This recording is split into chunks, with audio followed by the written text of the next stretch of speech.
second game. For the New York Mets, Lenny Randle will lead off. He'll be at third base. Batting second, playing second base is Doug Flynn. Batting third, the left fielder, Steve Henderson. Ed Kranepool batting fourth and playing first base. Ron Hodges, the catcher, batting fifth. Joel Youngblood playing right field and batting sixth. Lee Mazzilli will be in center field, and he's batting seventh. Bud Harrelson at shortstop, Bud batting eighth, and Bob Myrick, the pitcher, batting ninth. For the Pittsburgh Pirates, the leadoff batter will be the center fielder, Omar Marino. Batting second, playing third base, Phil Garner. Batting third, the right fielder, Dave Parker. Batting fourth, playing first base, Bill Robinson. Rennie Stennett, the second baseman, batting fifth. Batting sixth and playing left field, Fernando Gonzalez. Batting seventh, the catcher, Ed Ott. The shortstop, Mario Mendoza, batting in the eighth position, and the pitcher, Bruce Keeson, batting ninth. Pittsburgh Pirates taking over second place. They're 3.5 games back of the Phillies. The Phillies dumped the Cubs into third by defeating them today. And the Cardinals are in fourth place, 5.5 games behind. The umpires for the game tonight, it's Ed Sudol for the second ball game. Bob Engel, the umpire at first. Ed, of course, is behind home plate. Jerry Dale, the umpire at second, and Dutch Rennert, the umpire at third. Now the Pirates are taking the field. In doubleheaders, the Mets have won one doubleheader. They have lost 4 and they have split 4, so they are now playing their 10th doubleheader of the year. Pittsburgh Pirates have won 5, lost 2, and split 3.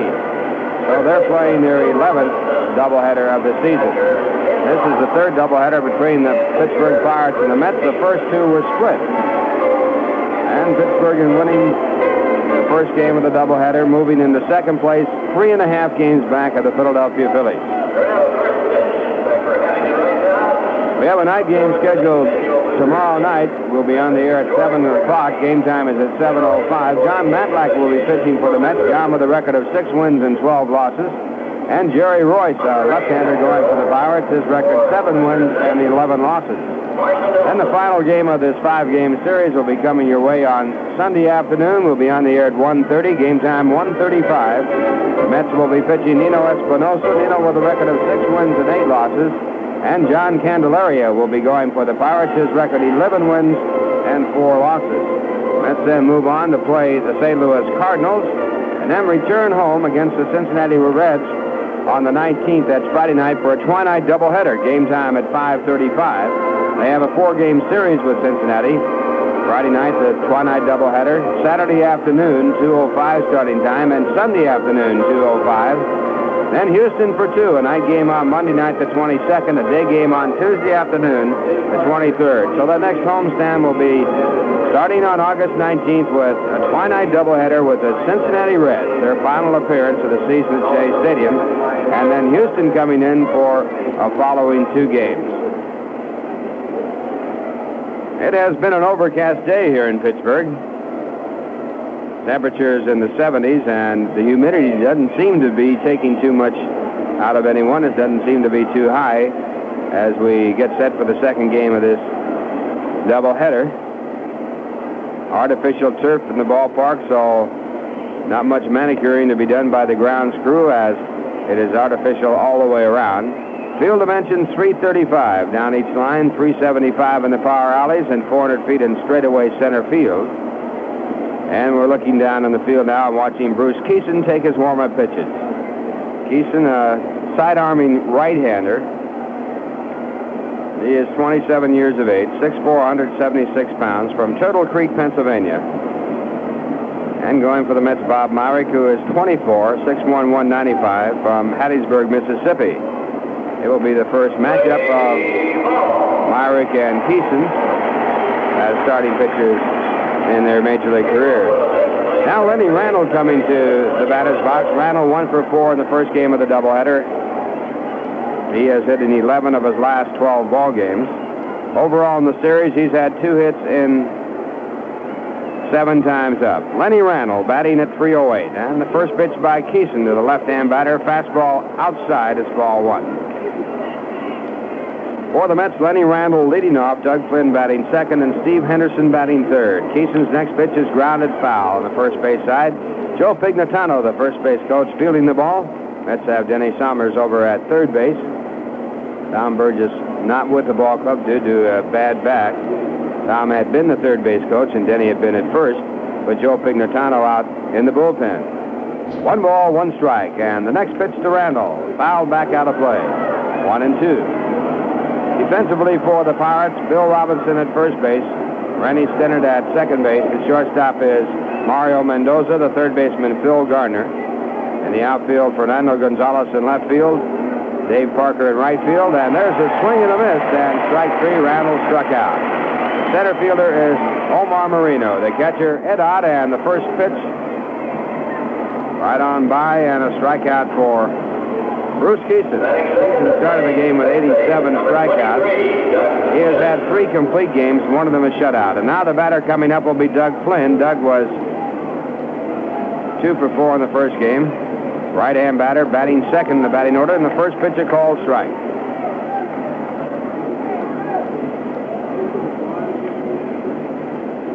Flynn batting .229. And Keeson's pitch, low and outside, off the glove of Ed Ott, and the count 1 ball and 1 strike. Phillies beat the Cubs 10-3. Philadelphia now has won 9 in a row. They lead the Pirates by 3.5 games. Carlton, the winning pitcher, the first 17-game winner. He's lost 6. Rick Russell, the loser, his record 15-5. Next pitch to Flynn, swung on a miss. It's 1-2. Home runs galore. McCarver had 1, his 3rd. Carlton had 1, his 1st. Luzinski his 30th. Johnstone his 7th. McCarver came back with his 2nd home run, his 4th of the year, and Hutton had 1, his 2nd. And a swing and a miss, and 2 strikeouts in a row for openers for Bruce Keeson. That'll bring up Steve Henderson. Steve 2 for 4 in the first game of the doubleheader, now hitting at .302 with 8 home runs and 34 runs batted in. Starting pitchers, Montreal playing in St. Louis. Dan Bonson on the mound for Montreal. They've lost 7 of 9. Cardinals have won 15-20, and Bob Force pitching for St. Louis.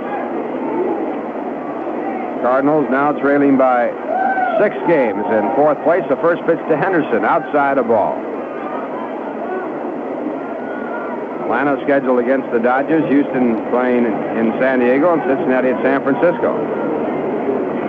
Dodgers leading Cincinnati by 11.5 games in the Western Division. The 1-0 pitch to Steve Henderson, swung on and fouled back into the stands, and the fastball fouled off in the count at 1 ball and 1 strike.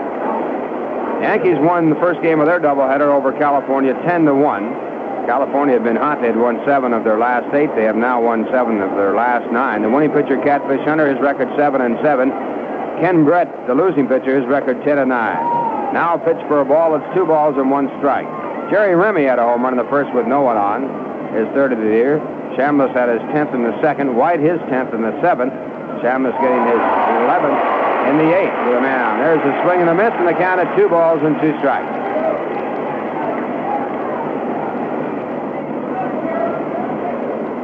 Fred Kualula pitching for California in the 2nd ball game, relieved by Mike Barlow in the 2nd. Figueroa going for the Yankees, and the Yankees lead 3-2 after 2.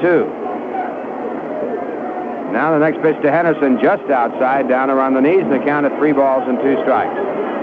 Boston leading Seattle 6-1 after 2.5. Cleveland beat Milwaukee 2-0 on a 1-hitter by Dennis Eckersley.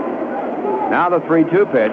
It is chopped out toward the second baseman. Could be a base hit. Stennett fields with a bare hand, and the throw to first base is not in time, as Bill Robinson, trying to get to that ball too soon, came off the bag. So Henderson is safe at first, and I believe that'll be a base hit. Stennett coming in to field the high chopper with a bare hand grab, and the throw off to first base, and Henderson safe. It is being called an error on the first baseman, and now they're going to check it after the ball game to see whether or not it should be scored an error. Can't believe they can call that an error. It was a very, very difficult play, and the official scorer, Bob Smizik here, said that the first baseman came off the bag. Here's Ed Creampool, and Ed looks at a fastball over the inside corner, and it's strike 1. Boy, that is some tough scoring. 1 strike count. Creampool did not play in the first game of the doubleheader, hitting at .281. And the next pitch is inside, and the count 1 ball and 1 strike. Creampool with 10 home runs and 26 runs batted in. Just underway here in the top of the first inning of the second game.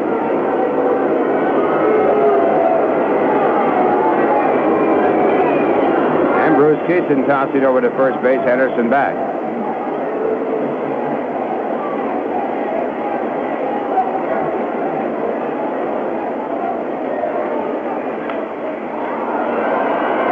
And the next pitch is hit in the air to left field by Ed Grainpool, and the catch is made out there by Gonzalez, and that retires the side. No runs, no hits, 1 error, 1 left. And the score at the end of 1/2 inning, it's the Mets nothing and the Pirates coming up. Taste Schaefer beer, consistently great Schaefer. From first beer to your last, it goes straight to your thirst. Beer after beer, the same great tasting Schaefer. Your last one always tastes as good as your first. Schaefer consistency starts with country pure water, heading for the Schaefer Brewery in Lehigh Valley. There's Schaefer's Kreuzen brewed, that's brewing twice. For over 130 years, it's given Schaefer a smooth, crisp, consistently great taste. Schaefer consistency, put it to the test. You'll find your last one tastes as good as your first. Beer after beer, the same great tasting Schaefer. Your last one always tastes as good as your first. Schaefer Brewing Company, Lehigh Valley, Pennsylvania. We're going down to the bottom half of the first, no score, and we pause for station identification. This is the New York Mets Baseball Network. WIZR FM, Johnstown.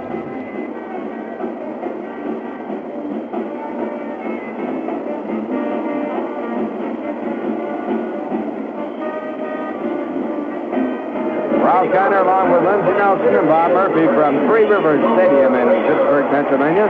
And the Pirates coming up here in their half of the first. Omar Marino, the leadoff, the center fielder.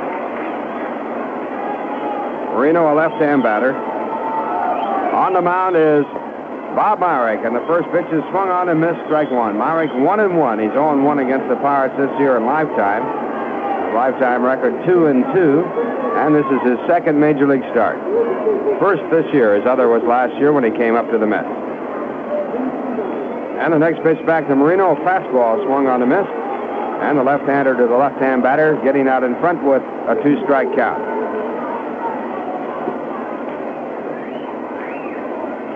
Marino was 1 for 4 in the first game of the doubleheader. And the next pitch is a curveball grounded foul. So the count stays at strike 2.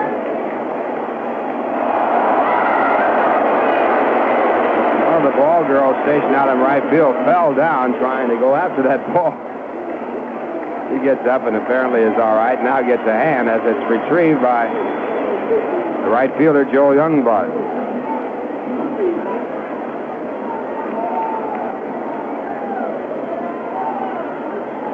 Two-strike count. Bob Myrick working. Catcher is Ron Hodges, and the pitch back to Hodges. A call, strike 3, and Marino is called out on strike. So Myrick starts off with a strikeout, and that brings up Phil Garner. Garner was 0 for 4 in the first game. He's 3 for 8 in this series.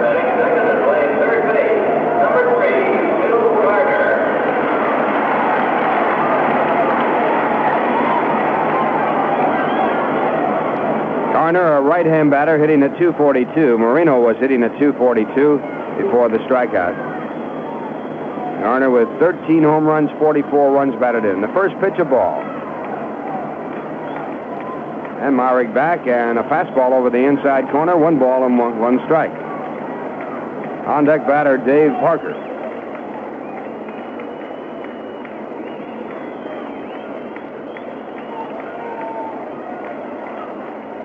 And the 1-1 delivery on the way, a swing and a miss. And that's strike 2. 1-2. The Mets have Hodges catching, Ed Grainpool at first base, Doug Flynn at second, Bud Harrelson the shortstop, and Lenny Randle at third. In the outfield, Steve Henderson in left field, Lee Mazzilli in center field, and Joel Youngblood in right.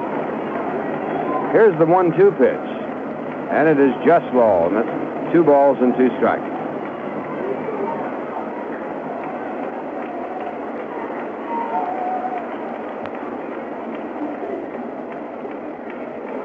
Time called as Garner goes back to the on-deck circle for the pine tar rack.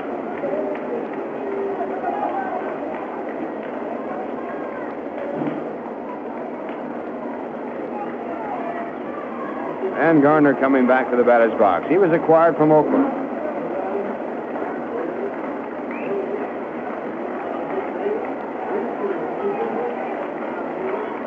And Myrick with his next pitch, and it's a changeup, swung on and hit right off the end of the bat, and the ball spinning off to the first base side in foul territory. Garner completely fooled by the changeup. Pirates at home have won 42 while losing 15, and they have won 17 of their last 18 games at home. And again, the 2-2 pitch, and it swung on and missed, and both pitchers have struck out the first two batters in this game. Myrick got him with a curveball, and that'll bring up Dave Parker. Parker had a 22-game hitting streak stopped in the first game by Jerry Kuzman when he went 0 for 3. Leads the National League at hitting with 349 and base hits with 162 and doubles with 37. He's hit 16 home runs and driven in 75. Dave Parker, the right fielder. And here's the pitch to Parker. It's swung on and grounded foul, strike one.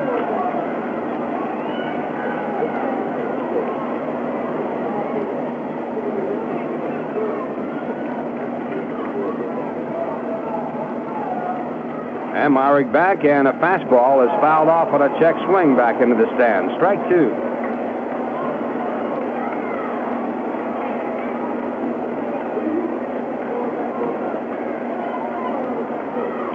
Bob Myrick working for the New York Mets, and the left-hander with the two-strike pitch. And it's popped up into shallow right field. Moving back is the second baseman, Doug Flynn. He's under the ball. And he makes the catch, and the side retired in order. And the score at the end of one, it's the Mets nothing, the Pirates nothing.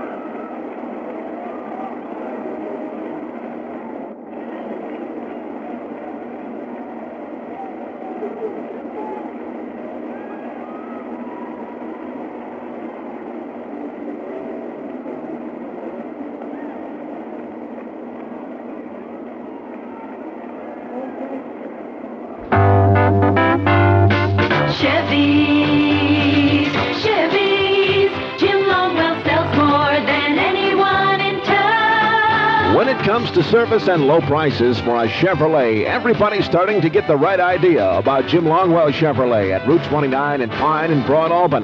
Check with all the others, then see Longwell Chevrolet, and you'll see the difference.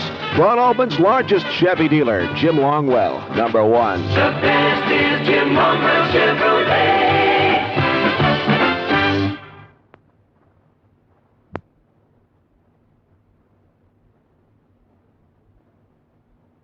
Which is a very biased opinion of mine.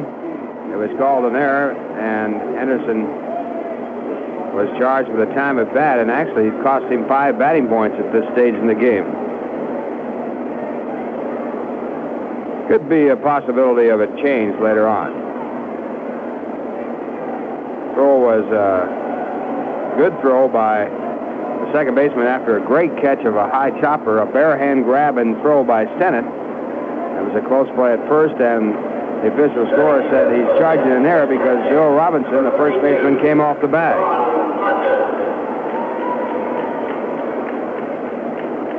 So Ron Hodges stepping in. Ron is batting at .340 for the year. He's been up 50 times with 1 home run and 3 runs batted in.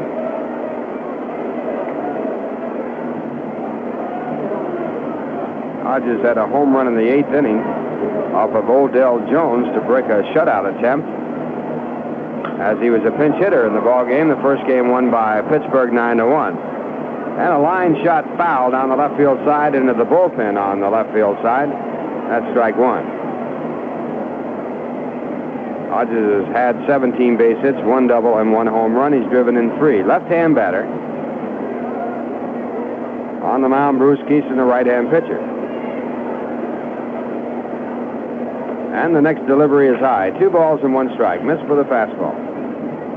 Make that 1 ball and 1 strike.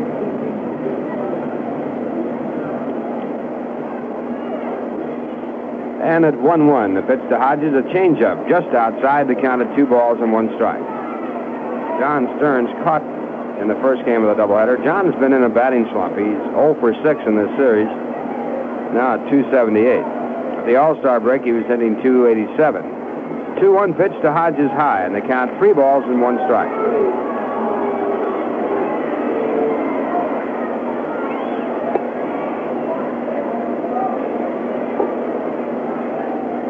And at 3-1, the pitch outside, Hodges walks. Let's get their second base runner, and that'll bring up Joel Youngblood.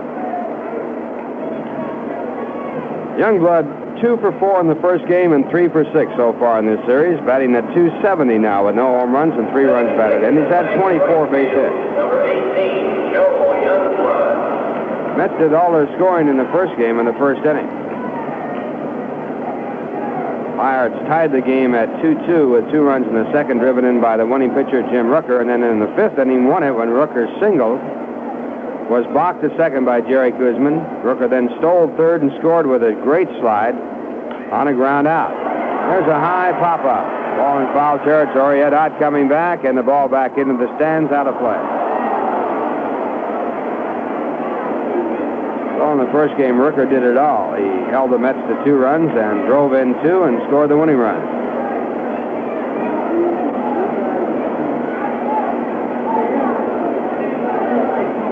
One strike count to the right-hand batter, Joel Youngblood.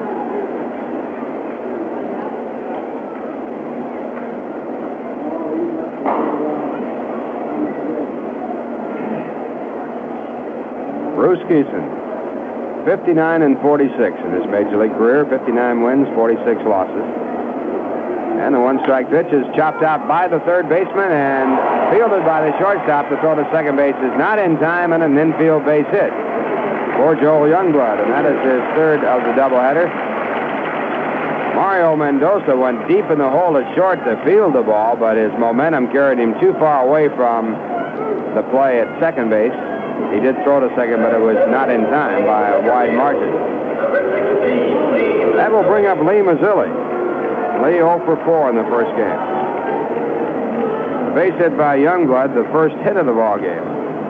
Mets with runners at first and second, no one out here as they bat in the top of the second inning. Mazzilli hitting .229, 2 home runs, 24 RBIs.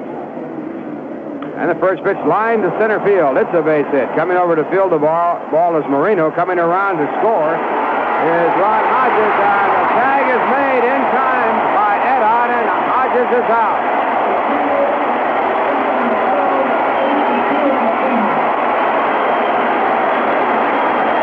Marino with a perfect throw to the plate taken by Ed Ott, and Hodges tagged out at home plate. On the play, the runners moved behind as Youngblood went to third and Mazzilli down to second base. So the Mets on a walk and 2 singles have runners at second and third, no one in. Hodges had some difficulty running between second and third, stumbling, and that might have made the difference in the play. Now the batter coming up is Bud Harrelson. Bud hitting him .168. Pirates are playing their infield in for a play at the plate. And Keeson's first pitch is hit right back at him. And now they have Youngblood in the rundown. The throw to Gardner is there, and now to the catcher, Ed Ott, and now to Keeson, and now back to Gardner, and now Youngblood running back to the bag at third. 2 runners there, and Mazzilli is out.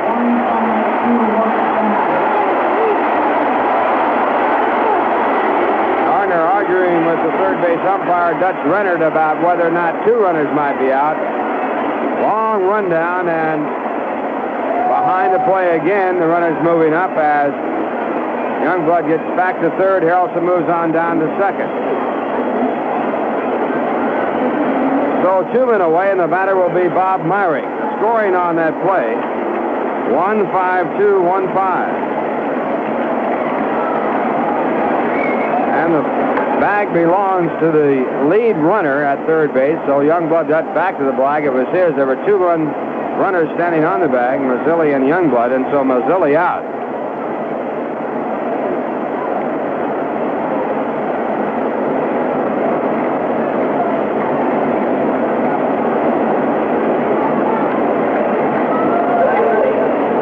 Bob Myrick is batting officially for the first time, a right-hand batter. Runners at second and third, 2 men out. No score, and Bruce Keeson working to Bob Myrick.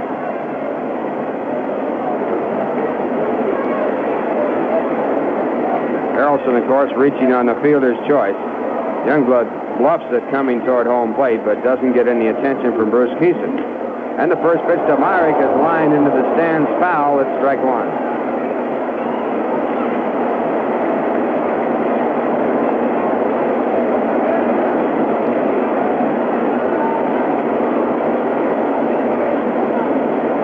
Fans still buzzing about the rundown play. It was not too well executed by the Pittsburgh Pirates, but they did get the out.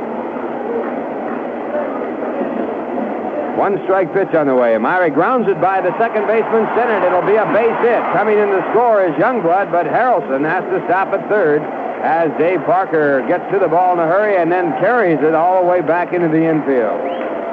So the Mets score on the base hit by Bob Myrick, his first this year. And, of course, his first run batted in, and that is his first Major League base hit. Bob Myrick was 0 for 3 last year, so he is now batting .250 in his Major League career as a hitter in a Mets uniform, and it brings up Lenny Randle.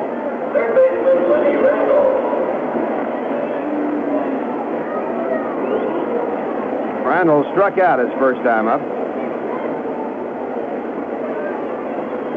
Batting from the left-hand side, hitting at .307, and the first pitch by Keeson is taken high, ball one.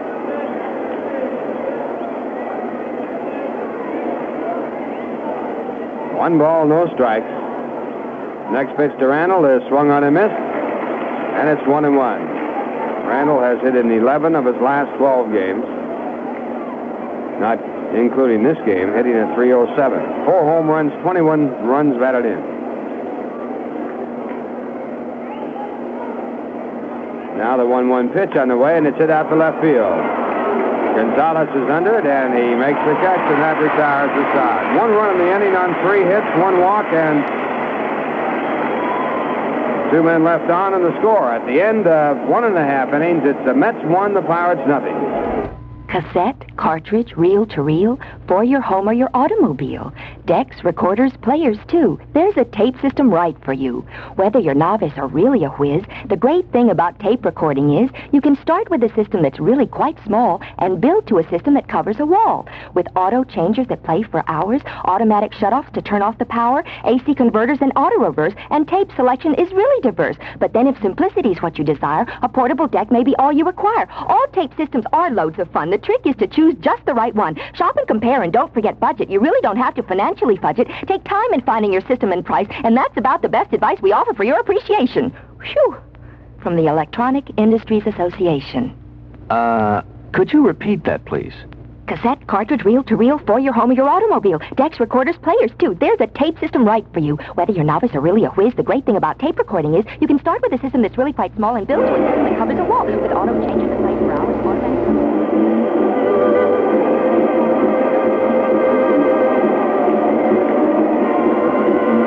We're going now to the bottom of the second inning. The Mets leading 1-0. They lost the first game by a score of 3-2. At St. Louis, Lou Brock has stolen his 887th stolen base. He needs 5 to tie Ty Cobb, who had 892. Stolen base coming in the first inning. And the Cardinals leading by a score of 1-0 after 1. They're trailing by a total of 6 games now, with the Phillies winning over the Cubs 10-3. Pittsburgh winning the first game, moving in the second place, 3.5 games back to Philadelphia, and the Cubs are 4 games out.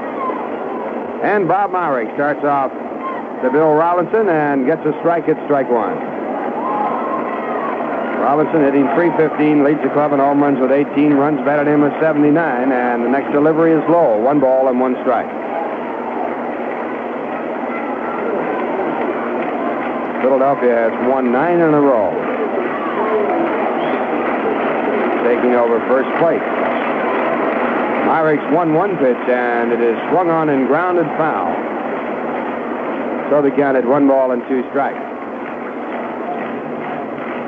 Robinson was 1 for 4 in the first game. He's 3 for 9 in this series, with 4 runs batted in. 1-2 pitch on the way. Robinson swings and misses, and Myrick has his 3rd strikeout. He has struck out 3 of his first 4 batters. That will bring up Rennie Stennett.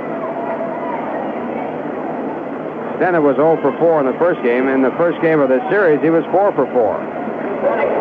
So he has had 4 hits and 8 times up. Second leading batter in the National League, hitting at .329. Dave Parker leads at .348. And the first pitch to Stennett is fouled off. It's strike 1. Minnesota ripping Detroit apart. They got 7 runs in the second.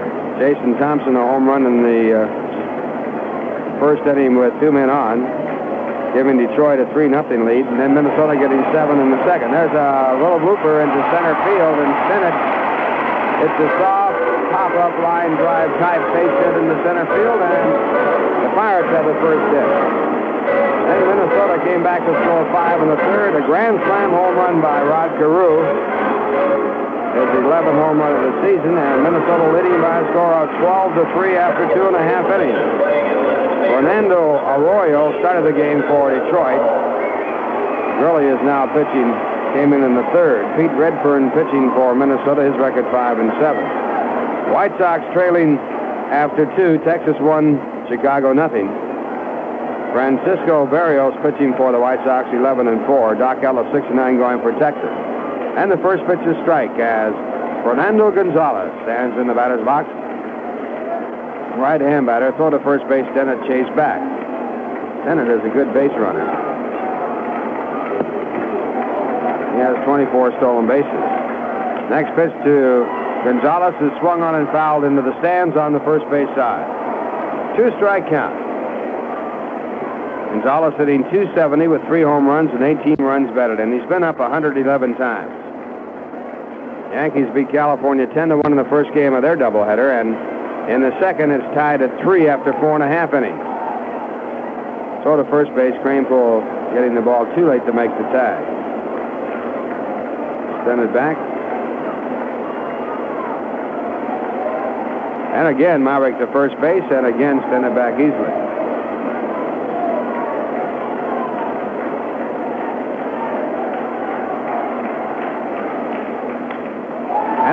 Fly ball hit out to right center field, moving over as Youngblood. He gets under it, and he makes the catch. And Gonzalez is out. Send it back to first base, and the batter will be Ed Ott. Cleveland beat Milwaukee 2-0 on a 1-hitter by Dennis Eckersley. He had pitched a no-hitter earlier. Larry Sorensen, the losing pitcher. Eckersley now 11-9. The only base hit came in the first inning with 2 men out, a triple by Cecil Cooper, and Eckersley retired his last 24 batters. In the second game, at the end of 4, Cleveland 2, Milwaukee 1. Ed Rodriguez pitching for Milwaukee. Don Hood going for Cleveland. Thornton a home run in the 4th with no one on to put Cleveland in front. His 19th home run. First pitch to Ed Ott, a fastball inside. It's ball 1. Ott, a left-hand batter against the left-hand pitcher Bob Myrick. At the end of 5, Kansas City 6, Toronto 6. Paul Splittor pitching against Lemanchik. Dug all the home run in the 5th with no one on, his 10th. That's the way the scoreboard reads. One more score. Boston leading Seattle by a score of 6-1 after 4. Rick Wise pitching for the Red Sox. Throw to first base and again send it back. Paul Mitchell started for Seattle, was knocked out in the second. Rice got his 30th home run in the second with 1 on. Stinson a home run in the 5th with no one on, his 6th. And the next pitch is in there, called strike. So they count at 2 balls and 1 strike. Stennett bluffed it moving and moved out there pretty far, but then held up and got back to the bag. 2-1 to count. Mets leading 1-0. 2 men out. We're in the bottom half of the second. And Myrick with a long hold and out of the plate. And a fastball is swung on and missed. And it's 2-2. And that pitch was out of the strike zone high and inside.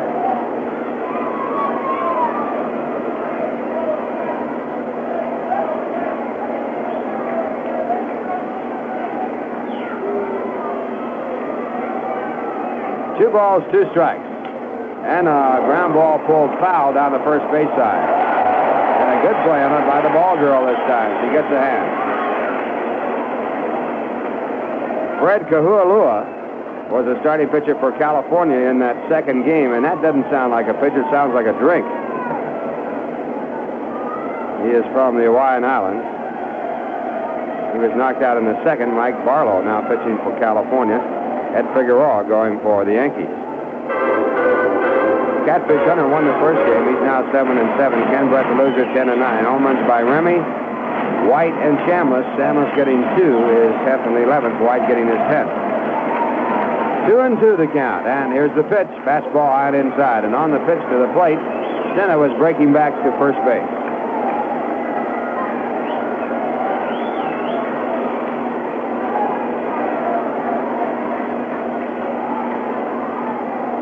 Runner will be going with a pitch. Myrick sets up. The runner goes, and the ball is strike 3. Right on the inside corner, and in his first 2 innings, Bob Myrick has struck out 4. No runs, 1 hit, and 1 man left at first, and the score at the end of 2, it's the Mets 1, the Pirates nothing. Taste Schaefer beer. Consistently great Schaefer. From first beer to your last, it goes straight to your thirst, to your thirst. Beer after beer, the same great tasting Schaefer. Your last one always tastes as good as your first. Schaefer consistency starts with country pure water heading for the Schaefer Brewery in Lehigh Valley. There, Schaefer's Croissant brewed. That's brewing twice. For over 130 years, it's given Schaefer a smooth, crisp, consistently great taste. Schaefer consistency. Put it to the test. You'll find your last one tastes as good as your first. Beer after beer, the same great tasting Schaefer. Your last one always tastes as good as your first. Schaefer Brewing Company, Lehigh Valley, Pennsylvania.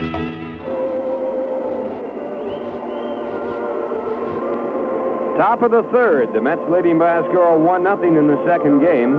Pirates won the first game 3-2 and moved into second place. They have to win both games to stay in second. If they lose the second ball game, the Cubs will go back into second place, 2 percentage points ahead of the Pittsburgh Pirates, and they would both be 4 games out.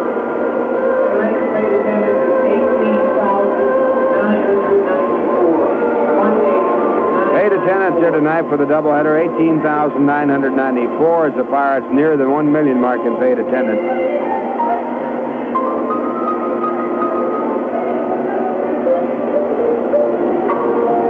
We're going to the top of the third. The leadoff batter for the Mets will be Doug Flynn, and on the mound for the Pirates, Bruce Jeter.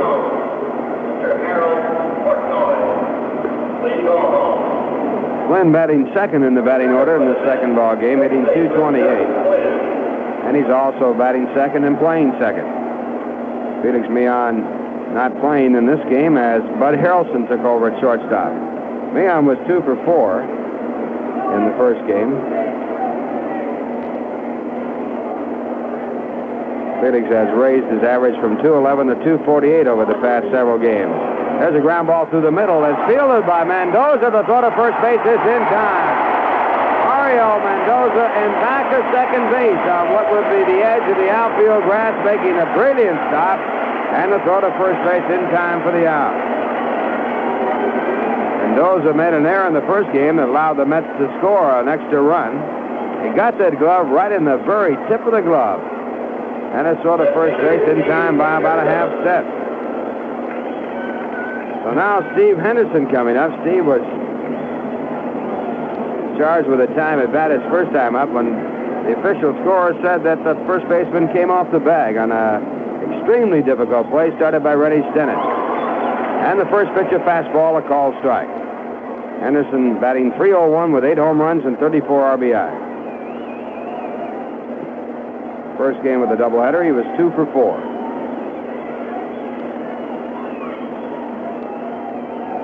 And Keeson with the 1-strike pitch. Henderson hits a base hit to right field, right between the first baseman and the second baseman.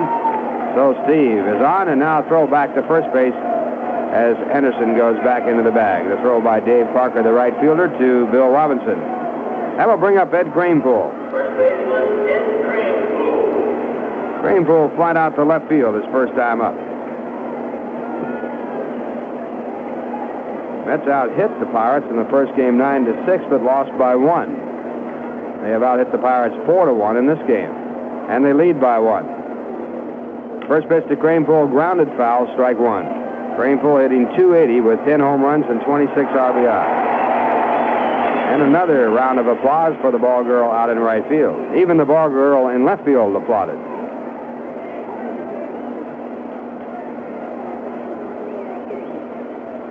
One strike count as Keeson sets up. Here's the pitch.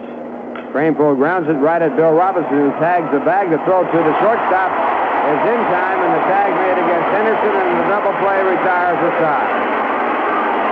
3 unassisted at first base, taking the force off, and the throw on down to second base in time for the tag play there. No runs, 1 hit, and no one left on base, and the score at the end of 2.5 innings, it's the Mets 1, the Pirates nothing. Well, we don't mean to be the bearer of bad tidings, but the new school year is right around the corner. We bring up the subject in order to announce that the Mets have added a new giveaway day to the 1977 promotional schedule, and it's called Back to School Day. The date is Saturday afternoon, September 3rd, when the Mets meet the Atlanta Braves at 2:05 p.m. On that date, every student from kindergarten right through high school who buys a ticket and attends the game will receive a good-looking Mets clipboard, which will certainly come in handy for those returning to the classroom soon. The clipboard has a brown leatherette look with a gold-colored Met emblem on the front. It's very stylish as well as practical. Students certainly need something in which to keep their notes, papers, and pens, and we think the Mets clipboard that will be given to those from kindergarten through high school is just what the teacher ordered. That's a new addition to the Mets special events calendar, Back to School Day at Shea Stadium on Saturday afternoon, September 3rd, when the Mets take on the Atlanta Braves at 2:05 p.m.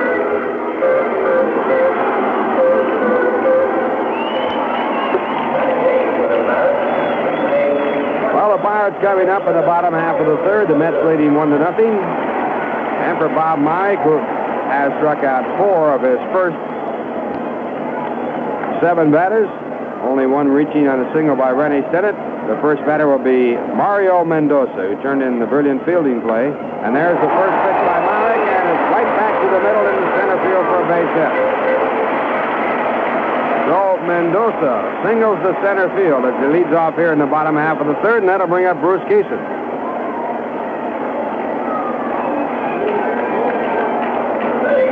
Keeson, a right-hand batter, hitting at .220, has 11 base hits. One of them a home run, and he has driven in 4, and he squares the bunt and fouls it off at strike 1. Ball was bunted foul, and it hit the umpire, Ed Sudol. I don't know how anybody can get hit as much as Ed Sudol. He's got to be black and blue all over, and he bends over. That ball got him somewhere around the stomach. Went right over the shoulder of Ron Hodges.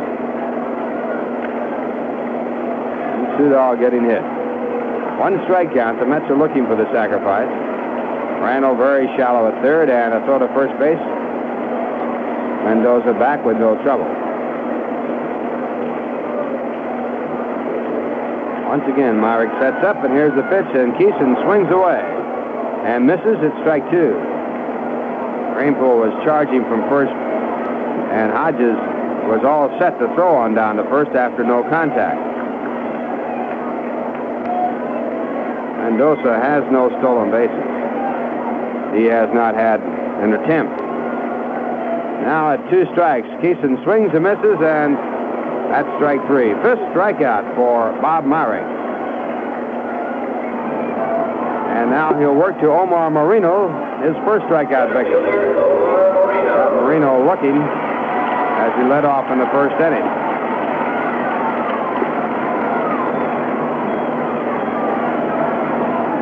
Marino, a left-hand batter, hitting at .241. 6 home runs, 25 RBIs. And Myrick's pitch, it is inside a ball. Mets leading 1-0. Second game of this doubleheader, the Pirates won the first 3-2.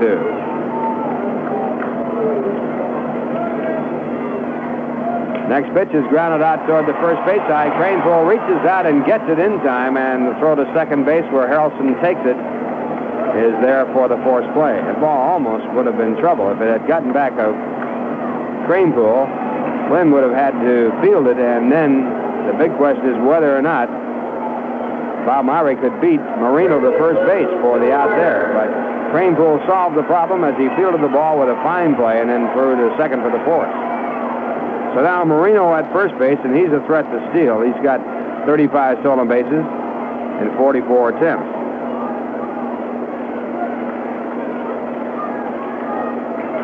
Pirates lead the National League in stolen bases. They have 156. Marino with a big lead. Myrick has yet to set his hands. Now he does. And a throw to first base, and Marino back. Batter's Phil Garner, who was struck out his first time up.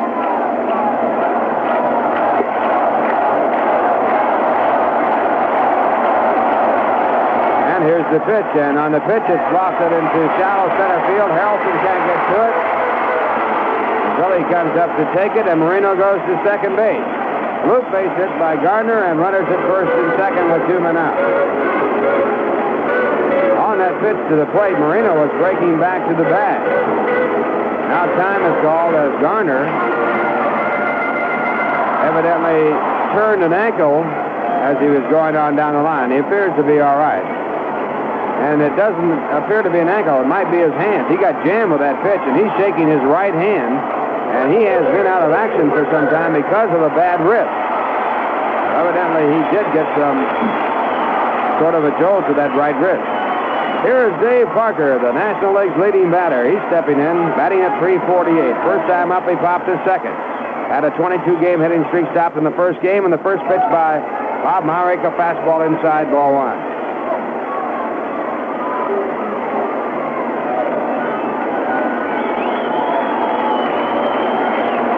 Parker, a left-hand batter. And Myrick with his next pitch. And a fastball is swung on and fouled back. It's 1 ball and 1 strike. Parker with 16 home runs, 75 RBIs. Leads the National League in hits with 162 and in doubles with 37. Had a 22-game hitting streak stopped by Jerry Kuzman in the first game. Earlier this year, he had a 22-game hitting streak. 1 ball, 1 strike. And here's the pitch. It's a curveball in the dirt, blocked by Ron Hodges, and the runners hold. Marino at second, Gardner back at him at first. Mets trying to hang on to a 1-0 lead with 2 men out here in the bottom of the third.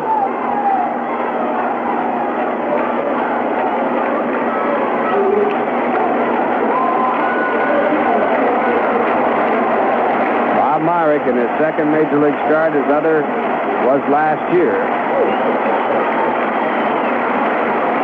And now the signs are out, and at 2-1, the pitch to Parker, swung on and fouled back into the stands on the third base side. All over the dugout, and the count at 2 balls and 2 strikes.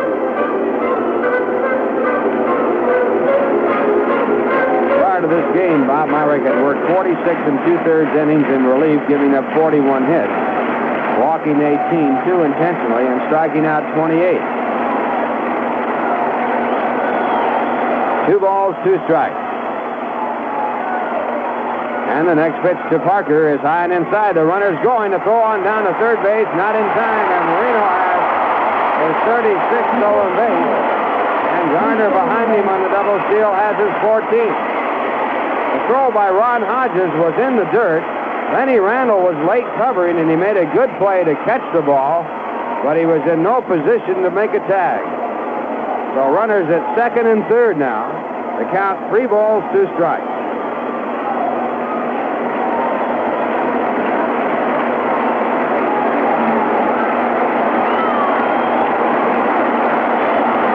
And Myrick will be working from the windup. And here is the windup in the 3-2 pitch. Fastball hit through the middle and into center field. 2 runs will score. Marino scores from third base, and Garner scores from second, and the Pirates take the lead by a score of 2-1. Runs batted in for Dave Parker, his 76th and 77th.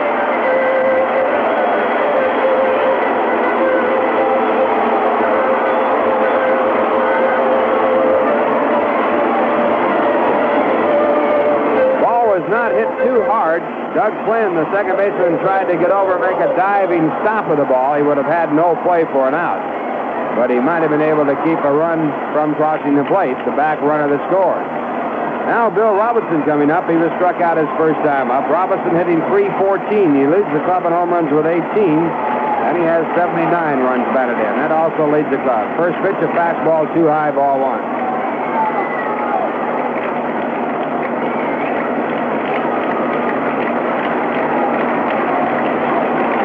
To the set, and the next delivery, a curveball, too low. 2 balls and no strike.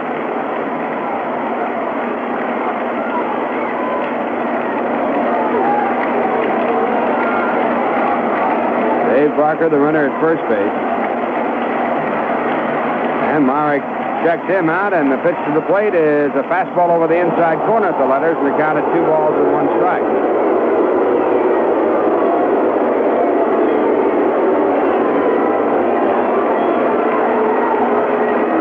2 balls, 1 strike. Myrick back again. And this time he misses just inside at the letters, and the count at 3 balls and 1 strike.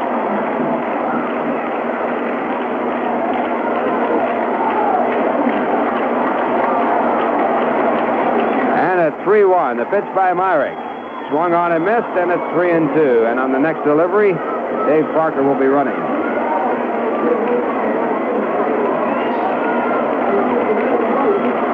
Greenpool still holding against the runner at first base. Myrick reading the signs from his catcher, Ron Hodges. And now to the set position, and as Myrick gets set to throw, time is called, and Myrick's delivery is no pitch.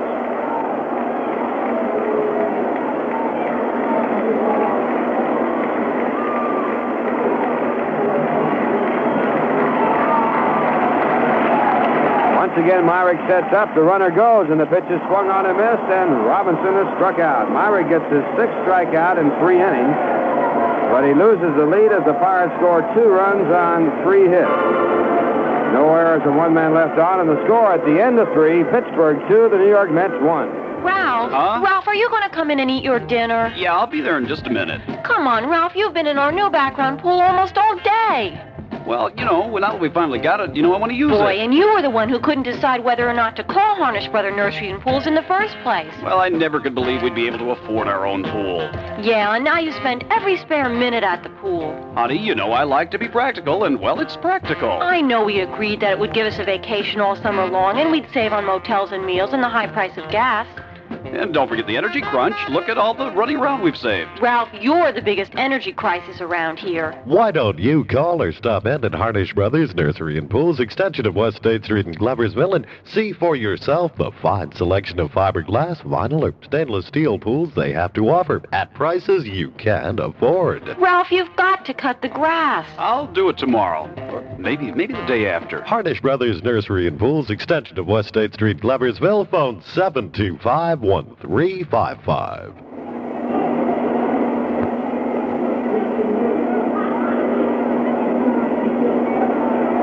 We're going to the top of the 4th inning. The Pirates leading 2-1 in the second game. They won the first game 3-2 to go into second place.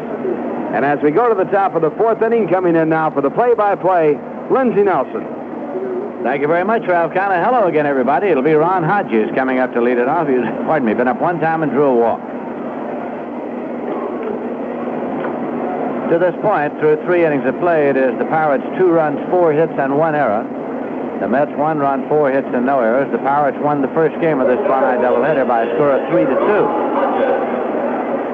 And thereby, they moved ahead of the Chicago Cubs into second place in the standings of the National League East, pending, of course, the outcome of this game.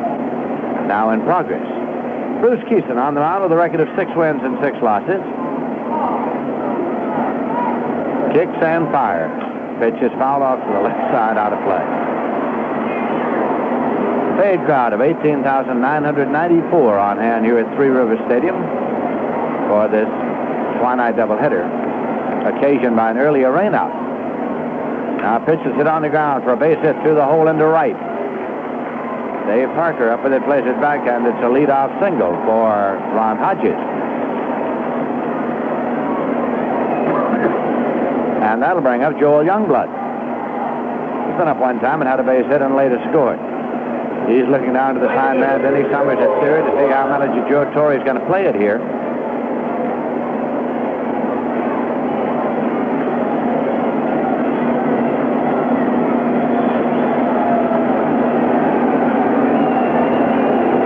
Has his side, and the pitch is swung on and fouled off. Back into the seats now to play. A full cut, it's strike one.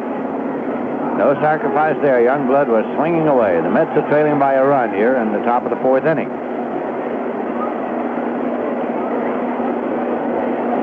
Again, Hodges takes his lead at first.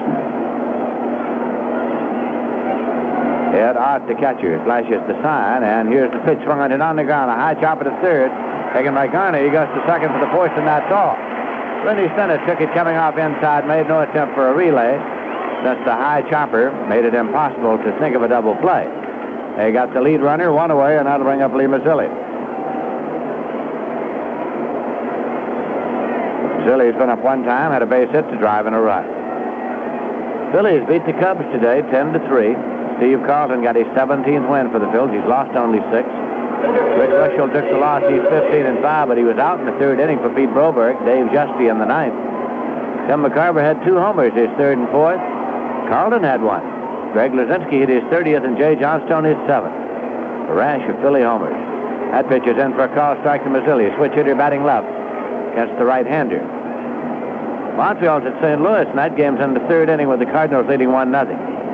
Stan Bonston 6-5 against Bob Forsch, who's won 14 and lost 5 for the Cards. Pitch to Mazzilli now, and it's swung on and hit deep to center field. Way back as Marino goes to the warning track. It's going, and this one is gone for a home run for Lee Mazzilli. A home run over the left center field fence, and the Mets are out in front by a score of 3-2. Lee Mazzilli with his third home run of this season. Batting left-handed off right-hand pitcher Bruce Keeson. His first was off left-hand pitcher Dan Wortham of the Expos on June 2nd. His second off Kent Jacoby of these Pirates, a right-hander, on the 17th of July. And now he has hit his third home run of the season to put the Mets back out in front. Bud Harrelson coming up.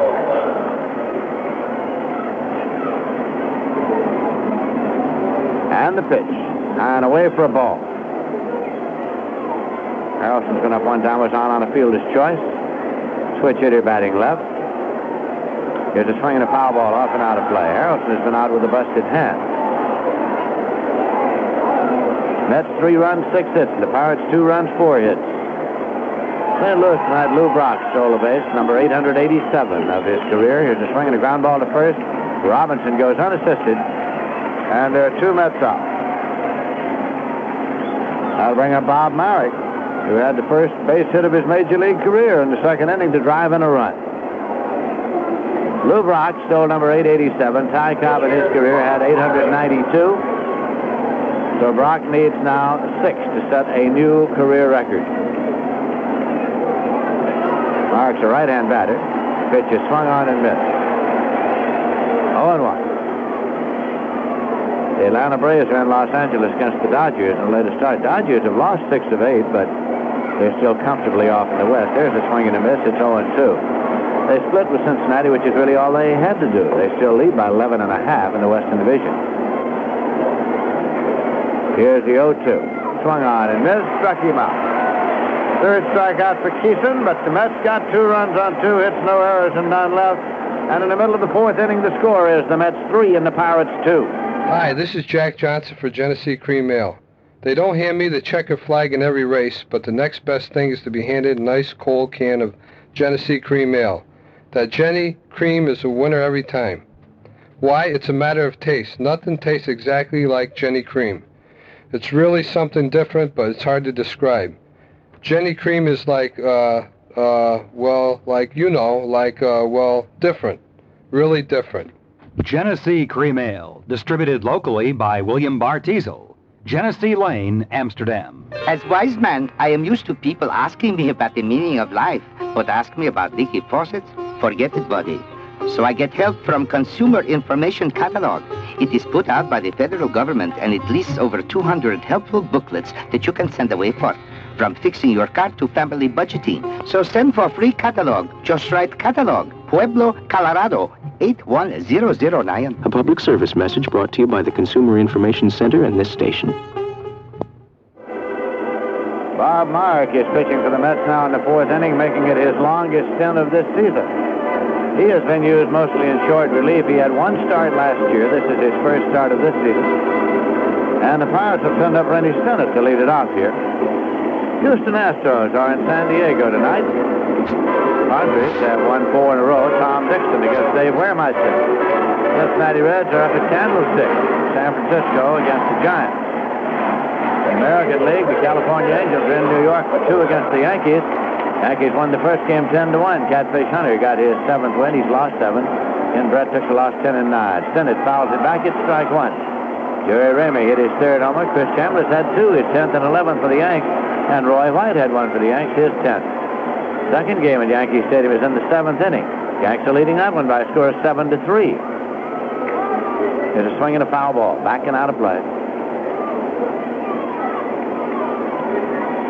Fred Kualua was the starter for California. Mike Barlow in the second inning. Ed Figueroa for New York. Reggie Jackson hit his 20th homer in the 6th with nobody on for the Yankees. Here's a 2-strike delivery now to Rennie Stennett. Swung on and foul back into the Met dugout. It's out of play. At Fenway Park in Boston, the Red Sox are leading Seattle 6-2 in the bottom of the 6th. Paul Mitchell 0-3, relieved by John Montague in the 2nd. Mike Kekich in the 6th. Rick Wise for Boston. Rice hit his 30th homer in the 2nd with 1 on, and Stinson hit his 6th in the 5th with nobody on. Here's the 0-2. Swung on and line off the glove of Lenny Randall on out to short left. Then it rounds first. Holds that, scored as a base hit. Randall was down on his knees and actually thought that with a backhand stab of the glove he would pull it in. But it almost took his glove off his hand and went on out into left field for a base hit. Then it is 2 for 2 in this game. Fernando Gonzalez is coming up. He's playing left field. Ken Maka played left field in the first game. Al Oliver has a knee injury. And starting tomorrow night, he will be unavailable for a different reason. He'll be on a suspended list through Tuesday's scheduled game because of an altercation with Bruce Fromming, National League umpire. That word received from the National League office in New York just before the start of tonight's ball game. Gonzalez wears the number 13 on his back. Cleveland beat Milwaukee by a score of 2-0. First game of a twilight doubleheader, and Dennis Eckersley had a one-hitter. 2-out triple by Cecil Cooper in the first inning. That was it. Swinging a foul ball, backing out of play. He retired the last 24 men in order. Larry Sorensen took the loss 3-6. Second game's in the bottom of the 6th inning, and Cleveland's leading that one by a score of 2-1. Ed Rodriguez 2-4 against Don Hood 1-0. Andre Thornton hit his 19th home in the 4th with nobody on for the Cleveland Indians. Once with Montreal, and Thornton was once with the Chicago Cubs. Stennett takes his lead at first. Here's a swing and a miss. 2-strike count. In the 8th inning, Baltimore 5, Oakland 1. Vida Blue relieved by Joe Coleman in the 6th. Jim Palmer 12-10 going for Baltimore. Doug DeCenza hit his 12th home in the 2nd with nobody on. There's a swing and a high fly ball to center that is lined up by Lee Mazzilli. Underneath and waiting. Sennett's halfway. The catch is made. Sennett retreats to first. No advance. Ed Ott is coming up. He's been up one time and was called out on strikes. Bottom of the 6th inning. Kansas City 9. Toronto 6. Paul Splittorff died in 6 against Dave Lemanchek 10-9. Doug Ault hit his 10th home in the 5th with nobody on. Al McRae hit his 16th in the 6th with one man on. In the 5th inning, Minnesota 12, Detroit 7. Pete Redford 5-7, relieved by Tom Bergmeyer in the 3rd. Fernando Arroyo 6-11 by Catfish Crawford in the 2nd, and Steve Greeley in the 3rd. Jason Thompson hit his 21st, Rod Carew his 11th, and Tito Fuentes his 5th. Outside low for a ball. In the 5th inning, the Texas Rangers lead the Chicago White Sox 1-0. Francisco Barrios, 11-4 against Doc Ellis, 6-9.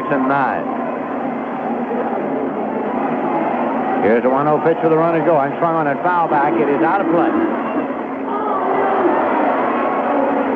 We thought for one brief moment that was going to be into our broadcasting booth where Mr. Ralph Count is, our designated catcher. But it hit on the front of the deck above us. 1 ball and 1 strike.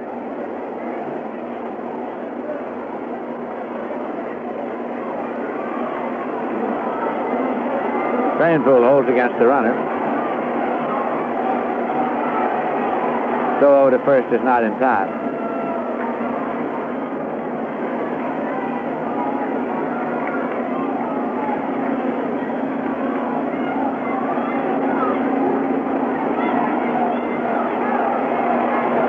Again, Myrick delivers. Well, there's a swing and a miss.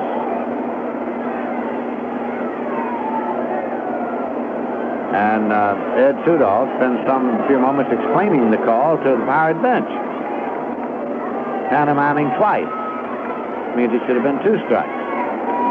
Matter of fact, it is. 1 ball, 2 strikes. Here's a check swing foul ball back and out of play. So the count continues at 1-2. Ed Ott around now to brush off the plate.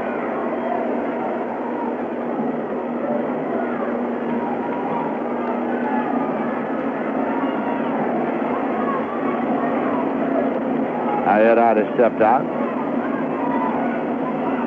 A little groundskeeping is taking place between the mound and the plate. Whatever it is, Ott's having a little trouble getting a hold of it, and Bob Myrick comes on, takes a look, decides he won't try, so Ed Ott's going to try his luck. It's got to be an animal of some kind. Now he hits twice with his cap, once with his foot. Picks whatever it is up between his thumb and forefinger, and it's getting an ovation here. For extreme bravery in the face of obvious not much. Wow, says the message board. Ed Ott back into the batter's box. I don't know what that was. Here's a swing and a miss. Left throw to first. Hustling back is Vinny Stennett. That is strikeout number 7 for Myrick. Mario Mendoza coming up now. Mendoza had a base hit in the bottom of the 3rd inning.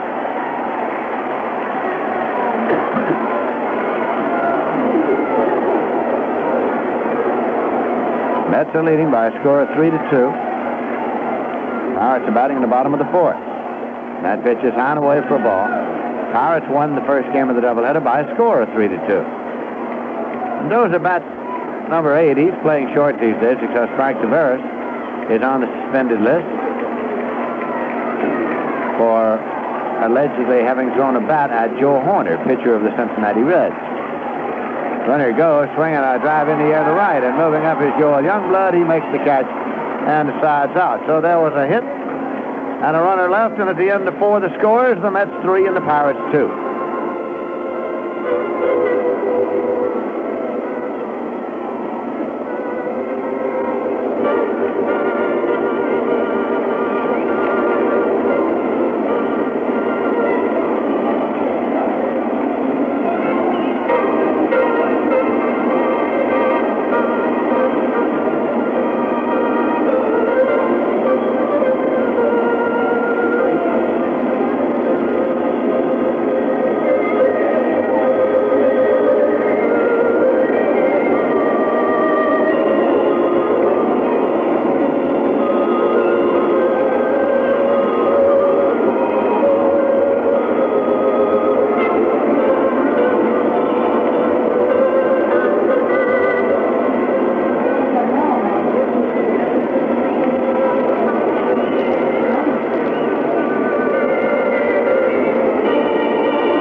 Informed that the animal destroyed by umpire Ed Ott was what Peter Sellers would call a mutt, called in some quarters a moth or a melon.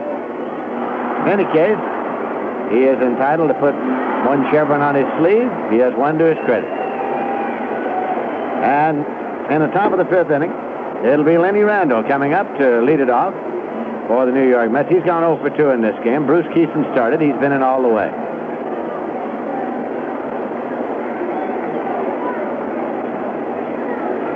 Randall is a switch hitter, batting left. This is the third game in a 5-game set between the Mets and the Pirates. Play again tomorrow night and again on Sunday afternoon. And the Mets are away to St. Louis. Take on the Cardinals Monday night, Tuesday night, Wednesday night. Next weekend, back to Shea for a big weekend set against the Cincinnati Reds. Tom Seaver coming back to New York for the first time in an alien uniform. Twilight doubleheader on Friday night, Saturday afternoon game, Sunday afternoon game. Now the pitch to Randall, and it is high for a ball, 1-0.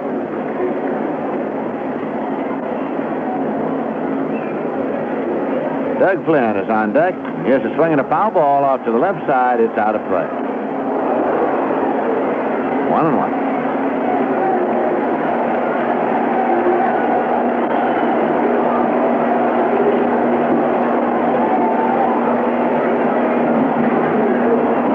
Keeson looks for the sign and has it. Deals 1-1. Swung on and looped out into center field. Marino coming fast, and he makes the catch about knee high. Omar Marino pulled it in. So Randall is out, and that'll bring up Doug Flynn. We paused for station identification. This is the New York Mets Baseball Network. WIZR FM, Johnstown.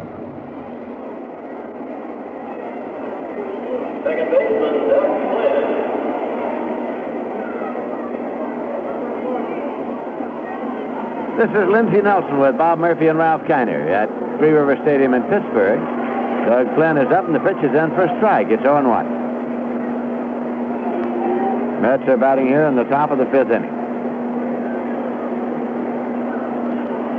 Now the pitch hit on the ground squarely up the middle. Second baseman Randy Stennett has it behind the back, turns and throws to first, but just not in time. Stennett did a great job of getting rid of the baseball and got it over there on the money.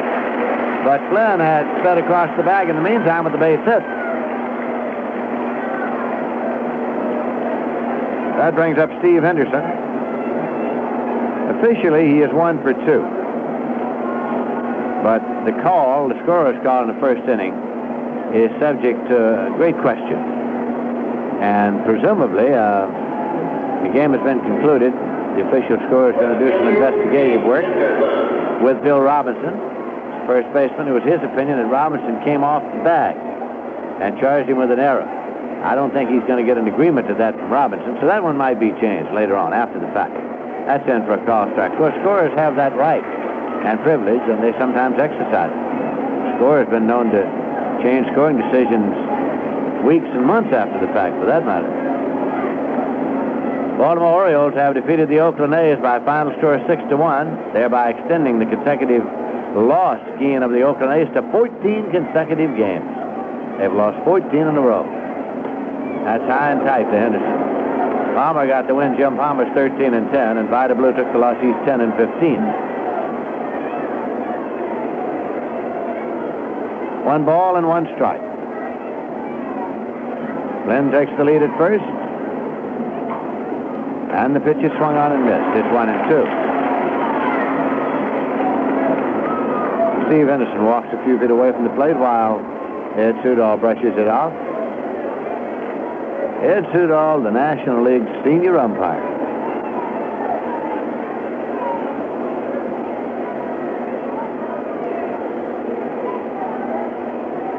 This will be a 1-2 delivery. Swung on and fouled off.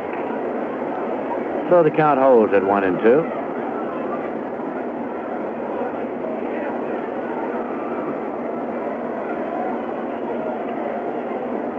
Mets 3 runs, 7 hits, and the Pirates 2 runs, 5 hits.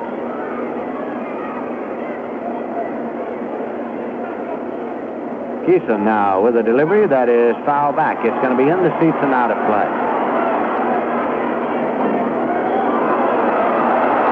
1-2, Steve Henderson.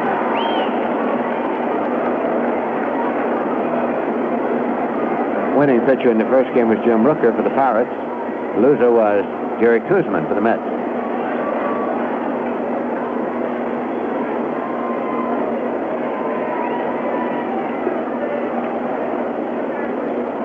Now Henderson's back in. Doug Flynn takes his lead at first. And a 1-2 pitch. Swung on and missed. Struck him out toward the first, not in time. Flynn's back. 4th strikeout for Keeson. 2 Mets out in the top of the 5th, and Ed Cranepool's the batter. He's gone 0 for 2. Cranepool is a left-hand batter.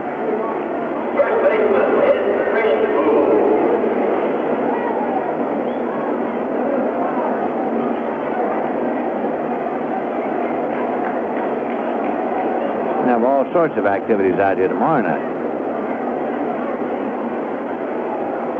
Here's a pitch, and it is low for a ball. The baseball game comes along at 7:05, the Mets and the Pirates. Before that, there'll be a softball game of the Pirate Wives against the Steelers Wives, the Pittsburgh Steelers pro football team. They'll have their wives here to play the Pirate Wives. Swinging a ground ball, second base, taken there by Rennie Stennett deep, placed to first, and the side is out. We'll have fireworks after the ball game tomorrow night. Side is out. There was a hit and 1 left, and in the middle of the 5th, the score is the Mets 3 and the Pirates 2. You know what's frustrating? When you look for Dairy Lee sour cream in your fridge, and it's all gone. Somebody must have liked it. Well, you got to get some more. Particularly now with all those fresh fruits and vegetables around. Sour cream lovers love Dairy Lee because it's made the way they want it, with the right taste, fresh and good looking. And when more than a few people congregate, you liven things up with an oh so satisfying onion dip made from just right Dairy Lee sour cream.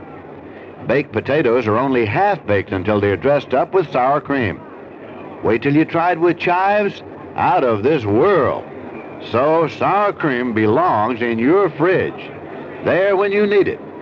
So why don't you go out and buy some today?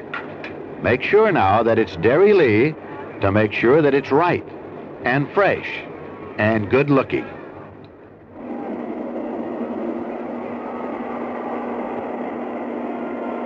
Pittsburgh Pirates are coming up, and they'll have Bruce Keeson to lead it off.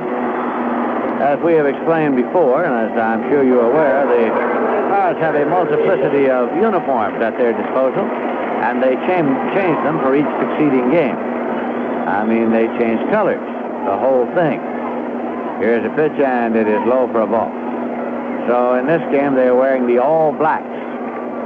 Black top, black bottom, and gold trim. Now the pitch, and it's swung on and fouled back. So that actually they look a great deal like Purdue or Vanderbilt.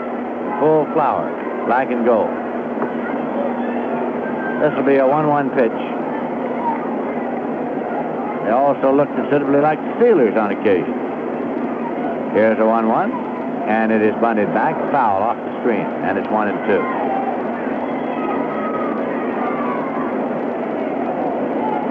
St. Louis Cardinals are still leading Montreal 1-0 in the 5th inning.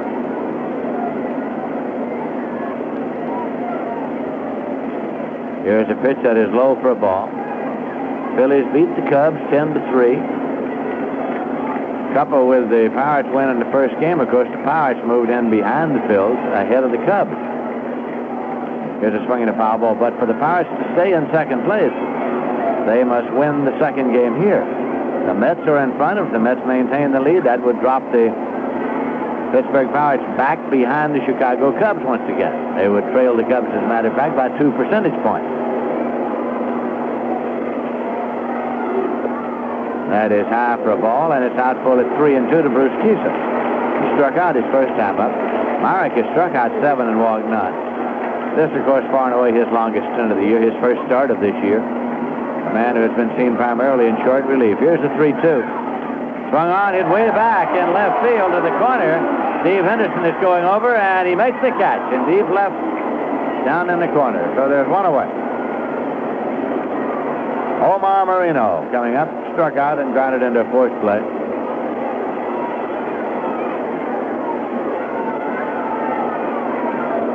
Yankees are leading the Cal Angels 9-3 in the 8th inning of their second game.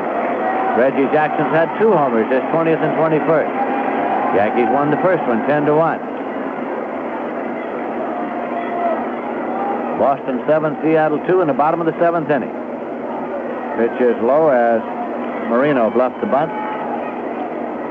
Cleveland beat Milwaukee 2-0 on a one-hitter by Dennis Eckersley in the first game. The second game's in the 7th, and Cleveland's leading that one 4-1. Baltimore beat Oakland 6-1. Breaking pitch is low for a ball. Kansas City 9. Toronto 8. Doug Ault and Hal McRae have had the homers. That's in the 9th inning now. Kansas City 9, Toronto 8. There's a swing and a tip back into the glove of Ron Hodges. And in the 7th inning now, Minnesota 12 and Detroit 9. Steve Greeley against Tom Bergmar. In the 6th inning, Texas leads the White Sox 2-0. Francisco Barrios against Doc Ellis, top of the 6th inning. Here's a pitch that is high. Marino again moved up and bluffed the bunt. Count to him is 3-1.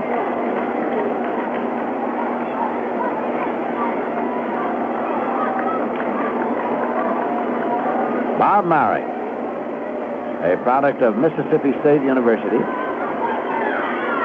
Swinging a drive into the glove of Cranepool at first with a put out. A line shot, but the net first baseman gathered it in. 2 away, and Phil Garner's coming up. He's 1 for 2. Phil Garner, a product of the University of Tennessee. A number 1 draft choice by the Oakland A's. Traded from Oakland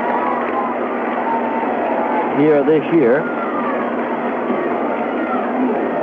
because the Pittsburgh Pirates needed a third baseman. He had played second primarily for the Oakland A's. That pitch is outside for a ball. 2 men out, nobody on base. But when Chuck Tanner came here from Oakland, he knew about the talents of Phil Garner, so he arranged a deal for him. Swing and a miss. It's 1-1.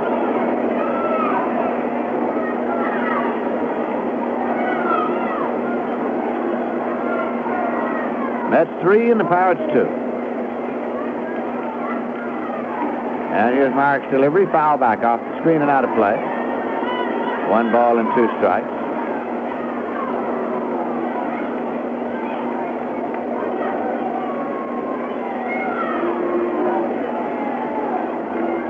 Outfield defense is set up straight away.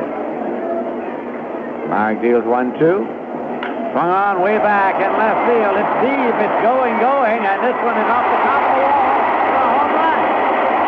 A home run on Phil Garner. His 14th of the year, and the score is tied. The Pirates 3 in the Mets 3. As Garner drilled that ball, hit the top of the wall back there in left, and is a home run.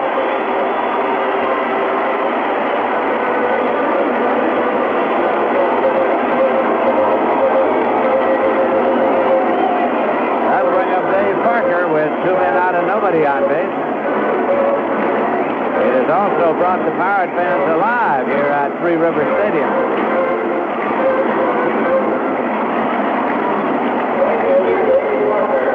Parker had a big hit to drive in 2 runs in the 3rd inning. He has 77 runs batted in for the year. That pitch is low and away for a ball. It's 1-0.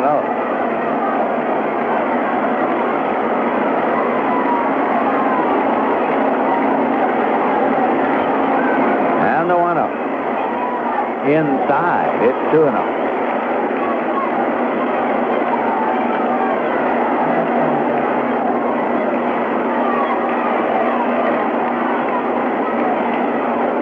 This will be a 2-0 offering. And it's taken low, so the count's at 3-0 now.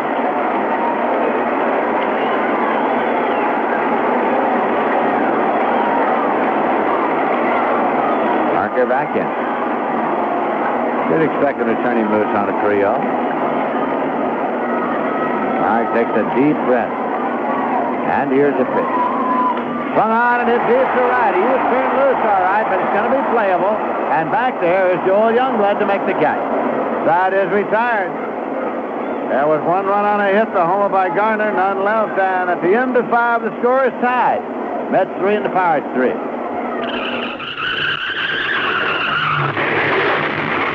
Tried to buy car insurance lately? If so, you found it hard to get, sometimes almost impossible. Well, things are changing, and the Winbard Insurance Agency, 34 North Main Street, Gloversville, is once again able to write auto insurance policies. Driving without insurance is illegal and can result in personal financial catastrophe. Don't gamble. Auto insurance is now readily available from the Winbard Agency, 34 North Main Street, Gloversville. Phone 725-5224 for all your insurance needs. And the Winbard Agency carries complete motor boat insurance, too.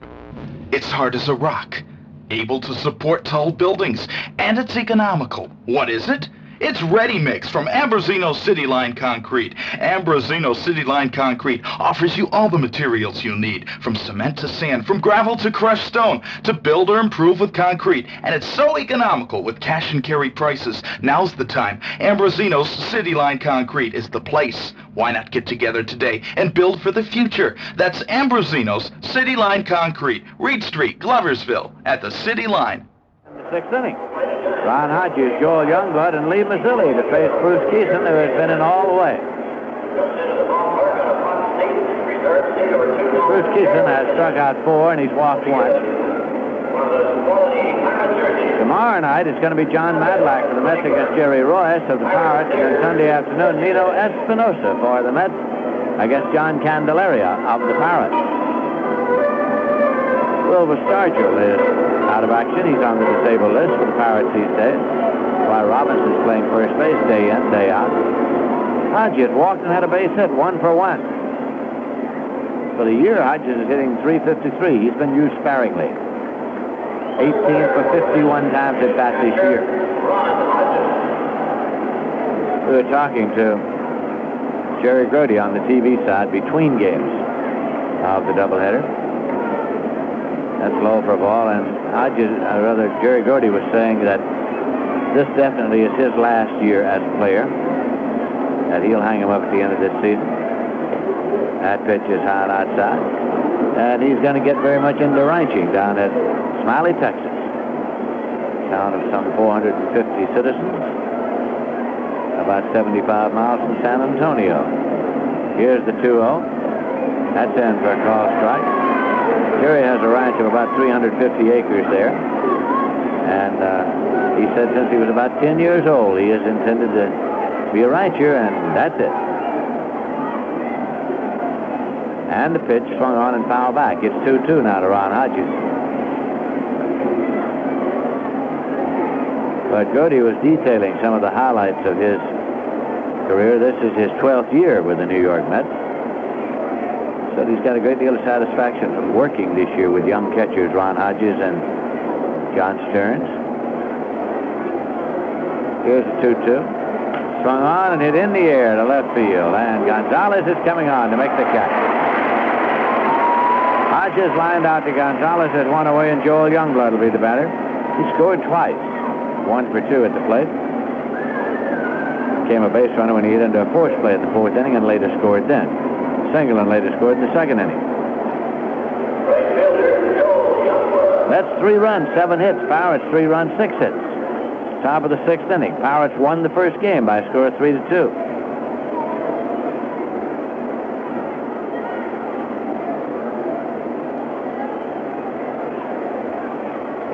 That is inside for ball. It's 1-0.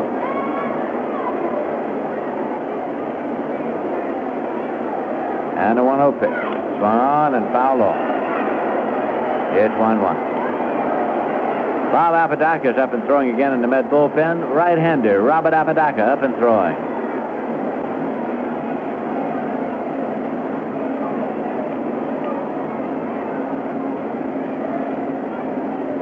This will be a 1-1 delivery. Inside.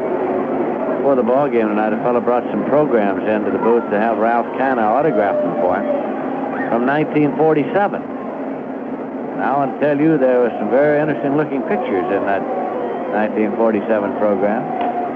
as well as names. There's a swing and a foul ball back at third. Out of play. It's 2-2. And for some strange reason, everybody looked an awful lot younger. Bob Prince even had hair, lots of it, 1947. This will be a 2-2 pitch. Hit on the ground, foul back at third. Picture in that program of the late Rosie Rosewell, who for many years was the broadcaster of Howard games here. Matter of fact, when Bob Prince first became a baseball broadcaster, he broke in under Rosie Rosewell. Rosie had a vocabulary all of his own, and if you happened to be from out of town, you needed a translator. If you were a regular listener, you knew exactly what was happening. Just a swing and a ground ball to second, taken there by Rennie Stennett, played to Bill Robinson. Youngblood has grounded out 2 away, and that'll bring up Lee Mazzilli. Now, Mazzilli has had a base hit to drive in a run and a homer, a 2-run homer. So he's driven in all 3 of the Met runs in this ballgame.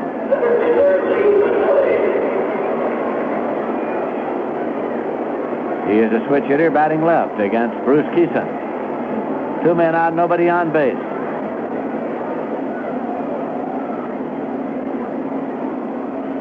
That pitch is inside low, off the glove. Will catch your head hot and coming back. I've forgotten the exact meaning of some of Rosie Roosevelt's expression. A doozy Maroney, I think, was a double. Here's the 1-0 pitch. Let up, and it's outside. And on a home run, he would have a pane of glass broken in the booth, and he would say, "Open up the window, Ain't Minnie." And a moment later, you'd hear tinkling glass all over the booth. This will be a 2-0. Low. Bob Prince says for the first year, he didn't get much time on the air. He was mostly the sound effects man. Now Mazzilli steps back to take a look at third base coach Denny Summers. Comes back in. The count to him is 3-0. Score tied, 3-3. He's in there. He was taking. Let's be turned loose. It's 3-1 now. He'll be turned loose on 3-1. He looks down to Summers again. Manager controls what the batter does on such pitches. And that is high, and he walks. So it's the second walk given up by Keeson. The Mets pick up a base runner, and Bud Harrelson will be the batter. He's gone 0 for 2. He is a switch hitter batting left.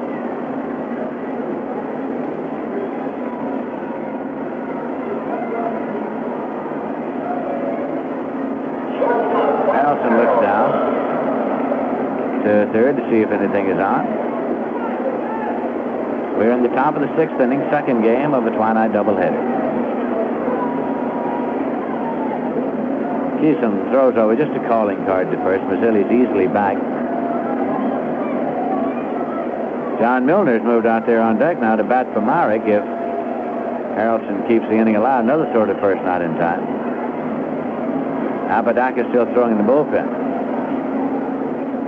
Swing and a high fly ball to left center field. Both Gonzalez and Marino are over, and Marino makes the catch. So there's a walk and 1 left, and in the middle of the 6th inning, the score is still tied. The Mets 3 and the Pirates 3. Tried to buy car insurance lately? If so, you found it hard to get, sometimes almost impossible. Well, things are changing, and the Winbard Insurance Agency, 34 North Main Street, Gloversville, is once again able to write auto insurance policies. Driving without insurance is illegal and can result in personal financial catastrophe. Don't gamble. Auto insurance is now readily available from the Winbard Agency, 34 North Main Street, Gloversville. Phone 725-5224 for all your insurance needs. And the Winbard Agency carries complete motor boat insurance, too. Hello, I'm Abe Vigoda. Police officers can experience difficulty in locating a most wanted man who is well concealed, just as real estate experts can have trouble finding hidden problems of ownership before you buy a home. That's why it's a good idea to take precautions in advance. For free information, write American Land Title Association, Box 566, Washington, D.C. The Mets are making changes. Bob Apodaca comes in to do the pitching. He'll be batting 9th, and Felix Millan comes in to play, or rather, he'll be batting 8th, and Felix Millan comes in to play second base. Flynn moves to shortstop, so Millan will bat in place of Harrelson. No, Millan will bat ninth. Apodaca will bat in place of Harrelson. That's it. Bob Apodaca is making his 42nd appearance. He has a record of 3 wins and 5 losses. Last time out against the Giants, he got a loss. But he gave up 5 runs in 3 1/3 innings on 6 hits. Bob Myrick, who had been used in short relief all year long, got his first start of the season here tonight, and he worked 5 innings, and under such circumstances, that's all a manager asks. 5 good innings. He gave up 3 runs on 6 hits. He struck out 7, and he walked none. So the score is still tied as he goes out of the ball game. He cannot be the winner, nor can he be the loser. And it'll be Bill Robinson, Rennie Stennett, and Fernando Gonzalez batting in this inning, the bottom of the 6th, for the Pittsburgh Pirates.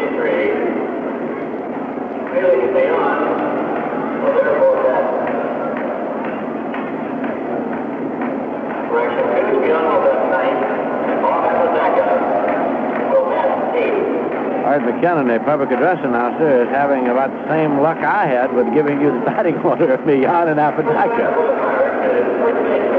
Now Bill Robinson's coming up. He's been up twice. He struck out both times.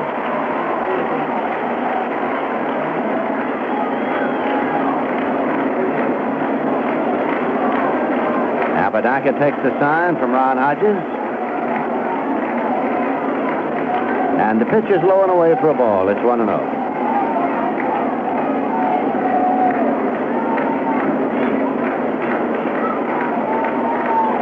Again, Apodaca rocks into the motion, kicks and fires, and here's a swing and a high pop fly to deep shortstop. Doug Flynn is calling, and he makes the catch. 1 away, and that'll bring up Rennie Stennett, who's 2 for 2. Stennett is hitting .342 for the year.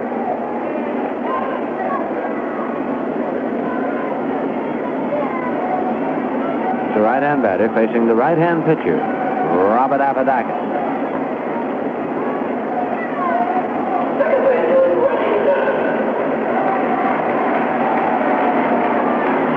Pittsburgh Pirates at home have won 42 and lost 15. That's some kind of a home court advantage. That's in for a called strike. It's 0-1. And at home they have won 17 of their last 18 games. Pitch breaks low and away, so it's 1 ball and 1 strike.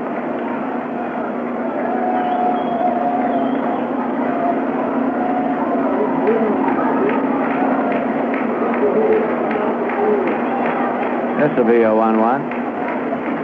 Swung it on the ground, deep third. Randall knocks it down. It hit him in the nose. I think he picks it up. There is no play. It is scored as an error charged against Randall. An error charged against the Mets third baseman. And now the Mets trainer, Tom McKenna, is coming out to see about him. He is talking to Dutch Run at the third base umpire.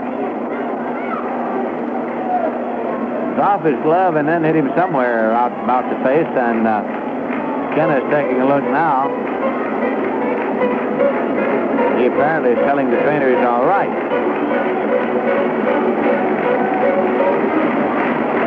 Fernando Gonzalez, fly to right, fly to center, coming up here with a runner at first and 1 man out. Score tied 3-3 in the bottom of the 6th inning.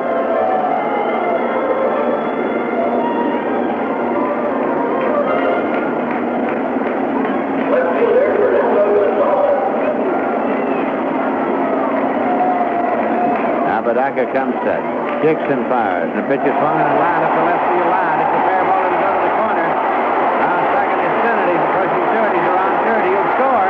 Ball is run down by Henderson. Plays it back. Stennett crosses the plate.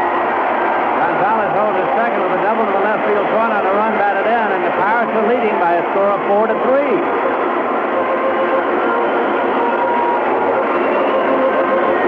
Gonzalez, his 8th two-base hit of this season. He strung it out down the left field line and went all the way to the corner.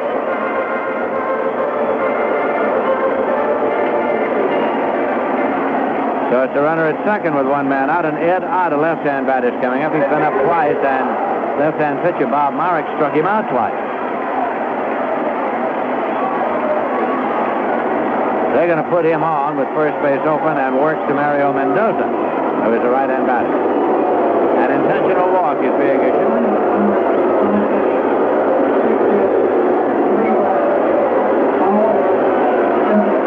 that will be the first base on balls issued in this ball game to a Pittsburgh Pirate. Outside ball 3. And here is ball 4. So Ed Ott goes down to first. Fernando Gonzalez holds at second. Mario Mendoza is coming up. He is 1 for 2. Mendoza is hitting .207 for the year.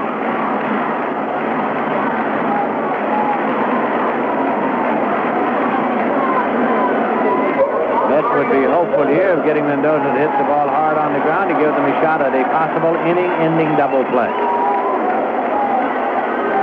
Howard runners lead first and second, and the pitch is swung and hit on the ground, not hard, and it's taken by Flynn. It's short over to second for 1, and that's all. Millan is upended. And now a fight is starting. It's Millan. And Ed Ott is second base. And now Millan is down, and Doug Flynn is pulling. And both the bullpens are emptying. And it's a battle royal here. Out by second base. Both dugouts have emptied, and both bullpens have emptied. On the play at second base, there was to have been no relay. But Ed Ott, the Pirates catcher, was in there in a hurry, and he took Felix Millan out. He upended him. So Felix came up swinging, and now the Pirates are swinging for the trainer to come out, and both trainers have gone out. There was some pretty good licks in there because both Ott and Millan were on the ground.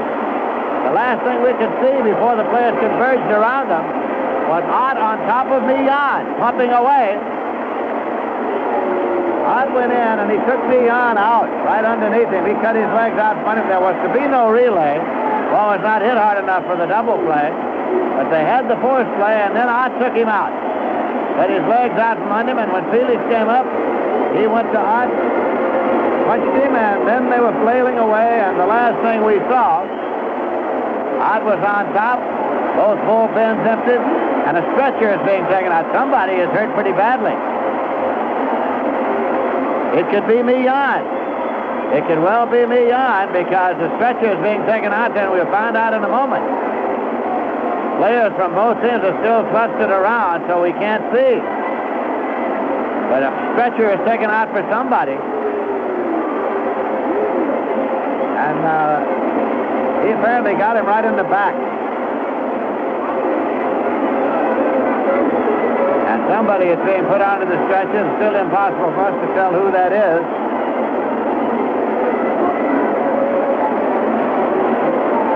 Players of both teams are clustered all around.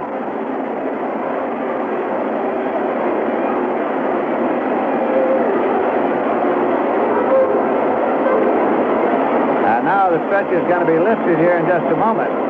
Dr. Feingold, the team physician of the Pirates, is out there. The umpires are in that area. Here's Sudol, hands on hips, standing now off to one side. So again, it was on the force play at second base as Millan took the ball from Flynn. Ed Ott was coming in, and he cut his legs out from under him. Got him hard, and Millan came up swinging, and it is Millan who's being taken off on a stretcher. Felix Millan is being taken off on a stretcher.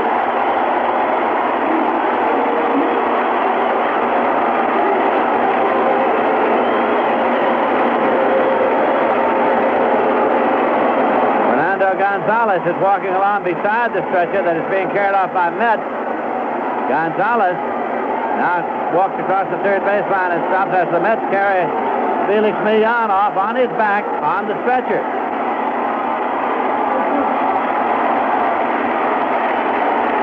So he is disappearing in the direction of the runway, and the Pirate team physician, Dr. Feingold, will follow him into the locker room, and we are hopeful of getting a report. Here comes Bobby Valentine out. He's going to play shortstop, I think, and I think then Flynn will move back over to second base, where he started the ball game. Valentine at shortstop. Flynn back to second base. Valentine will bat number 9 in the mid-order, which will lead off the next inning.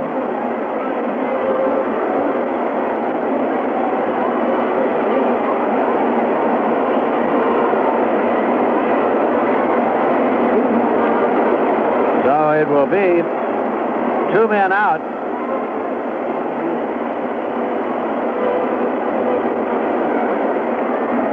And the Pirate pitcher, Bruce Keeson, will be scheduled up. Chuck Tanner, Pirate manager, is walking out now to have a word with Ed Ott. And Ed Ott is out there to talk to Ott. He might have been thrown out of the ballgame. Tanner now is talking to Ott, and so is Ed Ott.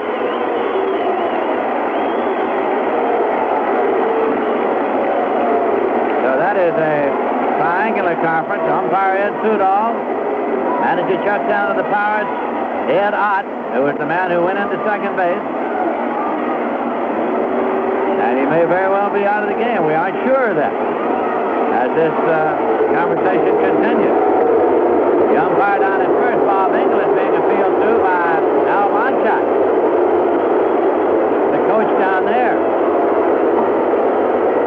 Meanwhile, Jerry Dale, the second base umpire, walks in to have a word with Apodaca. Runners at first and third, and now both Tanner and Ed Ott go back to the dugout. Bruce Keeson is coming up.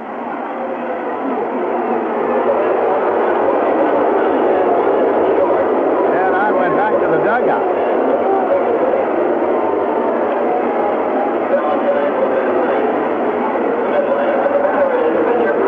Bruce Keeson is up now. Runners at first and third.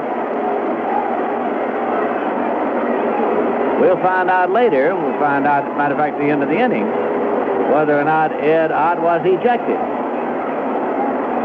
Runners at first and third, 2 men out. The Pirates are leading 4-3. We're in the bottom of the 6th inning. Apodaca off the stretch.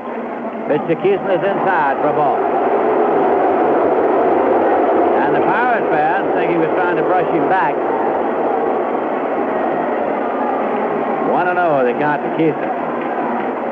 Runner at first goes as a swing and a foul ball, off and out of play. Keeson hit the ball deep to the left in the 5th inning.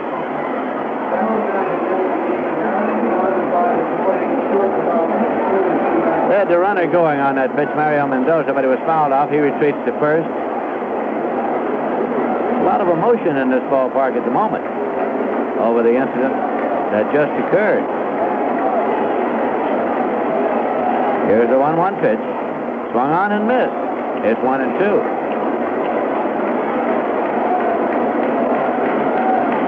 Pirates scored the go-ahead run in this inning.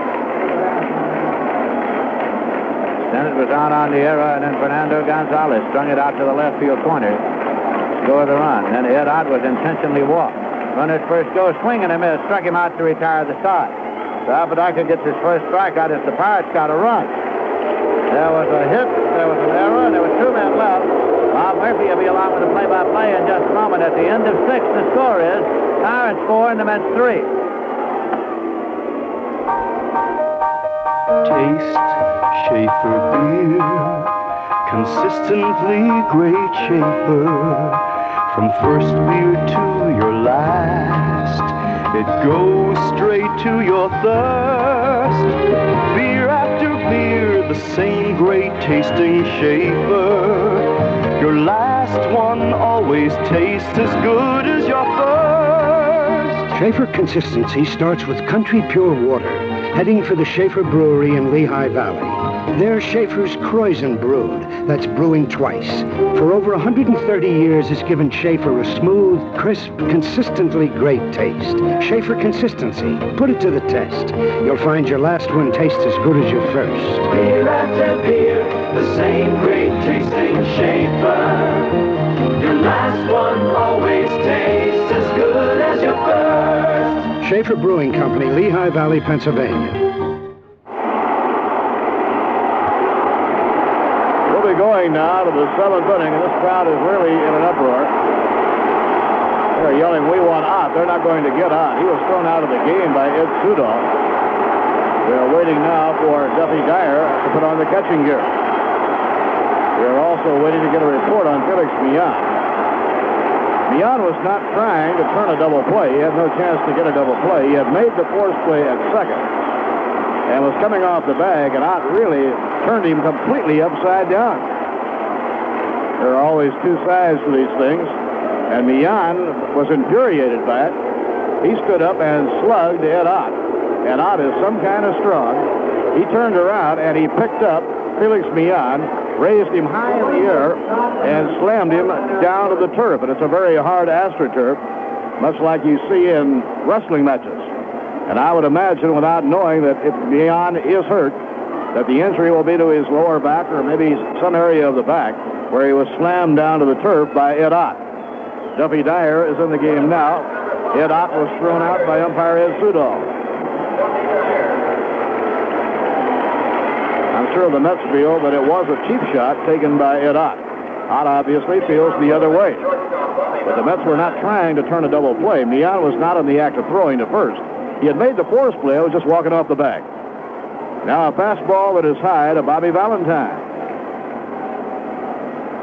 Mets now trail by 1 run. Bobby Valentine hitting for the first time, and the breaking ball is over, a strike call. Valentine came in the game when Millan was hurt. Bobby played the first game. And a half swing, he held in time, it was low outside. They check it with Bob Engel umpiring at first, and he says no swing. Valentine was badly fooled by Keeson's motion. Keeson is really difficult for right-hand hitters. And a ground ball hit hard to shortstop. Up with the ball, Mendoza, and the throw to first, 1 down. The run scoring for the Pirates that put them ahead will be an unearned run as the result of an infield error. Lenny Randall coming up. Lenny is 0 for 3. Hit a hard, sinking line drive to center in the 5th inning, and Marino, with that rocket speed of his, cut over and made the catch. Marino has to have as much speed as any center fielder around. And there are a lot of real fast center fielders in the National League. Now Lenny Randall hitting against Bruce Keeson. High and away, it is ball 1. Out there in all the middle of that fracas was Willie Mays. The 1-0 delivery. Line drive hit down the right field line. Fair ball. Base hit going into the corner. Randall around first on his way to second. He'll go into second base standing with a double. So now the tying run is on second. A hard double down the right field line by Lenny Randall. Doug Flynn, batting second in the order, comes up. For Lenny Randall, his 19th two-base hit of the year. The Cardinals lead Montreal 1-0. They're in the 6th inning in St. Louis now. Rich Gossage will get up, I believe, along with Grant Jackson. No, it's going to be Kent DeColvey and Grant Jackson getting up. Gossage was up throwing, but did not come in the first ball game. So the tying run is on second, 1 man away. Doug Flynn has 1 for 3. Left-hand hitters do so much better against Bruce Keeson. His motion and his sidearm pitching is very tough on the right-hand batters. Randall was hitting left-handed and lashed a double down the right field line.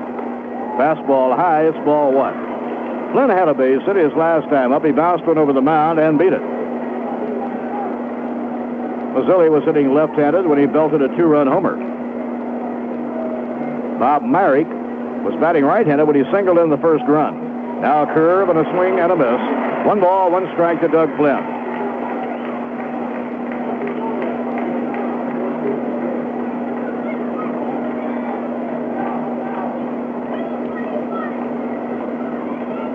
One ball, 1 strike on Doug Flynn.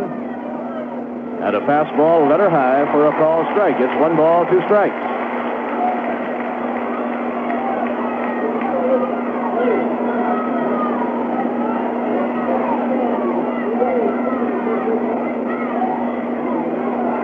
Ground ball hit the shortstop, crossing over Lenny Randall. He'll make it. And the throw to first is in time. Close play, a low throw by Mendoza. But it was scooped out of the dirt by Bill Robinson. Randall ran a gamble. He crossed to third on a ground ball to short, and he pulled it off. Now the tying run is 90 feet away at third. There are 2 men away. The batter is Steve Henderson. Steve had 2 hits in the first game, and he is 1 for 3 in the second game. Steve Henderson hitting .303. believe the injury to Felix Millan, or the hurt and the pain, is up around the shoulders, where he was thrown down to the turf by Ott, who picked him up. Ott suffered a cut lip where Millan hit him with the right hand. And the pitch on the way, inside and low. It's ball one. Ott was ejected from the game, and Duffy Dyer is now the catcher. The 1-0 delivery, swing and a miss, and a breaking ball. 1 ball and 1 strike. Pittsburgh 4 runs on 7 hits, 1 error. New York 3 runs, 8 hits, and 1 error. Lenny Randall on third and 2 men down. Eddie Kranepool in the on-deck circle, hoping Henderson can save him a stick. The defense is set up straight away against Steve Henderson. Now the pitch. Line drive in the air to center. Marino coming in. Base. No! It breaks off of his glove. A run has scored to tie the game. Henderson is around second. Henderson is racing to third. He'll go all the way to third. That'll be a 3-base hit for Steve Henderson. Center fielder Marino coming like the wind. At the last moment lunged, and I believe it just ricocheted off the heel of his glove and went out toward the center field wall. It's a triple and an RBI for Steve Henderson. He got a glove to it just about 3 or 4 inches above the rug, but couldn't make the play. And that time he got burned by his own speed. And Henderson winds up on third, and we have a tie ball game. And this will be all for Bruce Keeson. And we'll have a new pitcher coming in the ball game. And I believe it'll be Grant Jackson. So Henderson had 2 hits in the first game. He now has 2 hits in the nightcap. Steve Henderson picking up an RBI, his 35th of the year. And Grant Jackson is coming in the game to pitch to Ed Kranepool. The game is tied at 4-all. So Bruce Keeson is leaving the game. Thus, he cannot win the game, and he could be the loser if the runner Henderson on third to score, and then the lead to stand up. So Keeson has gone after 6 2/3 innings. He has given up a total of 9 hits, allowed 4 runs. He walked 2, and he struck out 4. And veteran southpaw Grant Jackson being brought in by Chuck Tanner to pitch to Eddie Kranepool.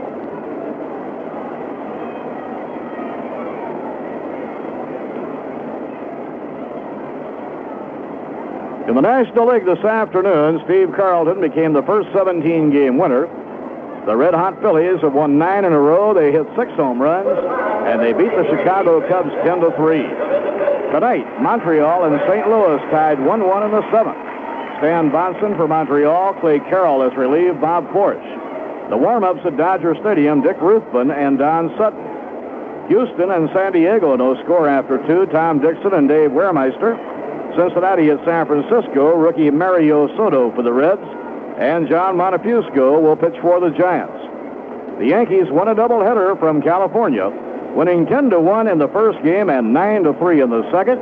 A route-going performance by Catfish in the first game, and the same by Ed Figueroa in the nightcap. Chambliss 2 homers in the first game, and also Roy White and Reggie Jackson 2 homers in the nightcap. The Red Sox beat Seattle 7-2 for Rick Wise. Jim Rice at his 30th. Dennis Eckersley pitched a 1-hitter. Cleveland 2, Milwaukee 0 in the first game. Cleveland leading 4-2 in the 9th inning of the nightcap. Baltimore beat Oakland 6-1. Jim Palmer won his 13th. We're ready to go, and a pop-up behind home plate. Coming back is Duffy Dyer near the dugout, no play. Ball lands on the dugout roof. Here's the report now on Felix Millan. Right shoulder and upper back are bothering him. Dr. Feingold is having him removed from one to the hospital.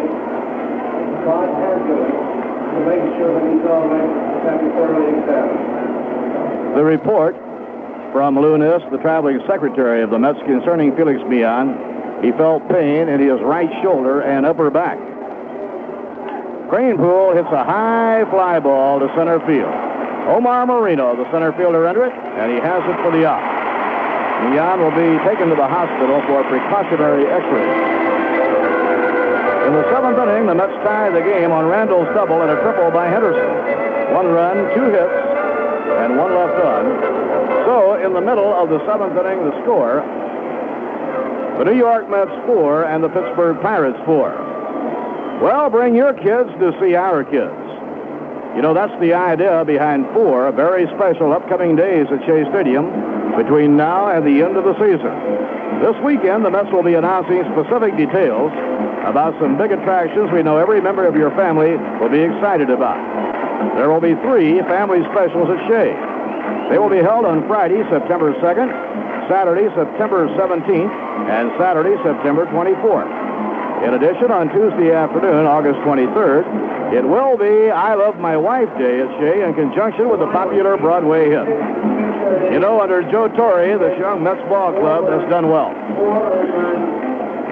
The new youngsters have combined with the veterans to bring Mets fans aggressive, exciting baseball that is a pleasure to watch. When the details of these 4 special days are announced this weekend, you'll want to take advantage of the golden opportunities to see the club in action. So mark down the dates of August 23rd and September 2nd, 17th, and 24th, and watch and listen for specific details. We hope you'll want to bring along your kids to see our kids.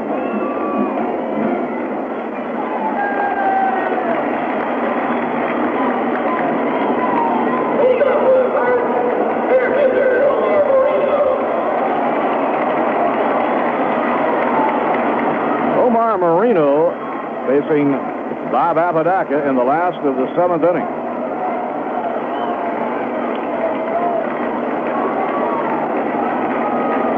Center fielder Marino is 0 for 3, lined out hard to Cranepool his last time up. Game is tied 4-4. Interesting ball game. Very well played doubleheader. The pitch to Marino and a foul ball. Back upstairs, no play. Pirates are something else to try and beat at home. They have won 17 of their last 18 home ball games. And on the year, well, they are 42-15 at Three Rivers Stadium. In comes the pitch, too high. 1 ball, 1 strike. Apodaca, 2nd inning on the mound. Fine job by Bob Marek, who had worked no longer than 3 innings at any stretch this year. He worked 5 as a starting pitcher. High and away. Apodaca dropping behind on Omar Marino. We'll be with you at 7 o'clock tomorrow night for the 4th game of this series, and 1:30 on Sunday afternoon for game number 5. Pitching 2-1. And a drive to right field, base hit. Marino, the speedster, is on with a single to right. Now the Mets will have to keep an eye on him. He led a double steal back in the 3rd inning that gave the Pirates an extra run. They got 2 runs on a single instead of 1 as the result of it. Marino has stolen 36 bases, and for a long period of time he was not the regular center fielder. If his hitting had been sufficient for him to play every day all year, there's no telling how many stolen bases he would have. Bill Garner, the number 2 hitter in the batting order, has singled and homered. He has 2 for 3. He hit a home run, a line drive his last time up in the 5th inning. And he bunts the ball foul out of play.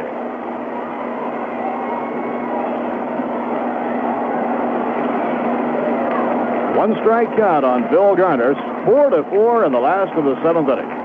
Pirates captured the opener 3-2. Jim Rooker winning the mound duel from Jerry Koosman. Koosman has pitched so well his last 2 starts, both complete ball games, and all he has to show for it, 2 losses. Now Marino builds his lead. Throw to first, not in time. He dives back. Felix Millan has been taken to the hospital for precautionary x-rays. He was picked up and slammed to the turf after landing a right hand on Ed Ott. Ott's a very strong man. He wheeled around, reached down, and got Millan by the legs and lifted him high in the air and then slammed him down. Paul Siebert and Skip Lockwood are warming up now in the New York Mets bullpen. Apodaca from the stretch. Bunted, and it's a fair ball. It will be taken by Ronnie Hodges to throw to first in time. And the sacrifice is successful. Hodges to Doug Flynn to retire Garner. Dave Parker coming up with a tie-breaking run on second.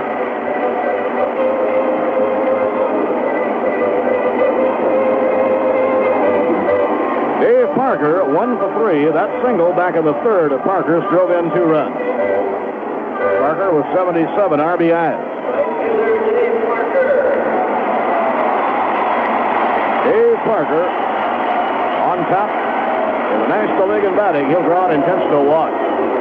First base is open. Bill Robinson will be up next. So Parker is being intentionally walked. He had a 22-game hit streak stopped by Jerry Koosman in the first game of this doubleheader. He went 0 for 3 and was struck out his last time at bat. Twice this year, Parker has had a 22-game hitting streak, both representing National League highs. Boy, there are some wild, high-scoring ball games in the American League tonight.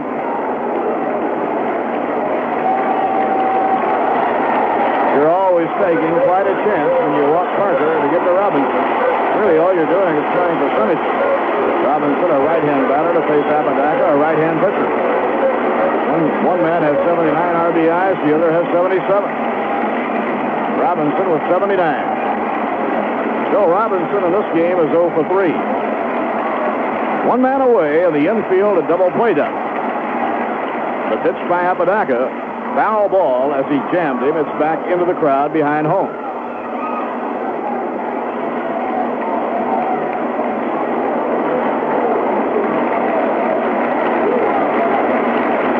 Now Apodaca nodding in agreement with Ron Hodges. The runners lead from first and second, and a high fly hit the right field, playable. Joel Youngblood standing under it, makes the catch. Marino is flying to third, and the throw coming over, pretty close, but he's safe. Boy, Youngblood really has a gun for an arm. He has the best arm among the Mets outfielders. He turned that into a very close play against the speedy Omar Marino. Now there are runners on first and third with 2 men away, and the number 2 hitter in the National League is coming up, Rennie Stennett.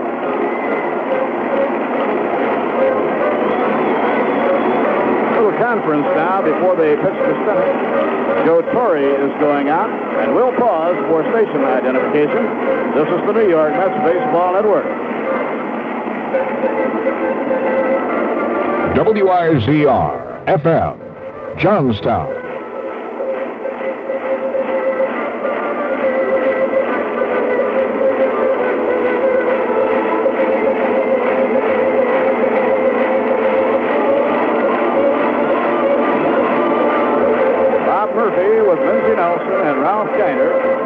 Seventh inning with the game tied 4-4. Omar Marino is on third.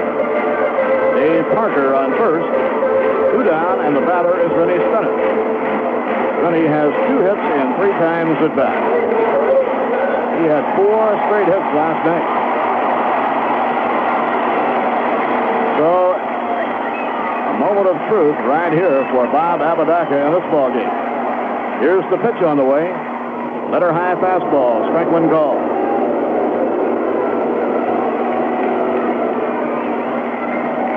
Kansas City held on to win a 9-8 ball game from Toronto.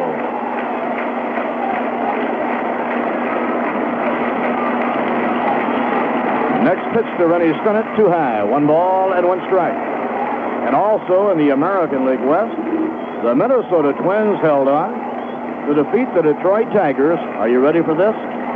12-11. Pitching 1-1. Ground ball hit hard. Backhand play by Valentine. Throw to second. They got him. Force play and the side retired. Beautiful play by Bobby Valentine, going into the hole, making the backhand play of a hard hit grounder and firing to Doug Flynn for the out that retires the side. No runs, 1 hit. There were 2 left on. So, at the end of 7 at Three Rivers Stadium, the New York Mets 4, the Pittsburgh Pirates 4.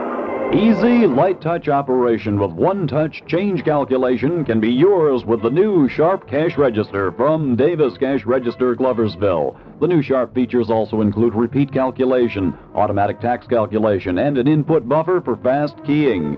Davis Cash Register at 219 North Main Street in Gloversville can show you the new Sharp models with the latest electronic technology. See Davis for quality machines by Sharp and Victor. Call 725-6385.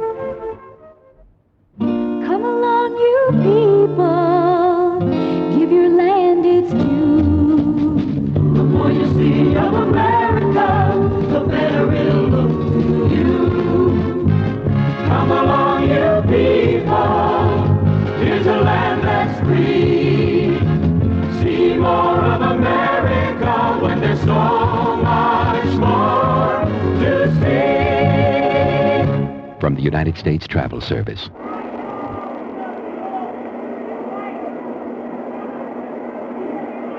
Grant Jackson with a record of 5-3, pitching in relief of Bruce Keeson. So the two relief pitchers, Grant Jackson and Bob Apodaca, are the pitchers of record in the tie ball game. Jackson was 0-3 at one time. He's won 5 in a row in relief and now has a record of 5-3. Ronnie Hodges will be leading off, so it'll be left-hander against left-hander. Hodges had 1 for 2 and a walk while Bruce Keeson was in the game. New York 4 runs on 9 hits and 1 error. Pittsburgh 4 runs, 8 hits and 1 error. Hard-fought doubleheader tonight in Pittsburgh. The left-hander's pitch on the way, curve over the outside corner for a strike.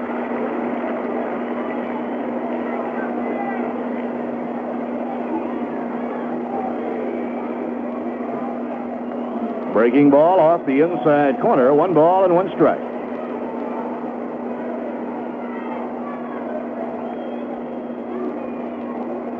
Now Jackson into his motion. The pitch to Ron Hodges, who rarely hits against a left-hand pitcher, is taken low, 2 balls and a strike.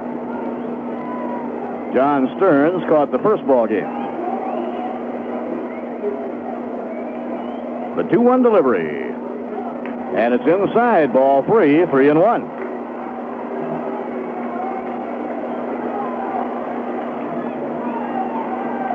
The White Sox lead the Texas Rangers 6-4 in the 7th inning in Texas. 3-1 delivery. Ball 4, Hodges works out a walk. So Hodges, leading off in the 8th inning, has drawn a walk, and Joel Youngblood will be coming up. Youngblood, the right fielder, 1 for 3, had 2 hits in the first ball game. Well, in the American League East, they were all successful. The Yankees won a doubleheader from California. The Red Sox beat Seattle, and Baltimore defeated Oakland. Time called. Here comes Chuck Tanner. It might be that we'll get a pitching chase, so we'll hold up on analyzing scores. Kent Tekulve is warming up in the Pirate bullpen, and Tekulve, who wears sunglasses while he pitches, prescription glasses, will come in the ballgame. Tekulve's been having an outstanding year in relief. Kent Tekulve has won 9 and lost only 1 in relief.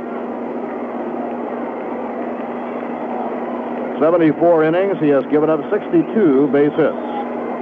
So Tekulve, a side armor, is coming in. Like Bruce Keeson, he's very rough on right-hand hitters. Skip Lockwood is throwing in the New York Mets bullpen. And with the pitching change, we can give you a quick update on the Major League scores. A couple of National League games in California tonight that are not very far along.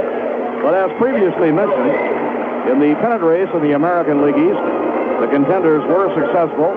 The Yankees, with Catfish Hunter and Ed Figueroa turning in complete ball games, swept the Angels, winning 10-1 and 9-3. 2 Chris Chambliss homers in the opener and 1 by Roy White. 2 Reggie Jackson homers in the nightcap. Reggie now with 21. The Red Sox, with Jim Rice hitting his 30th, and Rick Wise pitching well, beat Seattle 7-2.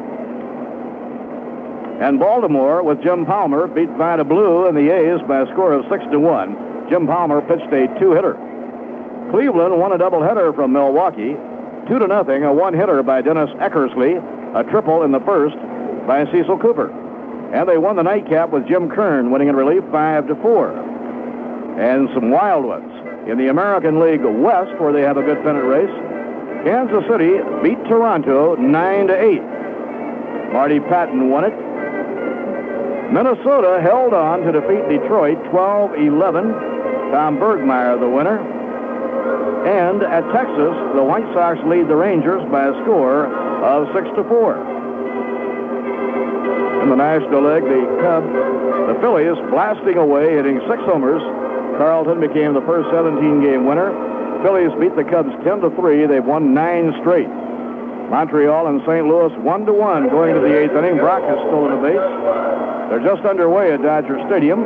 Houston and San Diego no score in the 3rd. They're just underway in San Francisco. Now we're ready to go with Kent Tekulve in the ball game, and the batter is Joel Youngblood. 53rd appearance for Tekulve.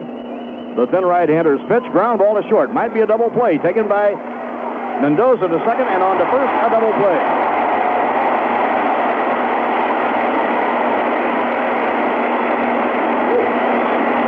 So Tekulve threw one pitch, and Youngblood hit into a double play started by Mendoza, the shortstop.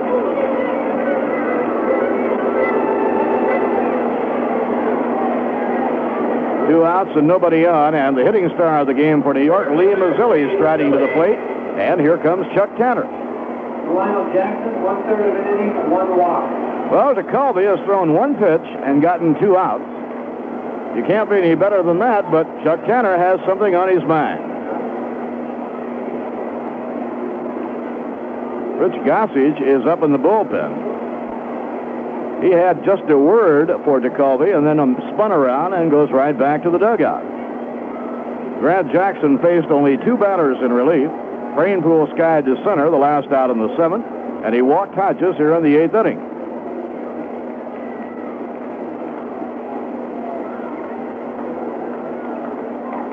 Kent Tekulve with a record of 9 wins and 1 loss, pitching in relief.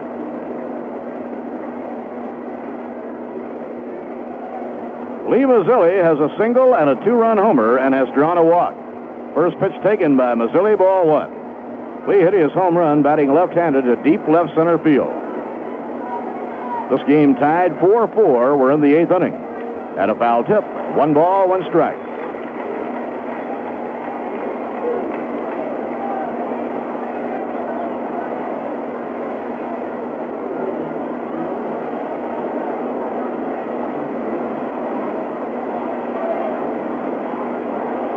That ball, the foul tip, struck Duffy Dyer. So time is being taken for Duffy. John Milner has come out on deck to be a pinch hitter. He was out there once before, but there were 2 down, and he didn't get a chance to hit. The same could be true right here. Time being taken for Duffy Dyer.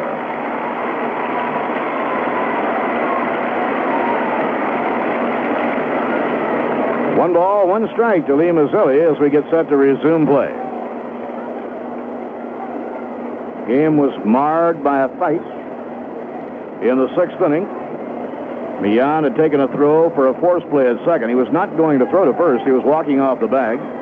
Ed Ott slid into him very hard, turned him completely upside down. Millan got up, threw a punch that landed on the mouth of Ed Ott. Here's the pitch on the way, outside.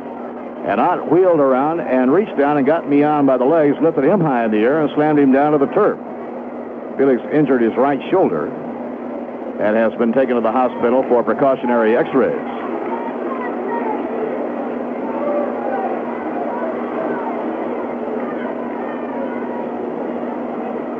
Two balls and a strike to Lee Mazzilli.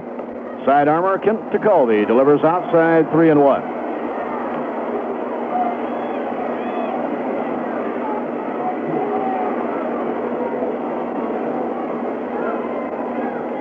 Three-1 delivery.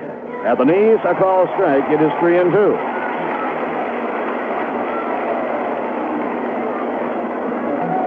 The pitcher is due up next. Milner is on deck, hoping to get a chance to pinch hit.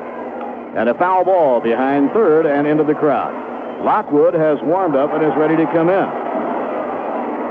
Now, whether Apodaca remains in, if Mazzilli does not get on, remains to be seen. Here's the 3-2 delivery, and a line drive down the left field line foul. He missed by about a yard. Mazzilli hit in very hard luck in the first game here tonight. He went 0 for 4, and it was a tough 0 for 4. In the 9th inning, he hit one almost to the wall in right center, and Dave Parker caught it on the dead run. And it was a 1-run ball game, a 3-2 game.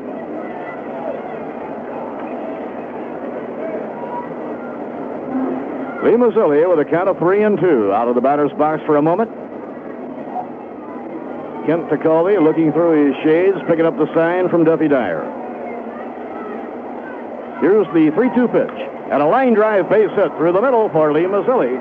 That is his third hit of the ball game. He is 3 for 3 and a walk. And now John Milner will be hitting for Bob Apodaca. Skip Lockwood will be on to pitch in the last half of the 8th inning. Apodaca worked 2 innings. He gave up a run, but it was unearned. Apodaca could be a winning pitcher if the Mets can get a run during this turn at bat. Well, here comes Chuck Tanner. Fireballer Rich Gossage is in the bullpen. Gossage is coming in this ball game. Gossage is a right-hander like Tekulve, but he is the kind of pitcher who strikes out an awful lot of people. And so the Goose, as they call him, is coming into the ball game. Gossage has won 8 and saves 17. He has an earned run average of 184. And in 98 innings, he has allowed only 60 hits. In 98 innings, Gossage has struck out 115 batters. So he throws smoke. So actually, Chuck Tanner is going from one right-hander to another. You hear that goose call in the background? That announces the arrival of Rich Gossage. They also have a goose that they bring to the ballpark every night. They parade him around. Big, beautiful white goose.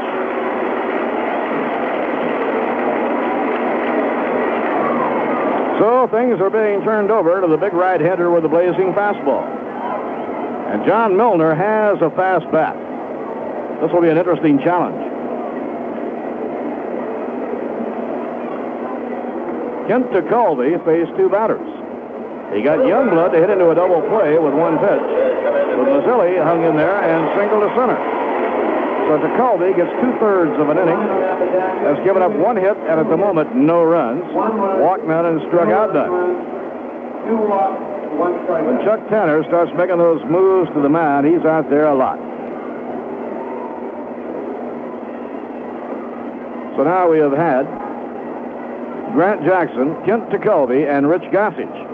3 different pitchers have appeared here in the 8th inning, and a run is not scored or even come close to scoring at the moment.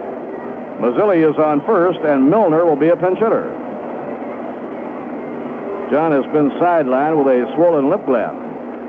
Really puffed up on him, but he was much improved here today. For Gossage, his 54th appearance of the year. Mets have seen a lot of Gossage, and they beat Gossage a ball game on the 16th of July.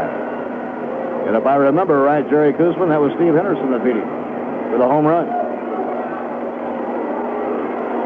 Now here's Milner standing in against the man they call the flamethrower. The pitch. Strike call. Gossage and Forster came to the Pirates last winter in the trade for slugger Richie Zisk. John Milner waiting at the plate. The game tied 4-4, 8th inning. Gossage throws to first base, not in time. Mazzilli diving back to the bag. New York 4 runs on 10 hits, 1 error. The Pirates 4 runs, 8 hits, and 1 error. The infield, the shortstop, Mendoza, a step towards second, and a grounder foul. Down the right field line, no play, and a 2-strike count. Make sure the Pirate, the ball girl, as she races into the outfield, to backhand the ball. Mets lost the opener 3-2, a tremendous mound duel between Jim Rooker and Jerry Koosman. Jerry has pitched superbly his last 2 starts, both complete games without a victory. Milner waiting at the plate. He's handicapped now with a 2-strike count. Here's the pitch on the way. High and outside. 1 ball, 2 strikes. Rich Gossage on in relief for the Pirates. When the inning started, Grant Jackson was out there. Then came Kent Tekulve, and now Rich Gossage. And a foul ball back toward our broadcasting booth and out of play.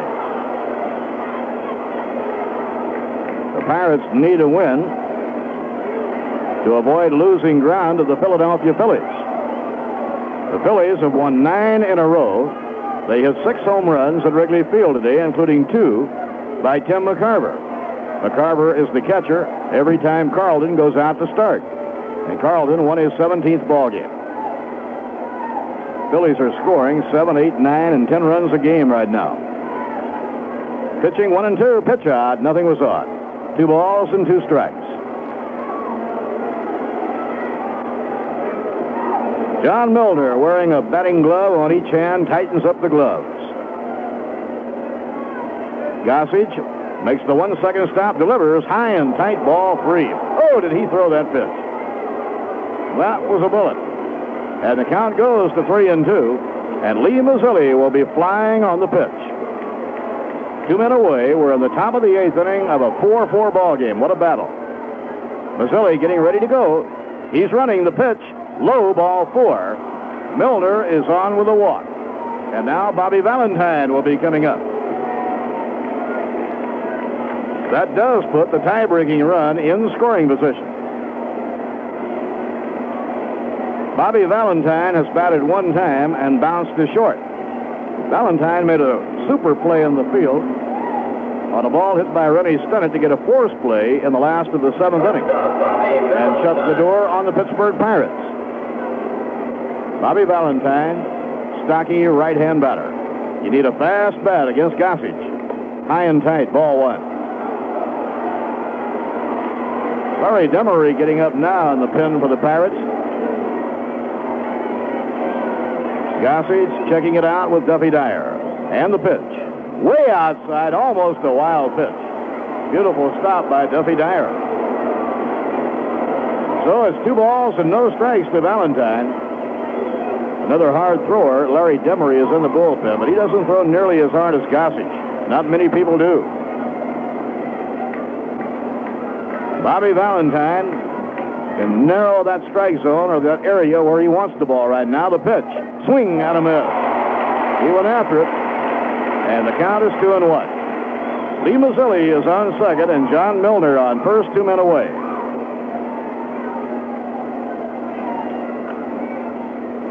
Gossage checking it out. The infield and the outfield straight away. The pitch. Strike called in the outside corner. And it's 2 balls and 2 strikes.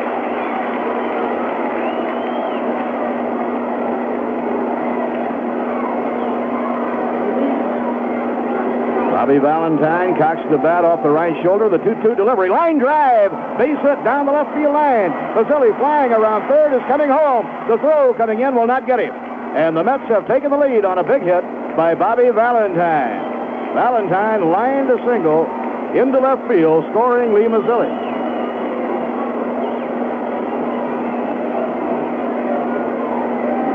And the Mets have regained the lead. It is now 5-4. The run belongs to Bob Apodaca. Lenny Randall will be coming up, hoping to open the gap a little bit more.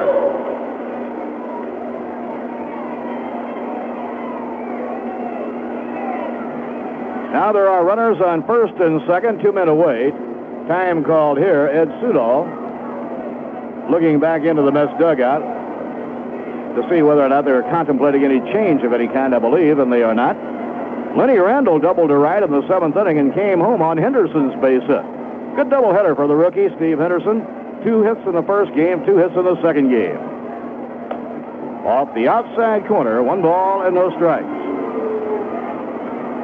Bobby Valentine hanging in there and getting a big one against the tough right-hander, Rich Gossage. Missing inside, ball 2, 2-0. The Mets 5 and the Pirates 4.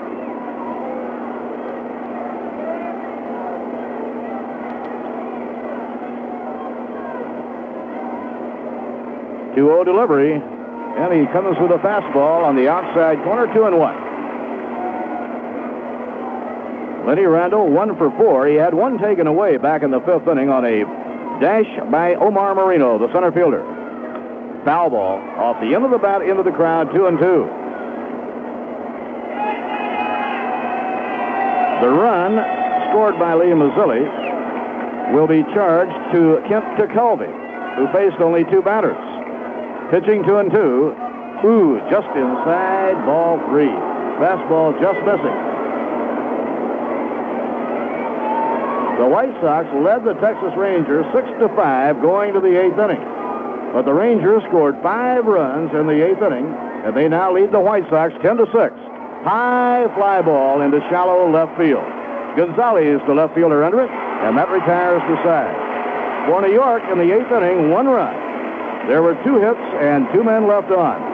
So, in the middle of the 8th inning at Three Rivers Stadium, the New York Mets 5 and the Pittsburgh Pirates 4.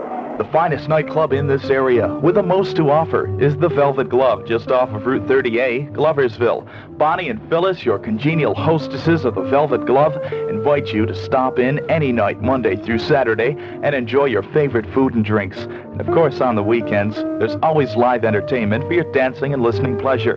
Highly recommended, and known for its great atmosphere. It's the Velvet Glove for you. The next time you're looking for a great time on the town, then head for the Velvet Glove, just off of Route 30A, Gloversville. Doing things myself saves me a lot of money, like paneling the rec room. I even take my own blood pressure.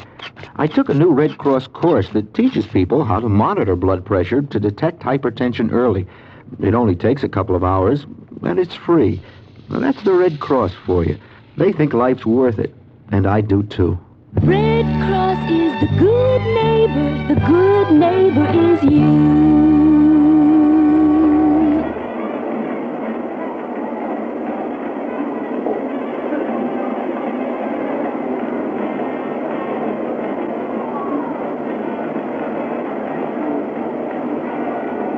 Skip Lockwood on to hurl now for the last of the 8th inning.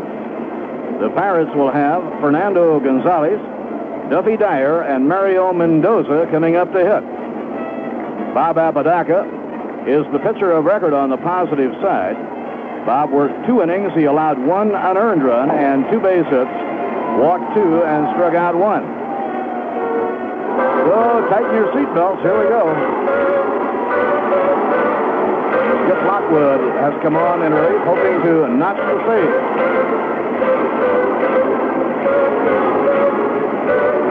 Skip has 17 saves to his credit. He has 17 of 20 compiled by the New York Mets bullpen. Skip's one-loss record is 2-6, but he has 17 saves. Boy, this doubleheader has really been a battle. Jerry Kuzman lost a tough one in the opener, 3-2. Mets got 2 runs in the first inning and didn't score again. Fernando Gonzalez, who doubled in the 6th inning, driving in a run. That was his last time up against Lockwood. Strike called as he throws the breaking ball. Lockwood frequently will start a hitter off with the curveball. He'll show him that to give him something to think about, and then rely on his pet project, the Express. Pitch thrown, a fastball, a swing, and a miss. And a 2-strike count on Fernando Gonzalez. Gonzalez is 27 years old. Signed originally by the Pirates. They let him go on to Kansas City. At one time, he belonged to the Yankees. Played in the Mexican League. Then they got him back. He's been playing very well. Had a very good year at Charleston last season. 2-strike delivery fouled off the end of the bat into the crowd as he goes for the fastball. So Lockwood with a 2-strike count on Gonzalez. If Lockwood could retire 6 in a row, he would not have to face Parker. Well, that's a big order. And the pitch. Drive in the air to center. Mazzilli racing over. He'll be under it. And he has it. Lee Mazzilli flagging down a well-hit line drive. So 1 away in the last of the 8th inning. It's been a fine ball game for rookie center fielder Lee Mazzilli. Now here is Duffy Dyer. He'll be batting for the first time. Ed Ott was ejected from the game for the collision with Felix Millan back in the 6th inning. The pitch by Lockwood, fastball, curveball on the inside corner, and the count is strike 1. Duffy Dyer caught the first ball game. Mario Mendoza. Swing and a miss, and the count is strike 2. Bobby Tolan has come out to the on-deck circle. Mendoza is scheduled up next, and it appears that left-hand hitter Bobby Tolan is going to hit for him. Frank Taveras, the regular shortstop, is in the 3rd day of a 5-day suspension. Missed the inside corner with a breaking ball. Skip Lockwood, after having that fastball hit hard to center, going to his curveball against Duffy Dyer. Now it's 1 ball and 2 strikes to Duffy. Let's see if he goes with the fastball now. He does, and it's foul. Back upstairs, no play. 1 ball, 2 strikes. And a very interesting, well-pitched, well-played twin bill. Mets are trying to do something that very few teams do this year, and that's beat the Pirates in Pittsburgh. They've won 17 of their last 18 home games. Swing and a miss. He punched him out with a fastball. So there are 2 men away in the last of the 8th inning. Bobby Tolan, the veteran, coming up. He is a left-hand batter.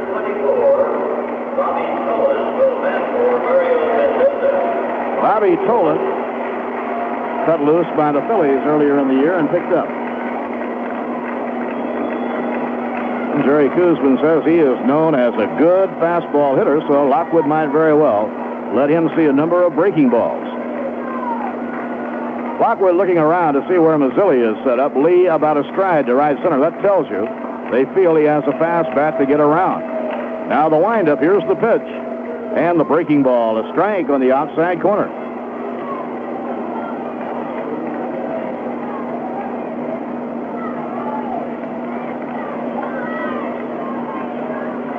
Bobby Tolan, veteran left-hand hitter, holding that bat straight up. Has an idea about bunting, and it's a breaking ball he lays off. 1 ball and 1 strike. Chuck Tanner, who rarely ever sits down in the course of a ball game, pacing now back and forth in front of that Pirate dugout. The 1-1 pitch, and there is the fastball, but he missed inside with it. 2-1. 5-4 New York. Pirates sitting in the bottom half of the 8th inning. 2 outs and nobody on. The pitcher is due up next. Both bullpens are quiet at the moment. The Mets have used 3. Bob Myrick, Bob Apodaca, and now Skip Lockwood. Pitching 2-1. Breaking ball inside, ball 3, 3-1. Lockwood throwing all curves except for 1 to Bobby Tolan, but he has not been able to hit that corner, and the count goes to 3-1. So Lockwood may feel now that with the count 3-1, he has to challenge him. Lenny Randall is up at third against the bunt possibility. Bobby Valentine shaded toward the middle of the diamond. Here's the pitch on the way, and a line shot to the opposite field, a base hit. Bobby Tolan is around first on his way to second. Steve Henderson will fire the ball back, and Bobby Tolan has doubled to the opposite field.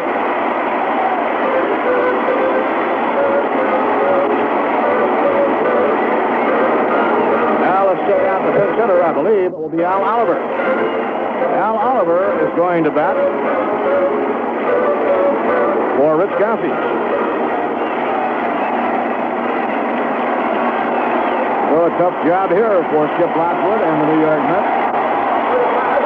Oliver hitting .292, 13 home runs, and 61 runs batted in. Oliver, starting tomorrow, will be sitting out of suspension and will not be ready to go until Wednesday.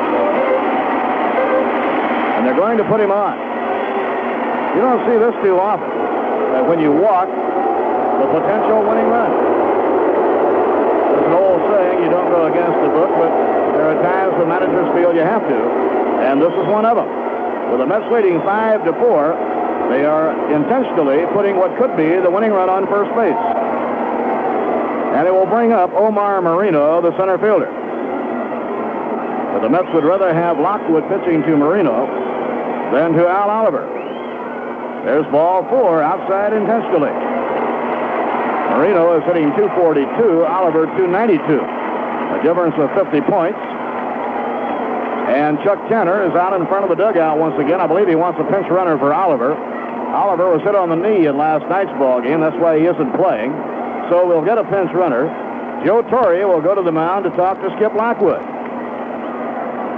Chuck Tanner motioning to Oliver now to come off the field. Omar Marino, the center fielder, will be up. He has 1 for 4.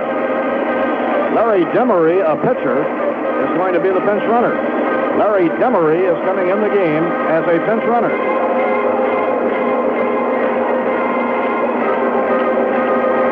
You know, he warmed up a few minutes ago. I wouldn't be surprised if he pitches the 9th inning. Gossage is out of the game now, or was out of the game when Oliver came up and they put him on. So, here we are. 2 outs and 2 on, runners on first and second. Left-hand hitter Omar Marino facing Skip Lockwood. Here's the pitch. And a line drive in the air to short right field, a base hit. It will tie up the ball game. Down third and coming home and in the score, Bobby Tolan, and it's a tie game. Now runners on first and third with 2 down. So the strategy backfires as the center fielder hits the fastball into right center field for a clean base hit. Scoring Bobby Tolan. And the Pirates have manufactured a run starting with 2 outs and nobody on. An RBI for Marino. There are runners on first and third.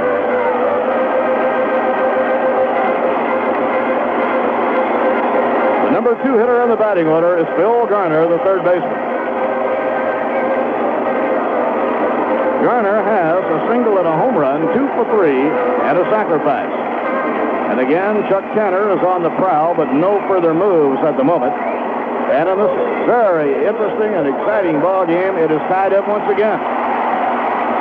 The Mets led 1-0. The Pirates went ahead 2-1. Then the Mets led 3-2. Then the Pirates tied it up. Garner is the batter, right-hand hitter. Lockwood delivers with a runner going, and it's a high pop fly. Should retire the side. Flynn is calling. Flynn is under it. He has it. And that retires the side. So Garner pops up to Doug Flynn. But the Pirates tied the game with 1 run on 2 hits. There were 2 left on. So at the end of 8 innings, the score. The New York Mets 5 and the Pittsburgh Pirates 5. Did you know that yogurt has been a staple in the diet since biblical times? That's because people know it's good for them. Do you know why it's become so popular in America all of a sudden? The answer is taste. Originally, the tartness was hard to take. Today, dairy lean yogurt tastes almost like a dessert. Modern methods of adding fruit flavors and sweeteners have made dairy lean yogurt a taste sensation that's pleasing to the taste buds. Chunks of fruit are blended completely through the product from top to bottom. Putting it all together, the whole package adds up to eating enjoyment. Ready to serve, no stirring. It's got to be the fastest lunch in town. And it contains only 1% milk fat.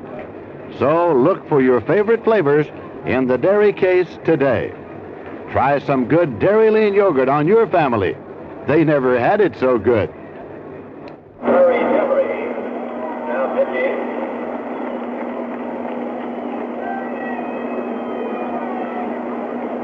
Larry Demery came in the game as a pinch runner for Al Oliver, and the same Larry Demery is now going to pitch for the Pirates as we go to the 9th inning. Demery is a hard thrower. He has won 4 and lost 3. In 67 innings, he's allowed 77 base hits. We'll check out the other changes for the Pirates. Bobby Tolan, who doubled to the opposite field as a pinch hitter, is going to stay in the ballgame. They had to find a shortstop, so Garner will move over and play short. And here's the way the Pirates are set up now. Bobby Tolan is playing first. Stennett is still at second. Bill Garner is now the shortstop. Fernando Gonzalez, who was playing left field, is now playing third base. Bill Robinson has moved from first base to left field. And it's still Omar Marino in center and Dave Parker in right. And the new pitcher is Larry Demery. And we go now to the 9th inning. Larry Demery making his 28th appearance of the year. Back in May, he was used a number of times as a starting pitcher and then returned to the bullpen. Doug Flynn will lead off in the 9th. What a game this has been. The Mets had a 1-0 lead in the second. The Pirates went ahead 2-1 in the third. Mazzilli hit a 2-run homer, and the Mets led 3-2 in the fourth. Here's the pitch to Doug Flynn, and a ground ball slowly hit. Moving forward, Rennie Stennett. He fires in time for the out. Stennett moving quickly to his right, and he threw quickly against the running speed of Doug Flynn. Steve Henderson, 2 for 4, a single and a triple. Well, we mentioned the Mets went ahead 3-2 on Mazzilli's home run. The Pirates tied the game in the 5th inning at 3-all. They got a run in the 6th inning and led 4-3. The Mets tied the game in the 7th at 4-all. The Mets went ahead 5-4 in the top of the 8th, and the Pirates tied the game at 5-all in the last of the 8th inning. So this has been some kind of a ball game. Steve Henderson looking for his 3rd hit of the game. The pitch by Demery. And a hard slider off the outside corner. 1 ball and no strikes.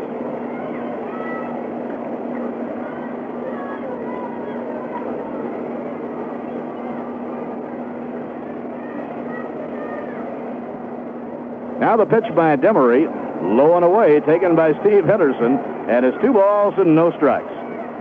The line score reflects the closeness of the game. Each team with the Mets with 5 runs, 11 hits and 1 error. The Pirates 5 runs, 10 hits and 1 error.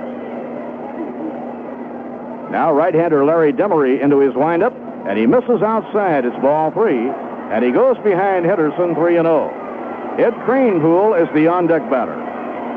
For the New York Mets, Bob Myrick singled home the 1st run. Lee Mazzilli hit a 2-run homer for the next 2. Henderson drove in the 4th. Valentine drove in the 5th. Pitching 3-0. Strike called on the outside corner. Demery with his fastball. Now it's 3-1. Henderson will step out after almost every pitch.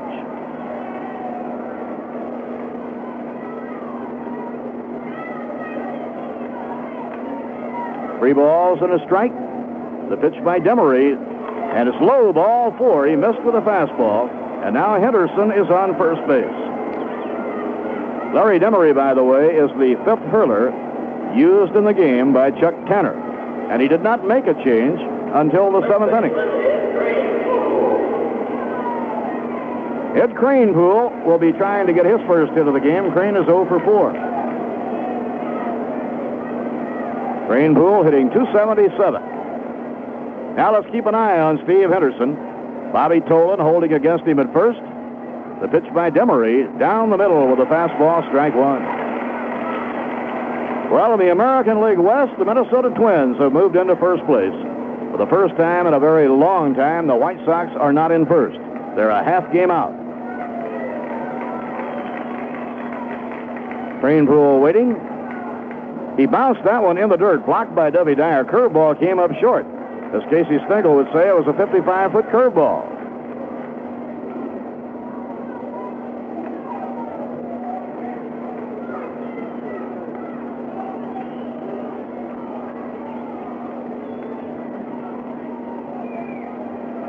One ball, one strike.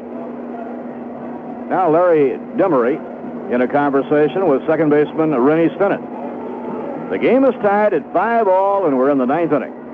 One of the most interesting baseball games of the year. Kind of game that a crowd really feast on.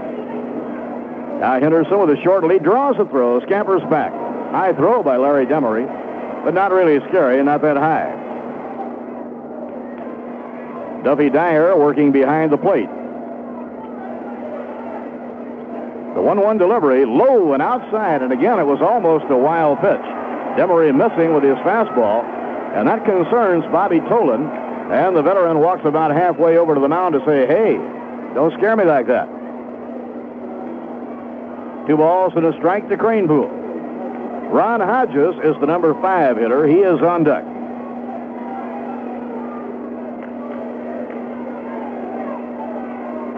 The 2-1 delivery, foul ball, back upstairs, no play. 2 balls and 2 strikes. This is game 3 of a 5-game series. John Matlack versus Jerry Royce tomorrow night in game 4. Nino Espinosa and the Candyman, John Candelaria, on Sunday afternoon. Then it's on to St. Louis, where Lou Brock has moved within 5 of tying the immortal Ty Cobb. Throw to first, just lobbed over there. Not fired with any intent, and the count is 2-2. St. Louis got a run in the last of the 9th inning tonight to defeat Montreal 2-1. And a line shot foul off to the left. Kranepool a little late on the fastball. The Mad Hungarian, Al Raboski, gets the win tonight. Will McEnany was the loser. And the Cardinals have now won 16 of their last 21 ball games. And they're hanging in there, and we have quite a pennant race in the Eastern Division of the National League. Henderson edging away at first. He's running the pitch. Foul ball behind third into the crowd. So that time Joe Torre had the hit and run play on. Henderson made the dash, but Cranepool had fouled it off.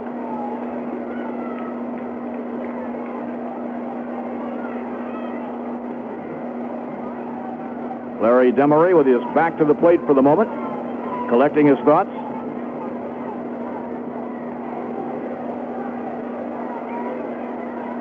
Once again, Steve Henderson moves out to the edge of that sliding box. The 2-2 delivery and a high fly hit the left center field. Coming in on the ball is the left fielder, Robinson, and he has it for the out. We were watching the center fielder, Marino. You can see he had a long run to go. A long way to go, but it was not a long distance for Robinson, the left fielder.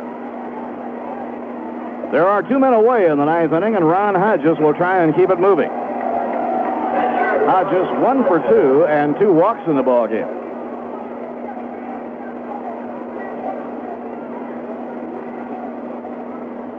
Ronnie Hodges. Ron has been hitting the ball well. Larry Demery, the 5th pitcher to get in this ball game since the 7th inning. Chuck Tanner has been making moves and moves and moves. Now Ron Hodges waiting. And the pitch on the way. Ground ball. Oh, right back to the mound. Fielded by Demery. But he throws to first for the out. Hodges hit a sharp grounder. Demery had his glove in just the right spot. Hodges spoiled the shutout bid of Odell Jones last night with a home run as a pinch hitter. No runs, no hits, 1 left. In the middle of the 9th inning, the score. The New York Mets 5 and the Pittsburgh Pirates 5. Last year, did you miss Agway's frozen food sale and then realize it wouldn't come again for months? Well, it's here, right now. Once again, the frozen food sale is going on at Agway on the Johnstown Arterial. Once again, you can save lots of money on case lots of frozen food like frozen green beans, strawberries, and orange juice. You'll find everything from peaches to pizza right now during the Agway frozen food sale at Agway on the Johnstown Arterial. Hurry, sale ends September 10th. Items to be picked up September 29th. Take a drop of water, and another, and another. And pretty soon you've got an ocean. That's the way it is with the over 1 million members of the National Rifle Association. Together, hunters, competitors, collectors, conservationists, all of us can make a difference. For more information, write the National Rifle Association, Scott Circle, Washington, D.C. 20036. That's the NRA, Scott Circle, Washington, D.C. 20036.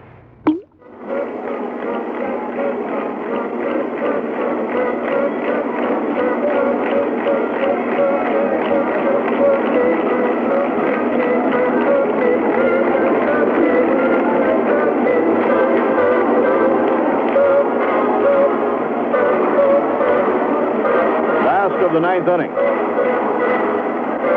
It will not be easy. The Pirates will have the middle of the batting order coming up. Dave Parker, Bill Robinson, and Rennie Stennett. Parker, number 1 in the league in batting, and Stennett is number 2. Bill Robinson leads the Pirates in home runs and runs batted in.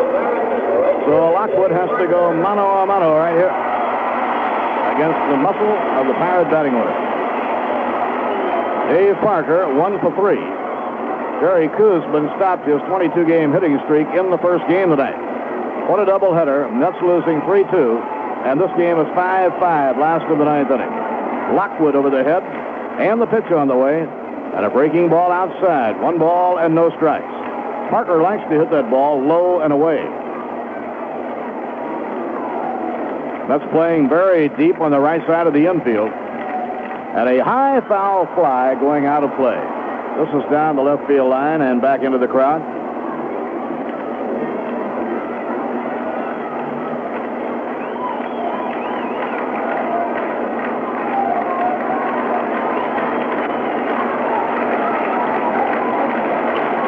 Here's the 1-1 delivery to Dave Parker. High and outside. Ball 2, 2-1. New York 5 runs, 11 hits and 1 error. Pittsburgh 5 runs, 10 hits and 1 error. Mets' only hope is to get to extra innings now. Swing and a miss, fastball. It's 2-2. The lead has changed hands throughout the ball game. The Mets led 1-0, and they led 3-2. and they led still a third time, 5-4. Each time, the Pirates have kept coming back. Swing and a miss. He struck him out. Lockwood with a fastball, challenging Parker, and he struck him out.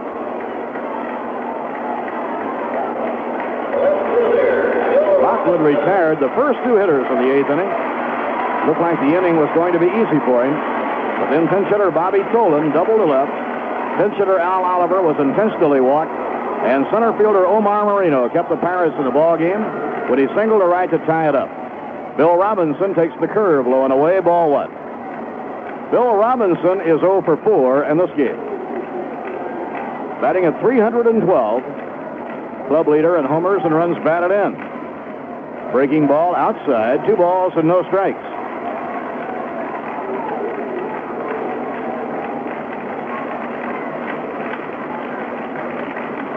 Lockwood with a 2-0 delivery, and a ground ball hit the shortstop. Bobby Valentine up with it off the rug and on to Cranepool, 2 down. 2 outs and nobody on, so Rennie Stennett will be the hitter.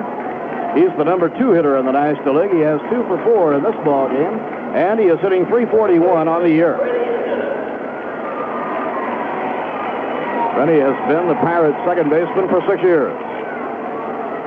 And he has played so well that the Pirates traded away Dave Cash and Willie Randolph. Now the pitch on the way, foul ball, straight back, strike 1.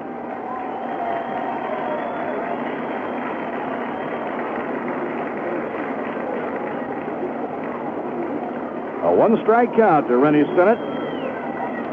Fernando Gonzalez, the on-deck batter. Here's the pitch on the way, and a drive toward the gap in right center. Running hard, Youngblood. He's over there, and he makes the catch. And we'll be going into extra innings. Joel Youngblood closed ground in a hurry and gathered in the line drive in right center field. And the Pirates are out in order in their half of the 9th inning. No runs, no hits, none left. At the end of 9, wouldn't you know it, Ed Sudol is the plate umpire. At the end of 9, the score. The New York Mets 5 and the Pittsburgh Pirates 5. Taste Schaefer beer, consistently great Schaefer. From first beer to your last, it goes straight to your thirst. Beer after beer, the same great taste in Schaefer. Your last one always tastes as good as your first. Schaefer consistency starts with country pure water heading for the Schaefer Brewery in Lehigh Valley. There's Schaefer's Croissant Brewed. That's brewing twice. For over 130 years, it's given Schaefer a smooth, crisp, consistently great taste. Schaefer consistency. Put it to the test.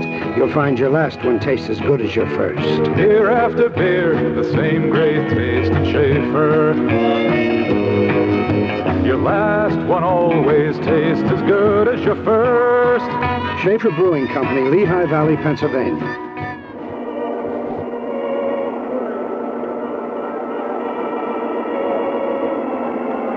We go into extra innings in the second game of a doubleheader, and what an exciting doubleheader this has been. Such good baseball.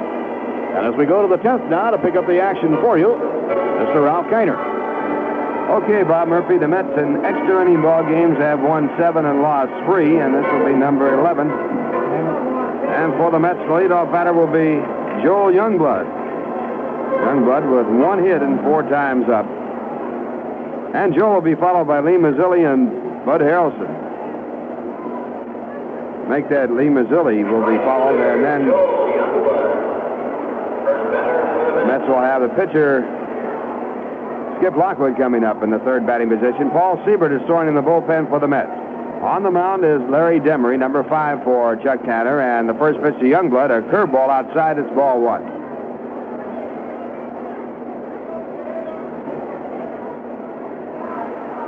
Youngblood with a base hit and 4 times up in this game. 2 for 4 in the first game of the doubleheader, won by the Pirates 3-2. And a pitch back, a called strike. 1 ball and 1 strike. Youngblood hitting at .270.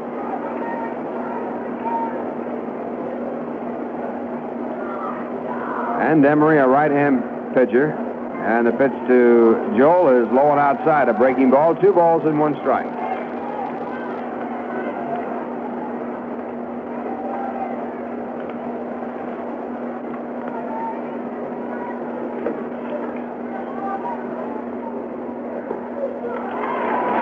and a strike call, 2-2.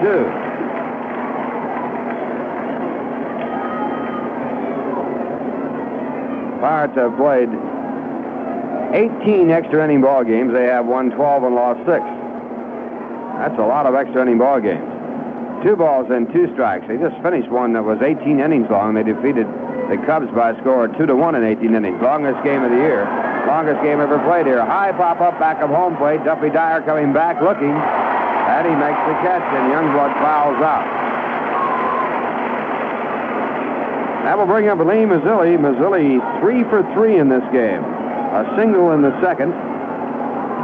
On that play, Ron Hodges thrown out at the plate by the center fielder, Omar Marino. A home run in the fourth to put the Mets in front by a score of 3-2. It came with a runner on. Third home run for Mazzilli of the year. He walked in the 6th inning, and then in the 8th inning, when the Mets got in front by a score of 5-4, Mazzilli singled to center field. Later on scored on a base hit by Bobby Valentine. Mazzilli batting from the left-hand side now against the right-hander Larry Demery, and the first pitch to Mazzilli, a fastball high for a ball. Mazzilli hitting .236.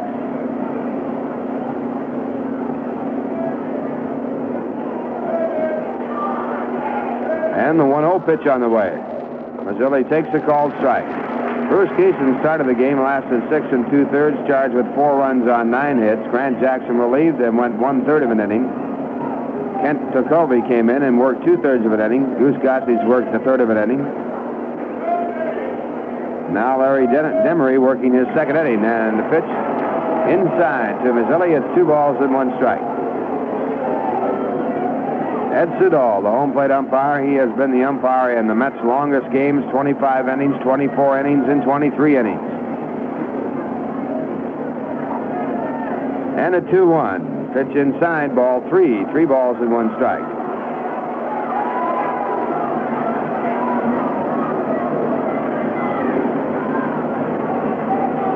Three balls, 1 strike. And the right-hander with the next pitch, and Mazzilli takes inside. It's ball 4. Second walk given up by Demery. The Mets have a runner on with 1 man out. And Skip Blockwood is coming up. Blockwood will bat in a bunting situation.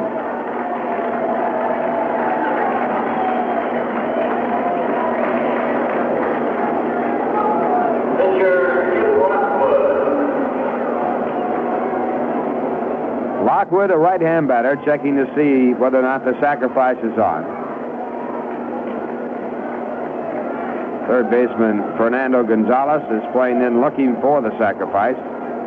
Bobby Tolan, the first baseman, holding against the runner Lee Mazzilli, who has 15 stolen bases. And now here's the pitch, and it's inside. Mazzilli running. The throw to second is in time, and Dyer throws out Mazzilli on the attempted steal. Duffy Dyer taking that inside pitch and turning around, firing accurately down to second base, and Mazzilli out. That is the 11th time that Mazzilli has been thrown out this year. He's had 15 successful steals. So now the Mets have no one on, 2 men out, and the count on Skip Lockwood, ball 1.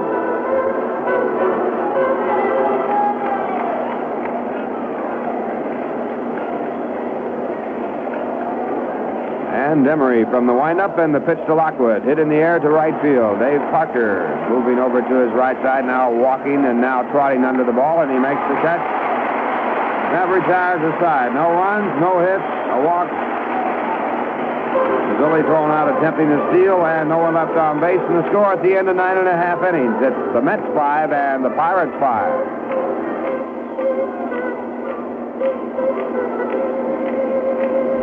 Hello. I'm Kenneth Jernigan, President of the National Federation of the Blind. The members of the National Federation of the Blind are pioneering a new image. My name is Cindy Patterson. I work as an IBM magnetic tape electric typewriter operator. In my job, a person records onto a magnetic tape the material that is needed for letters or whatever memos, and then played back on the machine. The tape drives the typewriter, and it types perfect copy from the tape. I feel that the NFB has been helpful in placing blind people because of the conventions being held in different areas. People see a lot of of blind people that are successful and gone around with having a real good public relations program. For more information about blindness or its problems, contact your local Federation chapter or write to me, Kenneth Jernigan, President, National Federation of the Blind, 218 Randolph Hotel, Des Moines, Iowa, 50309. Bottom of the 10th inning, the score tied at 5, and the Pittsburgh Pirates coming up, and the leadoff batter will be the third baseman now, Fernando Gonzalez. Gonzalez started the ball game in left field. On the mound, Skip Lockwood. Lockwood working his third inning. He has given up 1 run on 2 hits. And he'll be working to Fernando Gonzalez, Duffy Dyer, and Bobby Tolan. Mets 5 runs on 11 hits, 1 error. The Pittsburgh Pirates 5 runs on 10 hits and 1 error. And the Pirates won the first game of the doubleheader 3-2. Gonzalez, a right-hand batter, batting at .272. He's had 3 home runs, 18 runs batted in. In this game, he has had a double, and he's had a run batted in.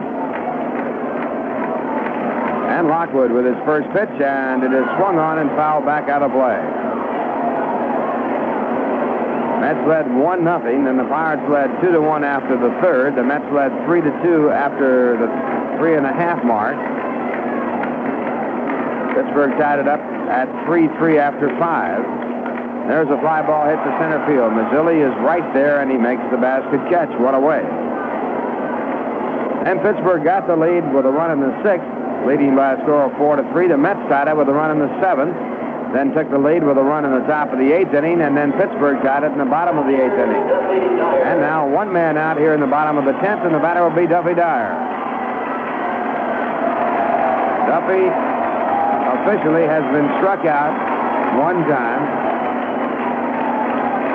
He replaced Ed Ott, who was ejected from the ball game after a fight with Felix Millan. And the pitch. Dyer hits it high in the air to shallow right center field. Flynn goes back, calls for it. Mazzilli coming up, runs him off the play, and he makes the catch. So Lee Mazzilli with 2 putouts, and the batter will be Bobby Tolan. Tolan came in the ball game as a pinch hitter and doubled the left field. Later on scored the tying run in the 8th inning when he was scored on a single by Omar Marino. Big scene in this ball game, the fight between Felix Millan and Ed Ott. With runners at first and second. Mendoza grounded to the shortstop. And here's the first pitch to Tolan. And Millan was taken out of the play, and Millan got up, punched Ed Ott. Ott flew Millan to the ground, and everybody came out of the field. Fly ball to left is caught, and the side retired. Millan was injured and taken off the field, and they are checking with x-rays to see the possibility of any injury that might be serious. A 1-2-3 inning in the bottom of the 10th, and the score at the end of 10 innings of play, it's the Mets 5 and the Pittsburgh Pirates 5. Be prepared. Are you ready to get more? Be prepared. Are you ready to take the lead? 'Cause if you ain't, who'll take care of the futures of our sons?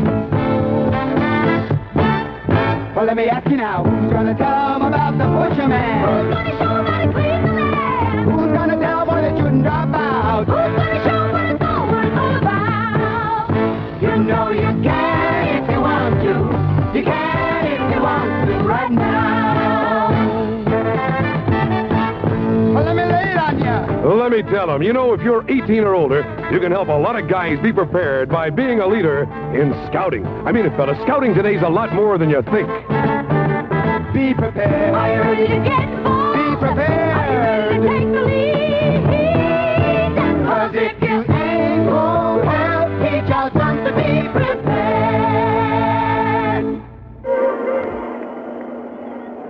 We're going now to the top of the 11th. We pause for station identification. This is the New York Mets Baseball Network. WIZR FM, Johnstown. Shortstop Ronnie Valentine, the first batter for New York. Ralph Kiner along with Lindsey Nelson, and now Bob Murphy. Bobby Valentine leading off now. Bobby in the 8th inning singled home Lee Mazzilli with a big run that gave New York a 5-4 lead. But Omar Marino singled a run over to tie it up. Larry Demery pitching for the Pirates, a foul ball back upstairs, no play. 1 ball and 1 strike.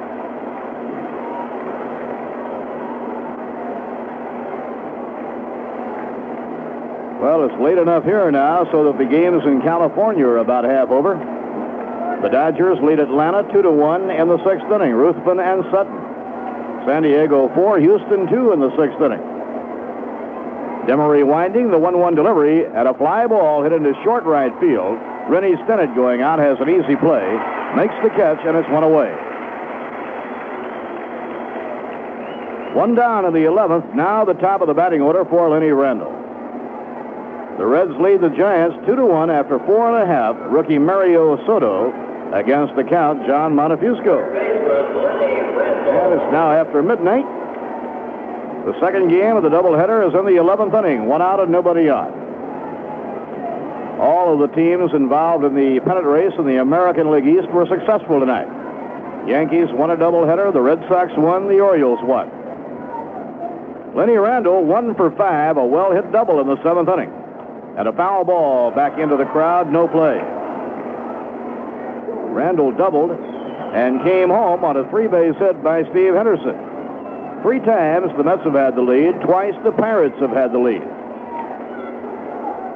And the pitch by Demery, too high, taken by Lynn Randall. 1 ball and 1 strike.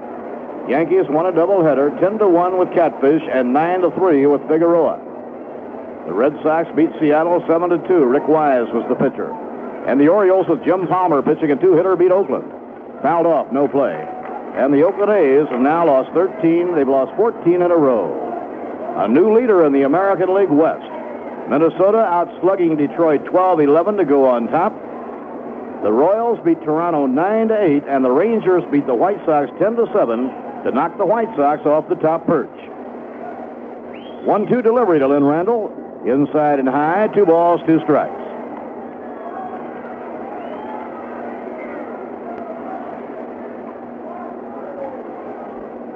Center fielder Omar Marino playing over to left center against Lenny Randall. The pitch by Demery, and he pops it up, and it might be playable outside third. Moving over Gonzalez, nope, it will go into the crowd. The count remains at 2 balls and 2 strikes to Lynn Randall. Both teams have been successful in long games this year. The Pirates have played 18, won 12 and lost 6. Mets have played 10, won 7 and lost 3.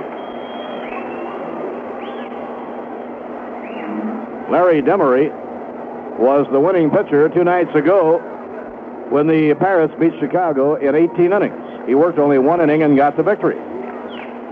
Now the 2-2 delivery and a half-swing foul ball back against the screen.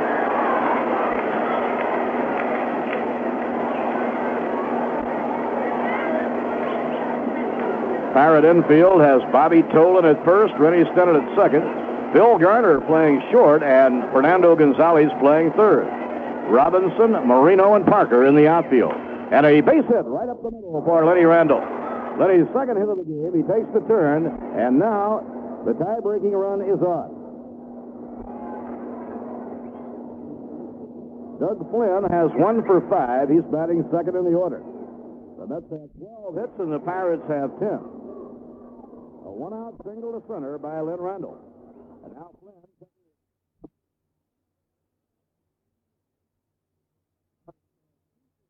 Hitter Steve Henderson.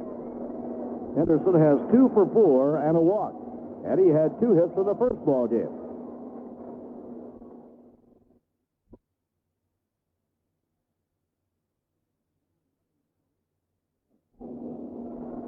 Right-hander Larry Demery delivers. Look out. High and inside, and Doug Flynn was flattened. He wound up flat on his back, getting out of the way of that. And Duffy Dyer goes about halfway out to the mound to talk to Larry Demery. He obviously thought the bunt might be on, and he was going to give him a hard pitch to work with.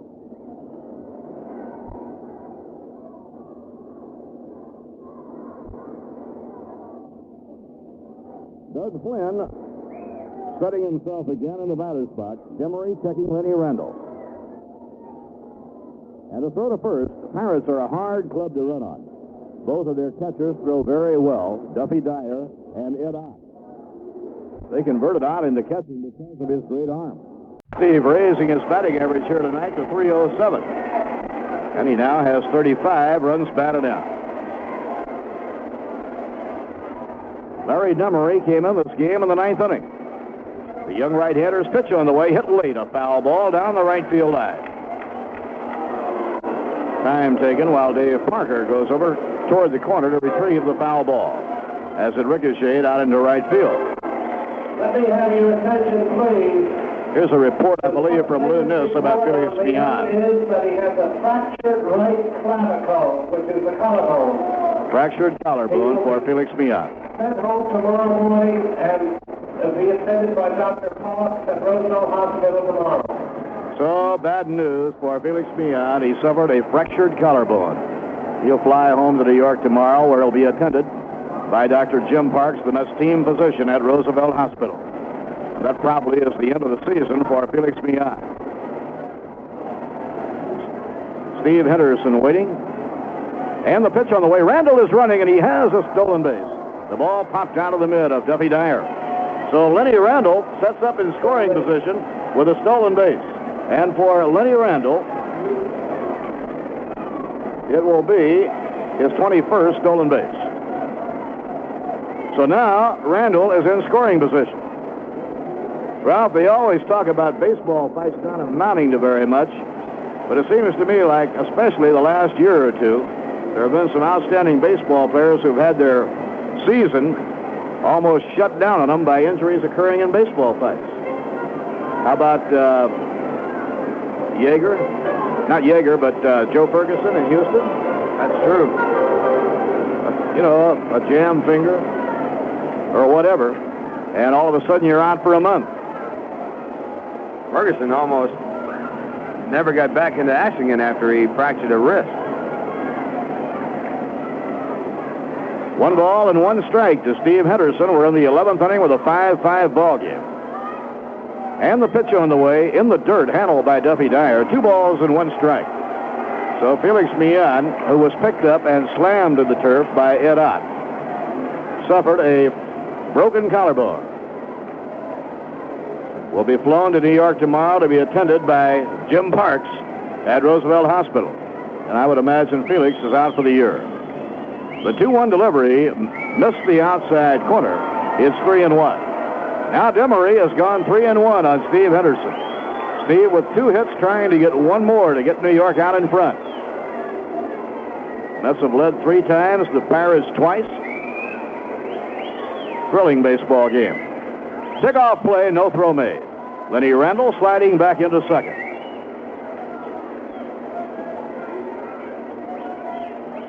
Now Larry Demery, 24-year-old right-hander, looking around to see where his infielders and his outfielders are set. Count is 3-1 to Henderson. The pitch by Demery, low, ball 4. Ed Kranepool will be coming up. Kranepool looking for his first hit of the ball game. Steve Henderson has now been on base 5 times in the ball game. 5 out of 6. Eddie Kranepool without a hit. Eddie is 0 for 5 so far. Batting at .277.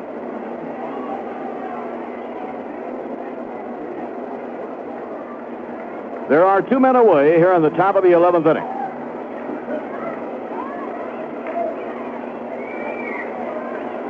Lenny Randall on second, and Steve Henderson is on first. Demery working from the stretch. Kranepool hits it foul, deep down the left field line and out of play. Larry Demery came on in the 9th inning, so he's in his 3rd inning of relief. He is the 5th pitcher called on by Chuck Tanner. And Tanner did not make a change until the 7th inning. 1 strike count on Ed Kranepool. Breaking ball in the dirt, handled by Duffy Dyer. He's getting a workout. 1 ball and 1 strike. Lenny Randall singled to center, stole second. Henderson worked out a walk. And the count is 1 ball and 1 strike on Kranepool with 2 men down. Kranepool waiting. Low, outside, ball 2, 2-1. And we have another report coming up.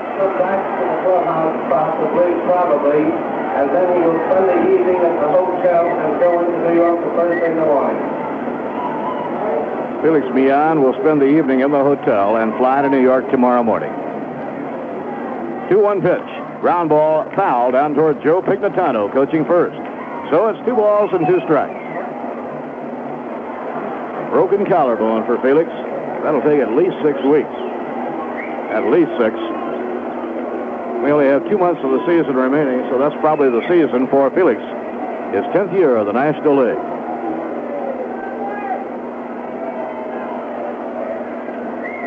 Cranepool cowtailing the bat around, waiting on Larry Demery.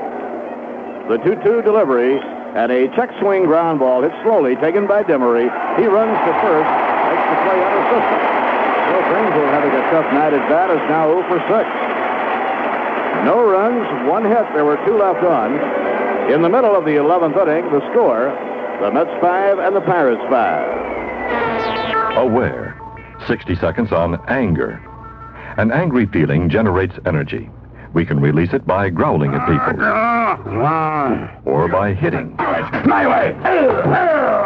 Anger is a feeling, but aggression is an action.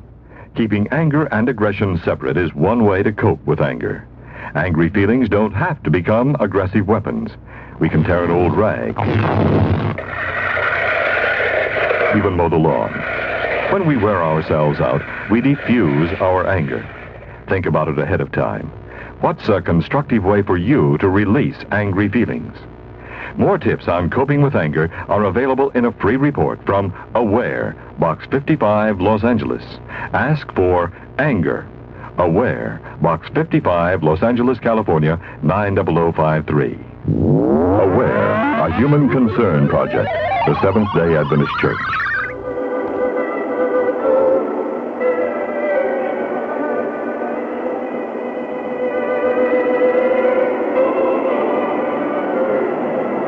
The pitcher, Larry Demery, will lead off against Skip Lockwood.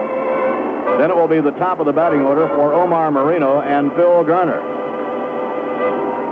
As a hitter this year, Larry Demery, 3 hits in 16 times at bat, a 188 batting average. Lockwood entered the game in the 8th inning. So Skip has now worked 3 innings, allowed 1 run and 2 hits.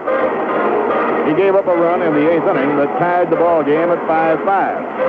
And it was Omar Marino who singled that 5th run home to tie it up.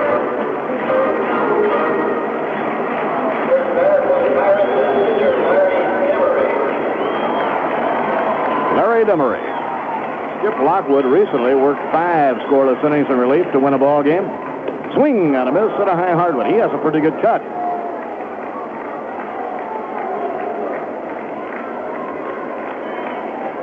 Joe Torre might very well move Doug Flynn to second and Buddy Harrelson to short now, with Millan out with the injury. And the pitch is over, a strike called. Or he can give Bobby Valentine playing time at short. You like to have all the speed you can get at shortstop. 2-strike delivery, ground ball bounced toward the hole, cut off by Lynn Randall. Now the throw in time. You can't waste a moment on this Larry Demery. He's one of the fast men on the Pirates squad. He was used as a pinch runner in the first ball game. 1 man away in the last of the 11th. Omar Marino coming up. This is the Panamanian speedster who singled home the tying run in the 8th inning off Lockwood. He singled to right field. Marino has 2 hits and 5 times at bat. Batting at .248. He hit a knee-high fastball for a base hit. And he drags a bunt, but he fouls the ball back on the screen, out of play. So here again, Marino trying to put that speed to work by beating out a drag bunt, but he fouled it off.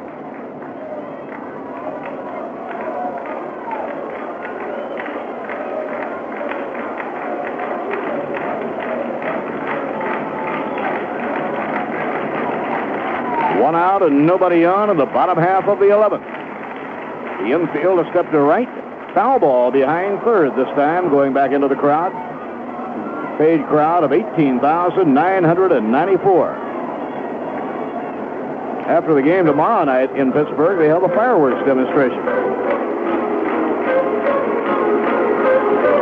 Pirates have won 17 of their last 18 home ball games, and they are 42-15 at home. 2-strike delivery by Skip, foul ball straight back. if Joe Torre has to use still another pitcher in this ball game, apparently it will be Paul Siebert. Siebert has been the winning pitcher in 2 of the 7 extra inning games won by the New York Mets. Swing and a miss. He struck him out with a curveball. Lockwood strikes out Omar Marino. For Lockwood, his 3rd strikeout. Phil Garner, 2 for 4, a single and a home run. Hit a home run in the 5th inning. At the time, it tied this ball game 3-3. The wind-up, in comes the pitch to Garner. Foul ball coming back toward the press level. And he lost his bat in going after the fastball that he fouled off. So a 1-strike count.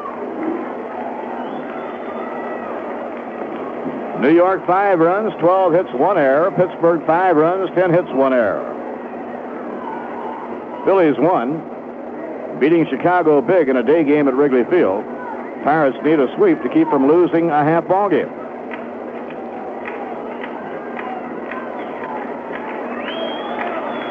St. Louis Cardinals won again, getting a run in the 9th inning to win 2-1.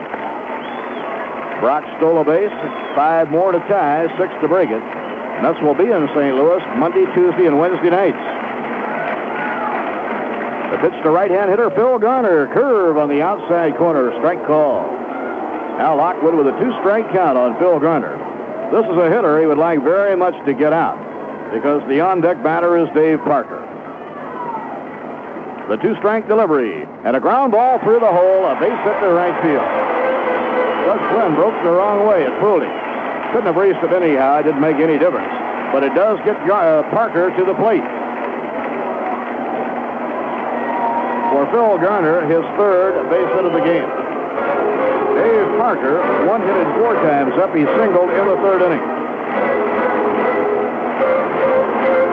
Parker hitting .346.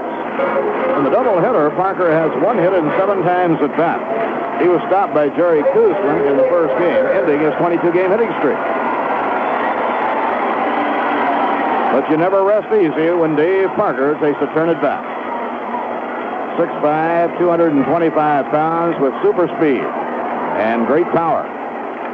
Lockwood from the stretch. There goes the runner. Swing and a foul ball. No play. Phil Garner was running on the pitch. Fouled off, coming straight back on the ground. A 1-strike count to Dave Parker. Parker was struck out in the 9th inning by Skip Lockwood.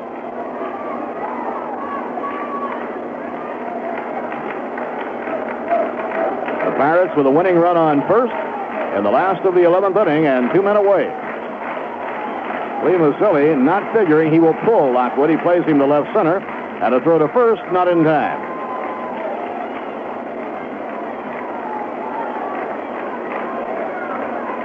Lockwood looking in. Parker holding that bat high. There goes the runner. The pitch swung on, foul ball behind 3rd. And again, Garner was running. But again, it was fouled off by Dave Parker, and he may have broken a bat. Parker is going back to the Pittsburgh dugout to get another bat. And now Lockwood has a 2-strike count.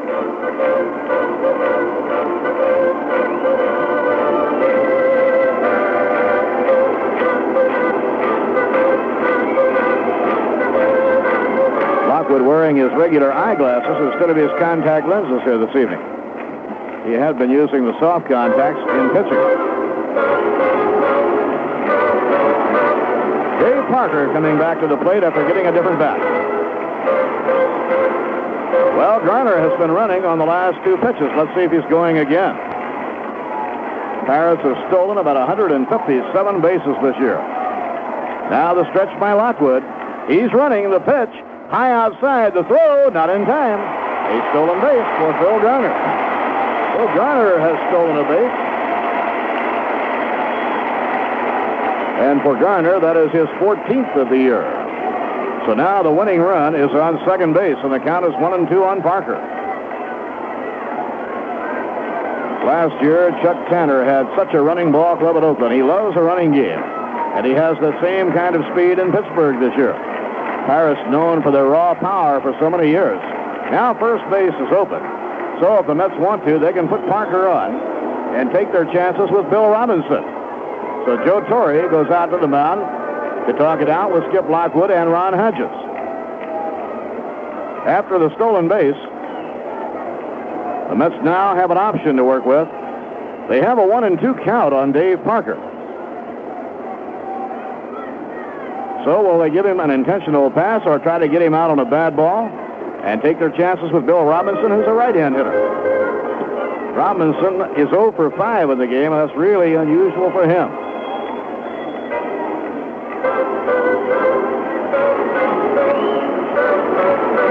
Mets have shown the Pirates some outstanding pitching in this doubleheader.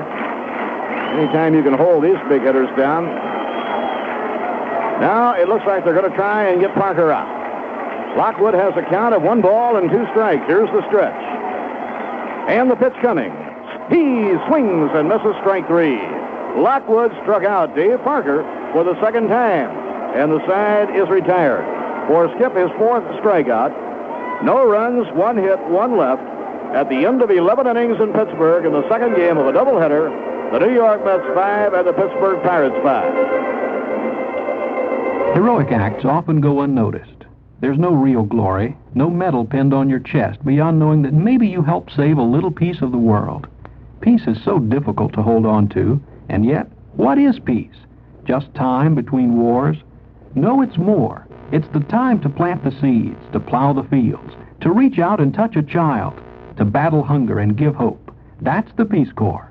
Every day, thousands of people just like you bring nourishment to the hungry and water to the parched. And what do they get, these Peace Corps volunteers? Hours that are too long and pay that's too short. But the rewards are plenty. They learn a new language, a new way of life. They learn that they're everything they hoped they'd be, and more. Join the Peace Corps volunteers who asked me to relay this message. Having a peaceful time, wish you were here.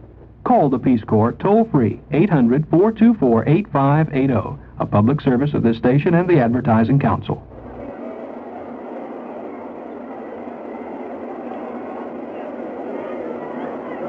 The second game of this doubleheader is now going into the 12th inning. Larry Demery will be starting his 4th inning, pitching in relief. And to pick up the action, here's Ralph Kiner. All right, Bob Murphy. First game going to the Pirates by a score of 3-2 in regulation innings. And this ball game now going to the top of the 12th, and Ron Hodges to lead off. Mets have 5 runs on 12 hits. The Pirates have 5 runs on 11. Hodges coming up has 1 hit and 3 official times up. He has walked twice, and he'll be followed by Joel Youngblood and then Lee Basile. Paul Siebert is starting to throw again in the bullpen for the Mets. Left-handed pitcher, Paul Siebert, and the first pitch to Ron Hodges. Taken high, a fastball. The pitcher is Larry Demery. Demery came in the game in the 9th inning. 1 ball, no strikes. Demery has given up 1 hit. He has walked 3. And the right-hander into the windup, and the 1-0 pitch. Hodges hits it in the air to left center field. Coming over is Omar Marino, and he's under the ball, and he makes the catch. That'll bring up Joel Youngblood. Youngblood with a base hit and 5 official times up. Hodges before the out hitting .339. Youngblood coming up hitting at .270.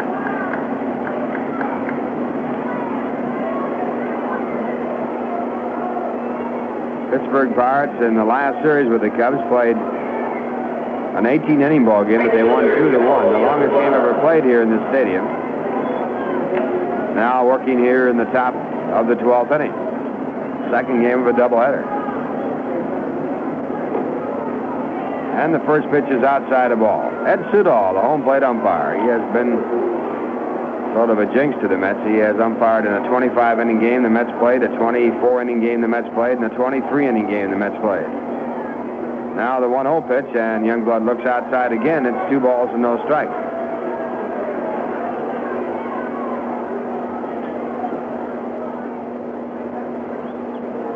$18,994 paid. Pirates have drawn $871,921. And the 2-0 pitch misses outside and low, and it's 3 balls and no strikes.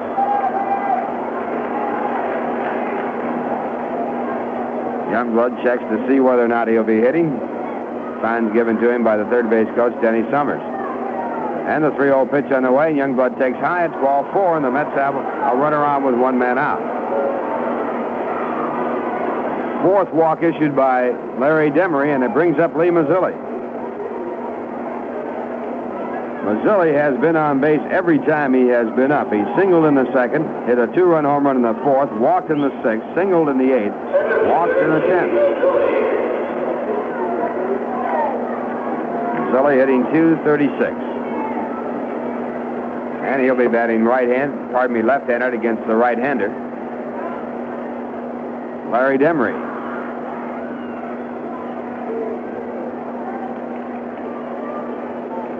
And Demery to the set position. Here's the pitch, and it's grounded out in the hole and going on through into right field for a base hit. Youngblood's trying for third. The ball is bobbled by Parker. Youngblood had stopped, and now he crosses over to third, and Mazzilli goes into second base, and all hands are safe, and an error charged to Dave Parker.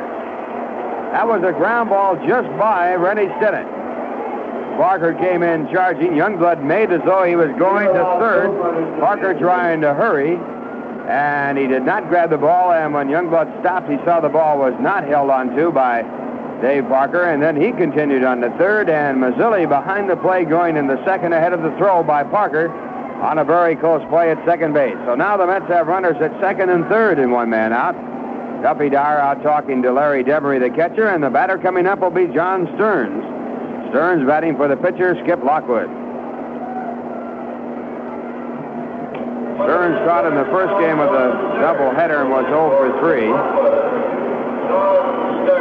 Stearns hitting .278 for the year with 11 home runs. He leads the club in that department, and 45 runs batted in, also the club leader.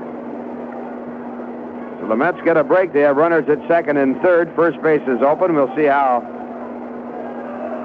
the Pirates will play it, and they're going to put Stearns on and pitch to Bobby Valentine. There's the sign, and the first pitch is outside. It's ball 1.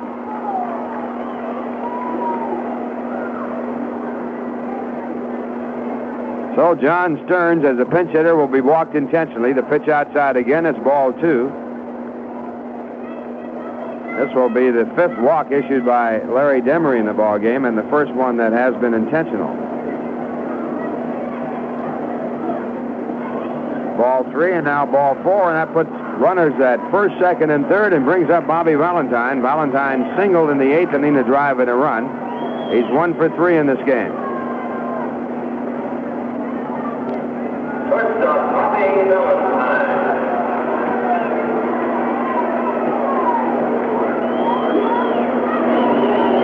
Bobby Valentine, a right-hand batter. Pirates are playing their infield about halfway. One man out. We're in the top of the 12th, and Demery from the windup, and the first pitch is hit in the air on the first base side. It's playable for Bobby Tolan. Also there is Stinnett. He runs him off the play, and Stinnett makes the catch, and the runners hold. So that will leave it up to Lenny Randall. Randall has singled and doubled in this game. He's been up 6 times. Singled in the 11th inning, stole second base, but was left there. Randall batting at .308 and batting from the left-hand side of the plate against the right-hander Larry Demery. Skip Lockwood is out of the game, having worked 4 innings, giving up 1 run on 3 hits while striking out 4 and walking 1. And left-hander Paul Seaver will be the new pitcher for the Mets. Lenny Randall stepping in. And Larry Demery into the windup, and here's the pitch. It is hit in the air to center field. Omar Marino is right there, and he makes the catch, and time retired. No runs, 1 hit, 1 error, a walk, and 3 men left on. And the score at the end of 11 and a half innings, it's the Mets 5, the Pittsburgh Pirates 5. Say, why don't you bring... Students, I'm going to give you a lecture about the greatest invention of all times. It's called a super machine. Would you believe this is the most efficient machine in the world? Yeah, and during the life of this machine, it lifts more than the biggest truck does. It even makes its own energy. And listen to this. Guess who owns mine? You've got a super machine that beats any machine. A super machine called the human machine. It's got a busy routine, but needs checkups between. A super machine, your body we mean. Aha! The most wonderful machine in the world is the human body. And what do you have to do to keep it going? No, Heinrich, not get a battery charge. All you have to do is to take care of it with regular health checkups, including spinal examinations. And one more thing. Do yourself a favor and don't eat junk foods. A public service message from the American Chiropractic Association. For specific details, we know you'll want to bring your kids to see our kids. Bottom of the 12th inning. The Pirates coming up. New pitcher in the ball game for the Mets. It's Paul Siebert.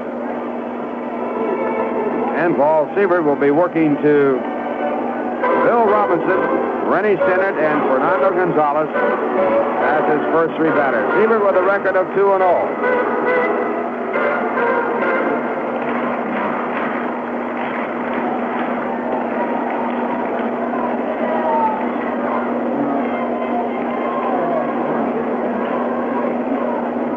Siebert last worked on the 11th against Pittsburgh, worked one inning, gave up no hits and no runs.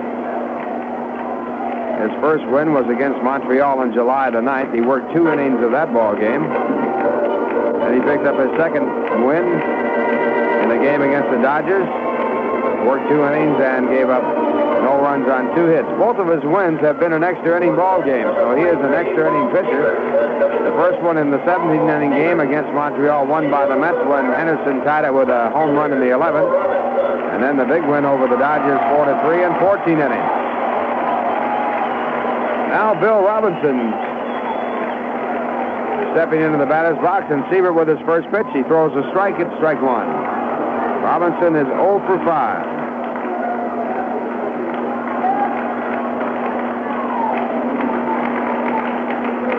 And Siebert back, and the pitch is grounded down to the third base coach. And the count at strike 2.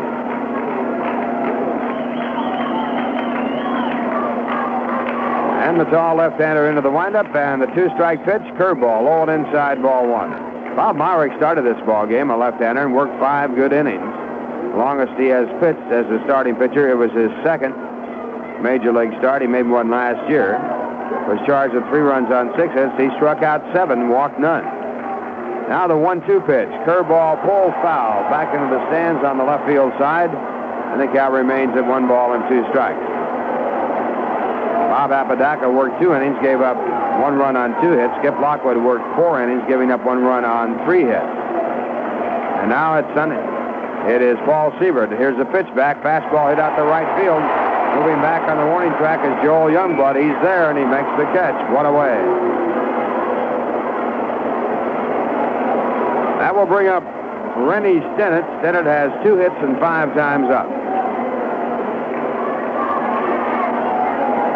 Stennett hitting .340 for the year, second in the National League. Dave Parker has an average of .345. That leads the National League. Rennie Stennett, a right-hand batter.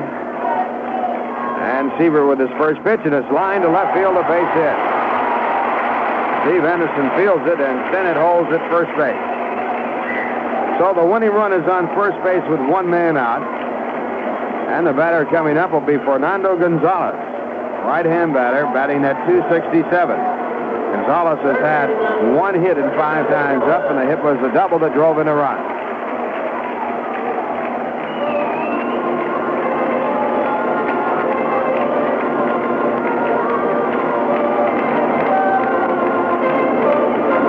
Started the game in left field, is now playing third base. And he comes into the batter's box as Siebert sets up. Stennett has 24 stolen bases, the runner at first base. And here's the pitch, high curveball for ball 1.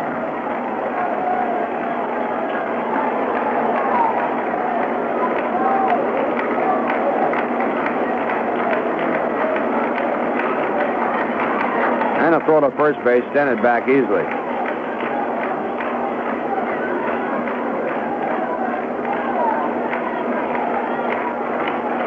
And another throw to first base, and Stennett scrambles back ahead of the tag by Craneville. Pirates have 2 stolen bases in this game. Make it 3. And they have 160 for the year. They lead the National League. And the runner picked off at first. Throw down by Cranepool is not in time. Tagged right by the second baseman, Doug Flynn. But the throw not quite in time, and it's a stolen base for Rennie Stennett, his 25th of the year. And now the winning run is at second with 1 man out. Paul Siebert had Stennett picked off at first, a throw over to Cranepool, and then Cranepool throwing on down to second, and Flynn, the second baseman, covering. He had to reach across from a difficult ankle and come back to make the tag, and he wasn't in time.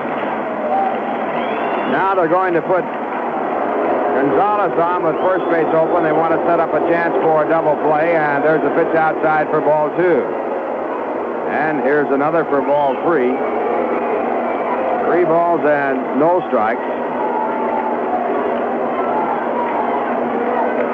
And now ball 4. So runners at first and second and 1 man out, and Duffy Dyer will be the batter. Duffy is 0 for 2, struck out in the 8th and flied out to center field in the 10th. Duffy batting .254. 2 home runs and 15 runs batted in.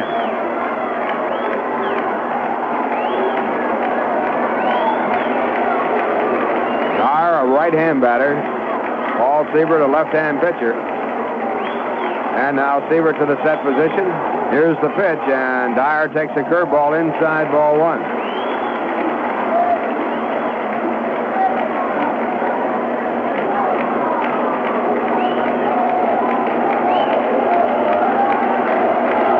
Ball, no strike. Siebert, a double check at second, and the pitch back to Dyer is low and inside. It's ball 2. Pittsburgh had a runner at second with 2 men out in the 11th inning, but Dave Parker was struck out with a final out of the 11th. Now they have a runner at second with 1 man out here in the 12th.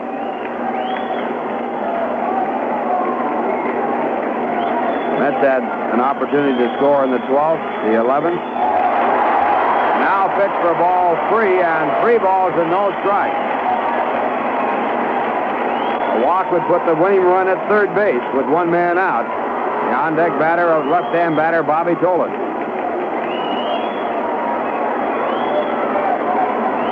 Three balls, no strikes. Siebert with the pitch, and he gets a called strike. 3-1.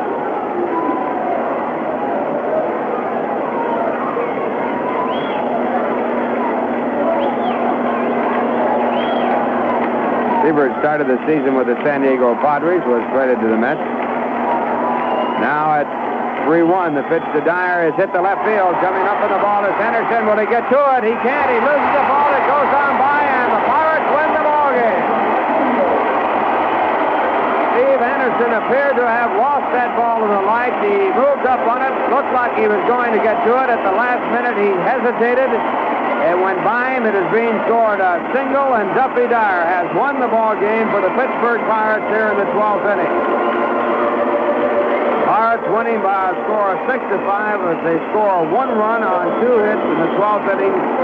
2 men left on base. And the final score, Pittsburgh 6 and the New York Mets 5. We'll be back with a wrap-up in just 1 minute right after this message.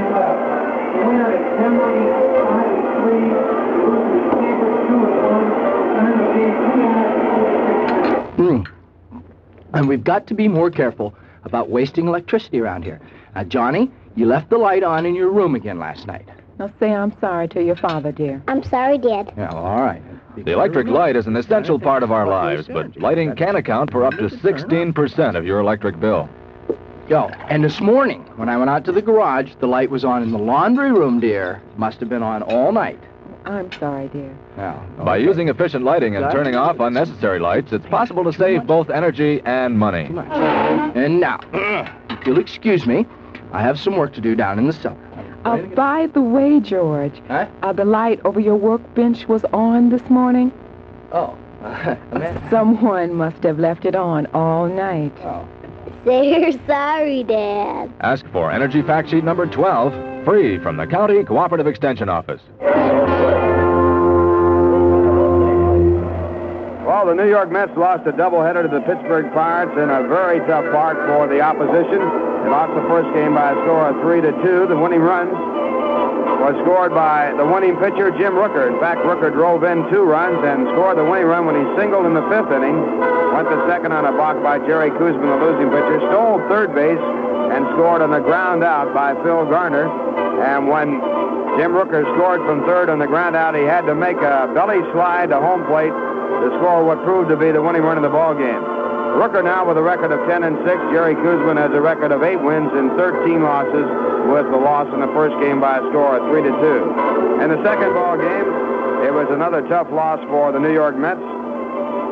Mets got in front with a run in the second inning and a walk, a single, and after a runner was thrown out at home plate, Bob Myrick, the starting pitcher, singled to right field to put the Mets on top by a score of 1-0.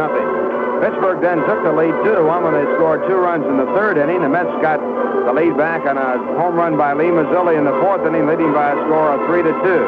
Then Pittsburgh tied it up at 3-3 on a home run by the third baseman, Garner. Then they got in front by a score of 4-3 as they scored a run in the sixth inning. The Mets tied the game in the seventh inning when Steve Henderson tripled after a double by Lenny Randall. The Mets got in front by a score of 5-4 in the eighth inning. The run driven in by Bobby Valentine, hitting a curveball to left field. But then Skip Lockwood came in the ball game, and Pittsburgh tied it up in the eighth, and it was a 5-5 ball game until the bottom of the 12th inning when the Pittsburgh Pirates won it. A single by Rennie Stennett, a stolen base, an intentional walk to Gonzalez, and then Duffy Dyer with a single to left field to win the ball game, and it was a doubleheader win for the Pittsburgh Pirates. We'll be back with more of the wrap-up in just 1 minute right after this message. Whenever I feel like smoking, I take a $20 bill and wrap it around a cigarette with good old roll-your-own skill. Now I'm too law-abiding to light up and take a poke and see President Andrew Jackson's picture going up in smoke. I just had to have a cigarette or a meal was not complete, and so I found the way to quit was simply just don't eat. Though quitting may be rough, if you like yourself enough, throw your cigarettes away and breathe in the beauty of each day. There are lots of ways to quit smoking cigarettes. If yours doesn't work, contact your American Cancer Society and we'll send you a booklet with some of ours. Throw your cigarettes away.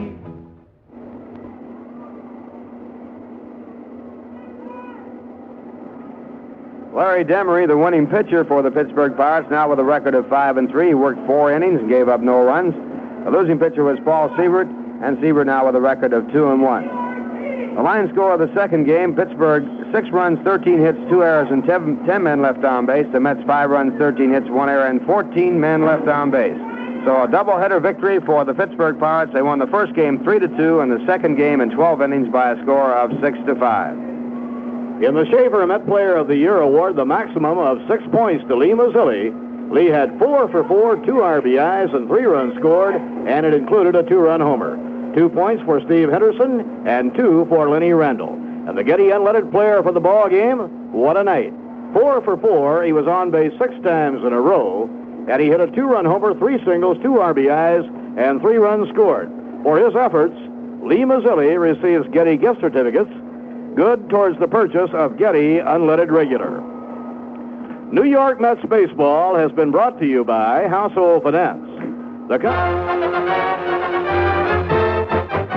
You've been listening to the 1977 New York Mets in action. Today's game has been brought to you by Brown's Ford, North Comrie Avenue in Johnstown. By City Line Concrete, Reed Street in Gloversville at the City Line. William Bartizel Incorporated, Forest Avenue, Amsterdam, your area distributor of Genesee Cream Ale. By Davis Office Equipment, North Main Street, Gloversville. The Winbard Insurance Agency, 34 North Main Street, Gloversville. By the Velvet Glove, the place to gather, 5th Avenue Extension, Gloversville. Jim Longwell Chevrolet, Broad Albin's largest Chevy dealer. By your Agway Lawn and Garden Center on the Johnstown Arterial. The West Fulton Rod and Gun Club, Schoharie County.